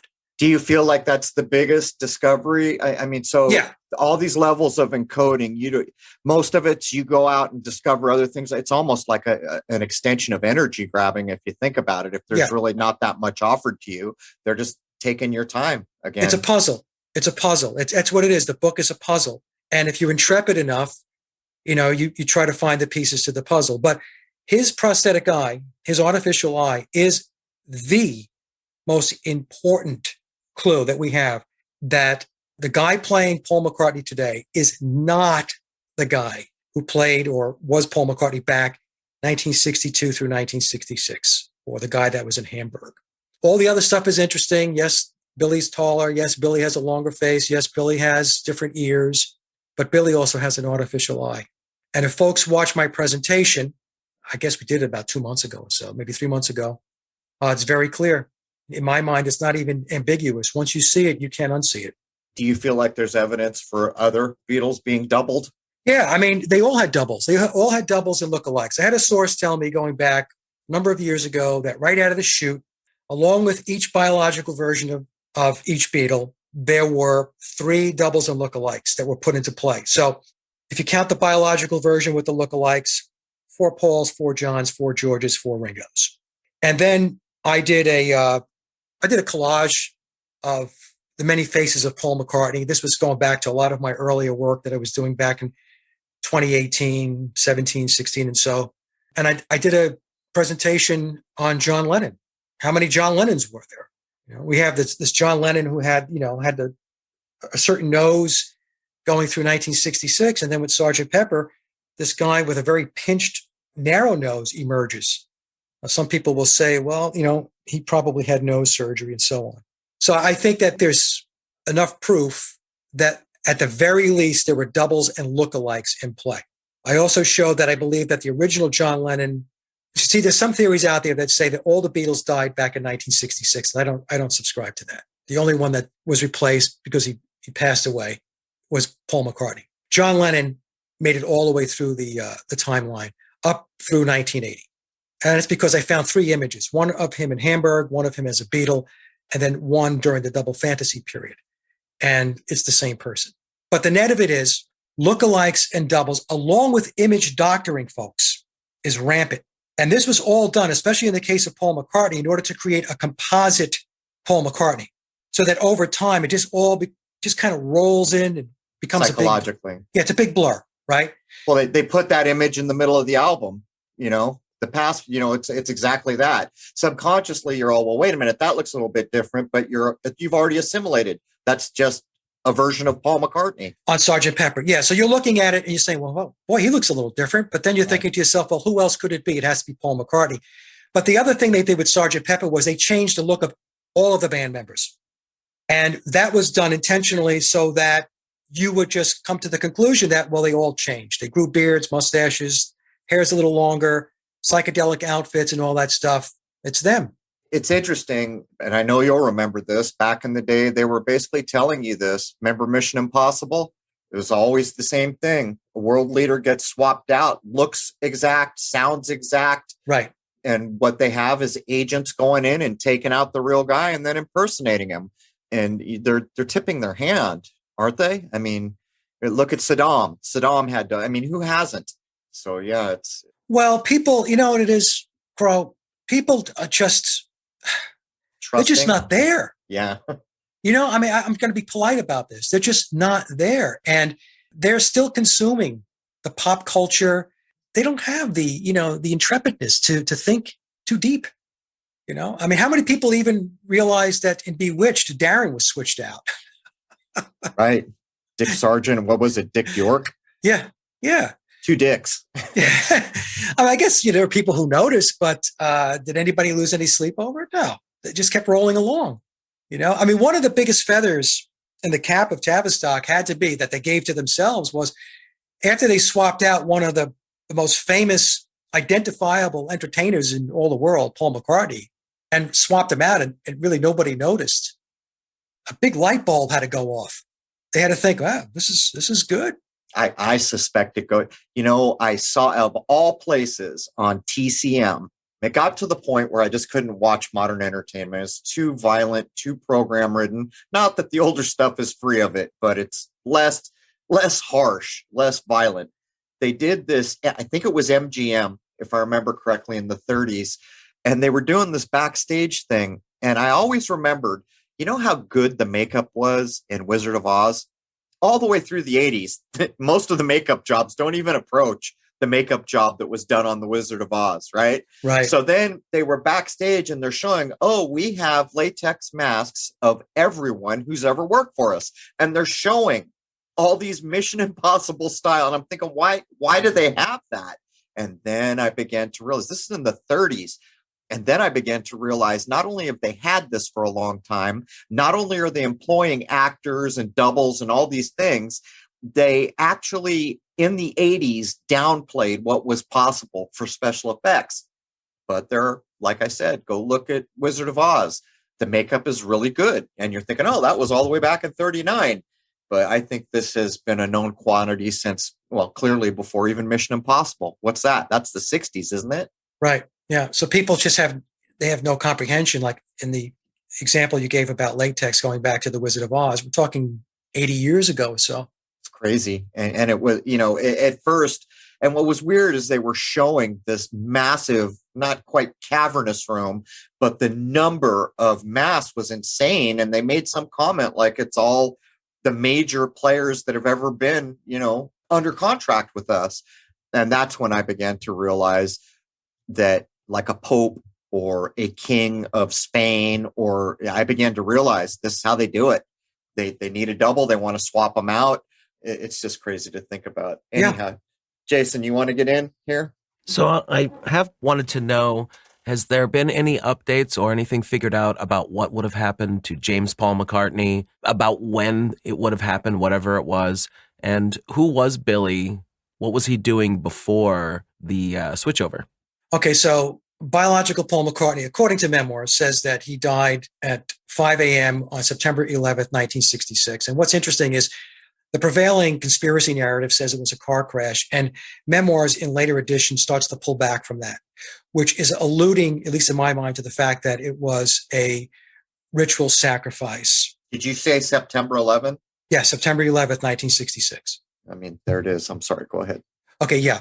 So that's what the book tells us. Now, as far as Billy goes, Billy tells us that he was a session musician. And then, he got the nod to replace biological Paul. And this took place after Paul's death on September 11th of 1966. But that story to me is part of the fiction in the book. I believe Billy goes back way before 1966 and his involvement with the Beatles, because during the course of the book, he tells us that when he was with the Diplomats, with Denny Lane, and so on, that he was introduced to Paul McCartney, I think, back in 1962. Also in memoirs, he alludes to, through Tom, he may have been writing some of the earlier songs. In other words, he was with a band called Billy Pepper and the Pepper Pots, and they did some Beatle covers. But a question that another researcher that I'm networked into, Ofer Zebi, is that the original album of Billy Pepper and the Pepper Pots, there's no date where people can find when it was published, when it was released. So the question becomes, was Billy writing these songs, recording these songs as Billy Pepper and the Pepper Pots, and then they became demos that was sent over to EMI, to George Martin, for the Beatles to learn? Right? That's one scenario. I'm not saying this is what happened, but this is something that's alluded to in the book. Also, going back a couple of years ago, Billy said that as Paul McCartney, he wrote the music to In My Life. Now, In My Life was released before 1966. And then the mainstream media went into damage control, right? So I think two universities said they ran some computer modeling and all this stuff, to basically bamboozle the public and say, nope, he misremembered. That song is a John Lennon song. How do you forget that? And I said, in my presentation back in 2020, I said, there's no way, if you wrote the song In My Life, that you misremembered your part in writing it. It's right. Considered to be one of the greatest rock songs of all time. So what Billy was doing, in my opinion, if you go back to what he said about writing the music to In My Life, and John allegedly wrote the lyrics, well, if that's true, he was playing a part with the band before Paul died. Also in the book, he alludes to being a session player on their tracks. That's what I read into when I was reading the book. It was kind of leaning into that direction, that he was one of the session musicians that George Martin tapped. So do you accept that Billy, replacement Paul, Billy Shears, did actually write so much of the music that is famous? Do you accept that that's true? I believe that Billy is an accomplished songwriter and composer, and that he wrote many of the songs that he claims that he wrote. However, I also believe that he utilized ghostwriters. So when we see him out in public all the time, the reason it's not so groundbreaking, great musicianship is because he's fake and he's left-handed. Is that the reason for it? Yeah. So when he plays live, he plays left-handed. And that's not he's naturally right-handed. So he had to teach himself to play lefty. And some people find that hard to believe, but there were Beatle tribute bands. I think the guy who plays bass in the Fab Four, which is a pretty famous Beatles tribute band, did that exact thing. He's right-handed and he switched and taught himself how to play left-handed. So when Billy records in the studio, he plays right-handed. In fact, a source of mine has been in the business a long time, actually has worked with Billy a couple of times, relate a story to me where he walked into the studio. I'm talking about my source. Billy was there. He was playing guitar and he was playing right-handed. Mm. And so my source said to him, hey, because you play pretty good right-handed guitar for a lefty. And then Billy's response was, well, back in the day, there weren't a lot of left-handed guitars, so we had to learn to play both ways. It's a ridiculous story, right? Jimi Hendrix, all you do is just turn the guitar around and restring it. It's or not, don't. Some people play upside down and backwards. So I believe Billy has written a lot of his own music, but he'll claim that he's written everything. In fact, the book will say that. Right. He's the king. He's the king, right? But it's, Crow, that's not how the music business works. You always have to have a pipeline of material. And the only way you can really ensure that you have that pipeline is to have others contributing to the content. So here's my problem. What I got from the early version of the book, and not all the blown out stuff that you read, is that Billy's basically saying, hey, man, I did all the hard work. I snapped the whip. Everything that was made was because I'm great. So how the heck come? Look, if you are a stonemason, if you are a carpenter or a carver, as long as your body works, you get better and better and better the longer that you're in the trade. It's not true of so many musicians, and Paul McCartney is one of them. So you're telling me you wrote all this great music on Sgt. Pepper's or wherever you want to claim you wrote it. What about he comes back, he's always switching instruments too now, showing up with a weird guitar or a ukulele or something so he can fake it through, maybe lefty. But the point is the music doesn't hold a candle to what was done before. It's the same problem I had with Zeppelin. Some of that Zeppelin music, it holds up. It's probably always going to hold up. And yet, Jimmy Page hasn't done a damn thing since Zeppelin that even comes close, for the most part.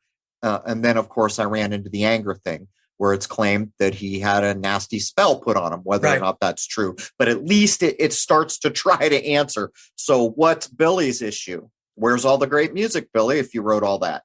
Yeah, so this is something even that Bob Dylan spoke about. If we go back to the 60-minute interview he did with Ed Bradley said, hey, could you still write the songs that you used to write? And Dylan said, I can't do that anymore. There was a moment in time, and now, no, I can't do that stuff anymore. And, you can see Ed Bradley was a little perplexed, like, why not? Because the Ouija board got stale. Yeah, I believe because there is a span of time, a period of time in which, that ability is put into play based upon going to the crossroads and making that pact. Now, I do believe that Billy has done something to end up where he's at. And there's a couple of things, though, I know we're running short on time, but I want to talk about with the Beatles music and why the difference. So the 62 through 66 period, I'm convinced, was a different set of songwriters overall than what was employed between 67 and 70. And I believe what happened was back during the 62 through 66 period, George Martin, he had his crew of songwriters, Tavistock / EMI ghostwriters that were contributing. More innocence, right? You're referring, there's more innocence in that early stuff. There's more innocence. There's even a different style of music, if you will, right? It's just a different composition style. And then from 67 to 70, the Billy period, I believe he hired or brought in his own crew of songwriters, which could have included Harry Nilsson, could have included, which I'm pretty sure it did, Donovan. Oh, wow. Okay. In all likelihood, Neil Innes from the Bonzo Dog Band, also of Ruddle's fame. Yeah. We can go on and on and on of folks that Billy hired guns. Yeah, hired guns, friends of his network is in a circle of people that he tapped. So now you have a different set of songwriters and composers. So the songs are going to be different. And then over time, of course, what happens is once he stepped out of the Beatle box, he went solo, then things changed up. He's no longer a Beatle. He's not in the Beatles. I think that he was put in a position where, because he broke the Beatles up. Everybody thinks it was Yoko and John. It was not. He pulled the plug on the Beatles because he got tired of all the friction and the tension in the band. This is what he explains in memoirs. He pulled the plug. He had it. He couldn't deal with all of the backstabbing and all that stuff that was going on.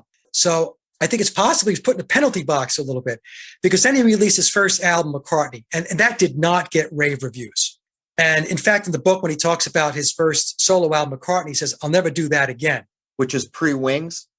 Pre-Wings. Okay. Yep, pre-Wings. Okay. And then he had to reestablish himself, and then he got into the Wings thing. He reconnected with Denny Laine. He played with Denny Laine back in the days, the early 60s, with the Diplomats. He was the character Phil Ackrell. They all had stage names. Is his name pulled? I mean, is Denny Laine in our ears and in our eyes, if you get the pun? How is that possibly so close? Oh, Denny Laine and Penny Lane? Yeah. I don't know. Billy touches on that a little bit in the book, but doesn't go into any great detail. Penny Lane is an actual place in Liverpool, near Liverpool, and that it was a song that he pulled together to kind of endear himself to the local base, the Liverpudlians and stuff like that, and the locals within the UK. He didn't do a very good job, because the picture that he painted in Penny Lane, the actual Penny Lane, was actually a bit, downtrodden, if you will. So there was a big contrast between what he was portraying and singing about in the song, and those who actually lived there or near there actually knew the place to be. So, but I don't know of any connection between Penny Lane and Denny Lane. But in any case, going back to, I think Billy had to reinvent himself as part of the disciplines that are in place within the pyramid of power. This is my own opinion, folks. Okay. So he pulled the plug on the Beatles. He had it. And so then it was like, all right, fine. So you're going to basically start all over again and build it up again. And he did. Even Billy has lamented about why his solo stuff. I remember reading this article years ago, and I cannot for the life of me find the source anymore. Why his solo stuff never, in his mind, stood up to his Beatle work. And then he resolves his dilemma by saying that, well, you know what? I did write some really good, pretty good songs from a solo perspective. And so I shouldn't be so hard on myself. And in fact, there are solo songs that, in my view, are great songs. I mean, Live and Let Die, Band on the Run. Yeah, but what about Wings? How much of Wings do you feel like is because I've heard interviews where McCartney's saying, I put this band together, I'm the king, it's like his idea of he did everything for the Beatles.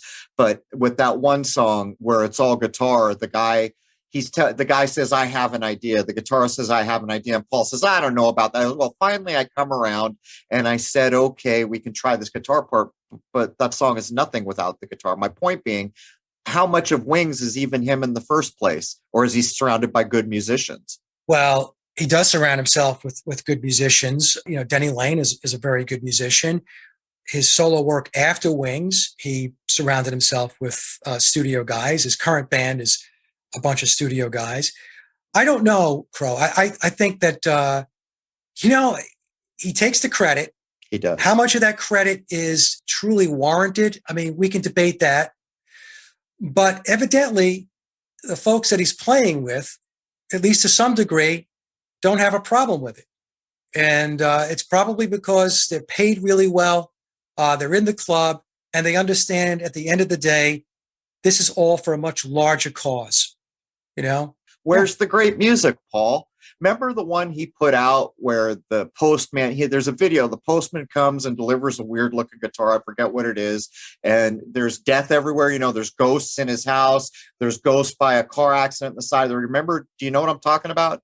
No, I'm not. It was a later release. The music is just not there. But I mean, we're getting close on time and there's so many. Let me get these last few things in. Yeah. There's claims that Yoko was John's handler. There's claim that Linda McCartney was Paul's handler. As a matter of fact, here's an odd thing, and I wonder if you remember this. When I was young and Wings had just come out, and by the way, this music is going to dominate the radio airwaves, Wings for periods of time, Band on the Run. They used to say that there was a joke that used, and I'm not trying to be rude to someone, I'm explaining what the public perception was. There was a joke that said, what do you call a dog with wings? And they would say Linda McCartney. In other words, the perception was not very favorable. What do you think? Are they handlers? Is there anything to all this idea that they were literally the female handlers of these folks? Well, we'll start with Yoko first. I mean, Memoirs tells us straight up that she was John's handler, and also to a certain degree Billy, but Yoko first and foremost, because it's explained in the book that once biological Paul McCartney died, John kind of lost his way. And to kind of keep him on track, to keep him from drifting away, Yoko was brought into the picture. Now, as far as Linda goes, I honestly, I don't know. In the book, he talks very, very fondly of Linda and his love for Linda and his children. I don't know. I could tell you the thing that bugs me with Linda is her dying at 56 years old. 5 + 6 is 11, right? Right. I don't know. I don't like saying things like this because it's opinion and it's pure speculation. But I wonder if sometimes if Linda was part of the deal. I have doubts. That she departed early because of of his pact, his whatever his agreement is with what Dylan refers to as the chief commander. I don't know. I think it's too much to overlook, but I'm with you. I don't want to badmouth. And well, before we run out of time, so early on, like whatever it was, I had my issues with something was wrong with a lot of my music, but it's centered on the Beatles and whatever it was, 2012, way back sometime, I realized it's true. They did swap the most famous face in the world out right in front of us, but there was a whole story that developed at the time about the importance of the big guy. What's his name? Mel or Mal? Mal Evans. And they tried to say things at that time, like Mal was writing a bunch of this music, and that part of the sidetrack story, because that's when it was first starting to become a public thing again, is that he was killed because he was tired of all the music he'd written being attributed to someone else. Do you have any opinion to share with who or what or why Mal was? Well, there's a story out there that Mal contributed to 2 songs on Sgt. Pepper. I don't know about any other songs other than these 2, Fixing a Hole and the title track Sgt. Pepper, which he assisted with. This is how the story goes. And allegedly, he was supposed to get credit for his co-authoring or his involvement in writing those songs. And of course, if that story is true, that didn't happen because if we look on the record, it says Lennon and McCartney. Right. Now, his death, the story behind that is, and again, folks, these are stories. There's no way of really knowing. He was writing a tell-all book, and he had a manuscript, and he was going to spill the beans. This story also applies to John Lennon, by the way, which there's speculation that Lennon was doing this as well, and that's what led to his death. But again, this is speculation, and I think it's... What about George? Is George, because people claim that was true of George. I don't know about George. I could say that between Lennon and George Harrison, after the Beatles broke up, the 2 of them dropped a lot of clues. Right. Lennon in particular was in a early 1970s Rolling Stone interview. He called McCartney a myth, the Beatles a myth. He called Dylan a myth. And then, of course, he wrote the song How Do You Sleep? And that is probably, the Paul is Dead song, where he just took a big shot at Billy. So I don't know. I think that these guys, especially, Ringo too, because he did Back Off Boogaloo and so on. I think that they had gotten to the point where they just, I don't know, they got tired of. There are it's almost like in modern times, last 10 years or something, I'm guessing, whenever the remaining Beatles that were there at the time got together, particularly with Ringo, he is constantly dropping stuff. Like they're going to an old theater, the theater where they supposedly broke in America. And Paul goes off on this whole thing and Ringo says something like, "What are you talking about? I was actually there." And then when he at the Rock and Roll Hall of Fame, well, thank you for all that, Paul. Some of what you said was actually true. There's all these examples of people kind of backing him off. Well, during the Rock and Roll Hall of Fame, George Harrison said, "We loved," right, past tense, Paul. Right. We loved Paul. So there's that's referred to as masterfully speaking. Yep. Within the Masonic circles, where they can speak encoded and they can tell a lot of truth by doing that. It's like, Denny Lane did that in an interview going back a number of years ago. I have a guy that I interviewed who was a friend of mine on Facebook when I was on Facebook 2 or 3 years ago, Walt Schnabel. And Walt used to work at a venue, and Denny Lane played there. And so after the band wrapped up, Denny was packing up his guitars. And so Walt said, hey, he said, Denny, what about Billy Shears? What about Billy Shepherd? And Denny said, who? And so Walt said, come on, Denny, you know what I'm talking about. He goes, oh, you mean Billy McCartney. So this is what they do. They all know, and they can drop their clues in their own little way to put it out there. Jimmy Page recently did basically a verbatim masterful speak about this. Well, when he was at Oxford, he did a speech at Oxford, Jimmy Page. They asked him about the backmasking on the songs. Right. And Page denied it. But of course, if you play Stairway to Heaven backwards, I mean, it's very clear. It's not even ambiguous. They're praising Satan. During that response to the gal who asked the question, Jimmy Page said, and Paul is dead. It's the way he emphasized. And he says, I'm serious. He says, Paul is dead. I'm serious. Right. And he said, I just want to be part of all things shiny and bright, which is Lucifer, right? That's what he says during that Oxford. That's what he says during that Oxford lecture. It's right there, but it's the way he called out, and Paul is dead. I have that in a presentation as well. But Crow, people watch that stuff. It goes right over their heads. Or if you point it out, they think you're a nut job. They think you're crazy. You're just reading into things, Mike. Because they don't know how to think yet. They want things to be the way they want. Masterful speaking works on a mind that wants things to be the way they want it to be. Right. Because if you actually type out what's just been said and you divorce yourself that you ever saw it and just read this back, then you can see how it works. But the problem is then you go watch it again and you're back to, that's not the way I want the world to work. Right. And so it's crazy. So look, by the way, I want to invite you back again. We'd love to have you back again. I wish we had more time than we have, but as a cap on what we've just done, the reason I've gone at this so many times is because it was damaging. The overall result of what happened has paved the way for where we are teetering right now. It's all there is no separating any of it. And if you want to be honest, can you think of something that changed the world culturally and just take the yearly off that? So you say cult. If culturally there was a bigger change than the Beatles, what was it? And even if you can think of something, you've got to admit this is big and it's mostly worldwide, even to the point where they're attributing the fall of the Russian Empire was partially because of Beatles music. On and on it goes. That's right. Billy said he played in Russia, right? So that was first band in. And by the way, we helped knock communism down. Right. When actually what we're looking at is a version of communism coming on now. It's openly stated. But my point is, this was damaging. And we paid. There's two kinds of programming that went on. And in an episode we're about to do that's going to be about Moon Manson and Woodstock to show how a programming timeline is put together over time, there's the programming you pay for, which is what we've been talking about. I love the Beatles. I paid to go see their concert. I paid for their T-shirts, their merch, their albums.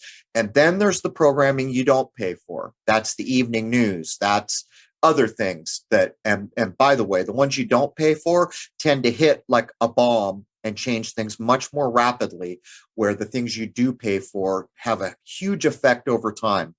What would you say? Do you agree with me that this was all a psychological operation and it succeeded more than can be dreamed for? Absolutely.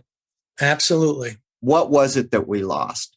What we lost was we lost being grounded, having that foundation of traditional values. When we talk about traditional values today, Crow, a lot of people just shrug it off. Oh, that's just so old fashioned. It is now. There's no lie in that statement, but they have no idea what they're talking about and what's been lost. But what people have to understand is that the dismantling of the natural order has landed you where we are today. So what I do is I tell folks, let's use 1960 as a stake in the ground. And let's fast forward to 2022, 60 years. Those of us who have been around long enough will easily acknowledge that the level of transformation and change has been unbelievable and not for the better. It's overwhelming. It's overwhelming. It really is. And, the uphill battle that you have, I have, Jason has, all of us have, that are trying to get the word out, trying to get the truth out, trying to explain what is going on here. It's a monumental task. It's huge. And the Beatles played a gigantic part in it. And that's, folks, that's very, very hard for me to say because I grew up with them. Soundtrack of your life, right? I mean, we're talking about the soundtrack of our lives here. Yep. The Beatles are the biggest sacred cow, I would say. Oh, let me tell you something. I'll vouch for that because if you can only imagine the amount of hate that comes my way whenever I talk about this. So when you guys post this and, and stuff like that, put your seatbelts on because there's going to be a lot of people that are just going to be going out of their minds. Well, this isn't the first time we've whipped out the sniper, but the truth of it is, and there were points, years ago when I thought, well, I'm really starting to take control of my own life. I'll be immune to this programming. No, you're not. No, I'm not. No, I never will be unless I get so much more spiritually advanced than I view myself as now. Yep. Penny Lane is still in my ears and in my eyes, and it always will be. I can't unknow that. I can't undo. It is what it is. But to recognize what's actually been done, and what's even sadder is, when I got to James Shelby Downard and others, there's a good possibility that what we've managed to do here is revelation of method. Yeah, and it's not just the Beatles, Crow. So, I mean, Right. We have so many genres of music, and each genre is targeted to a specific generation, a specific part of the population.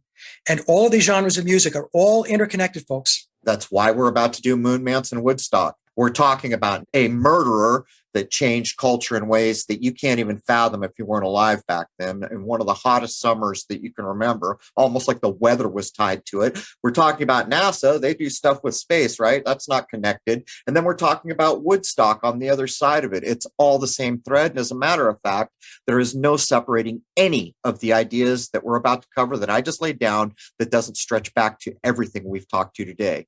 There is all a programming thread that makes up what we call culture, which we might as well just quit calling culture. We just call it a cult. Call it what it is. It's manufactured. True culture is the elders of a society handing down things that are important, right, that need to be known by the next generation. And that includes what they've learned in their lifetime and what they were handed from their parents.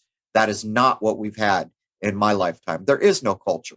What I recognize as culture in the world that I grew up in, where I live, is I like some movies and I watch some TV. And by the way, I love music. That's what culture has been in my lifetime, mostly. But with that, Jason, I bogarted.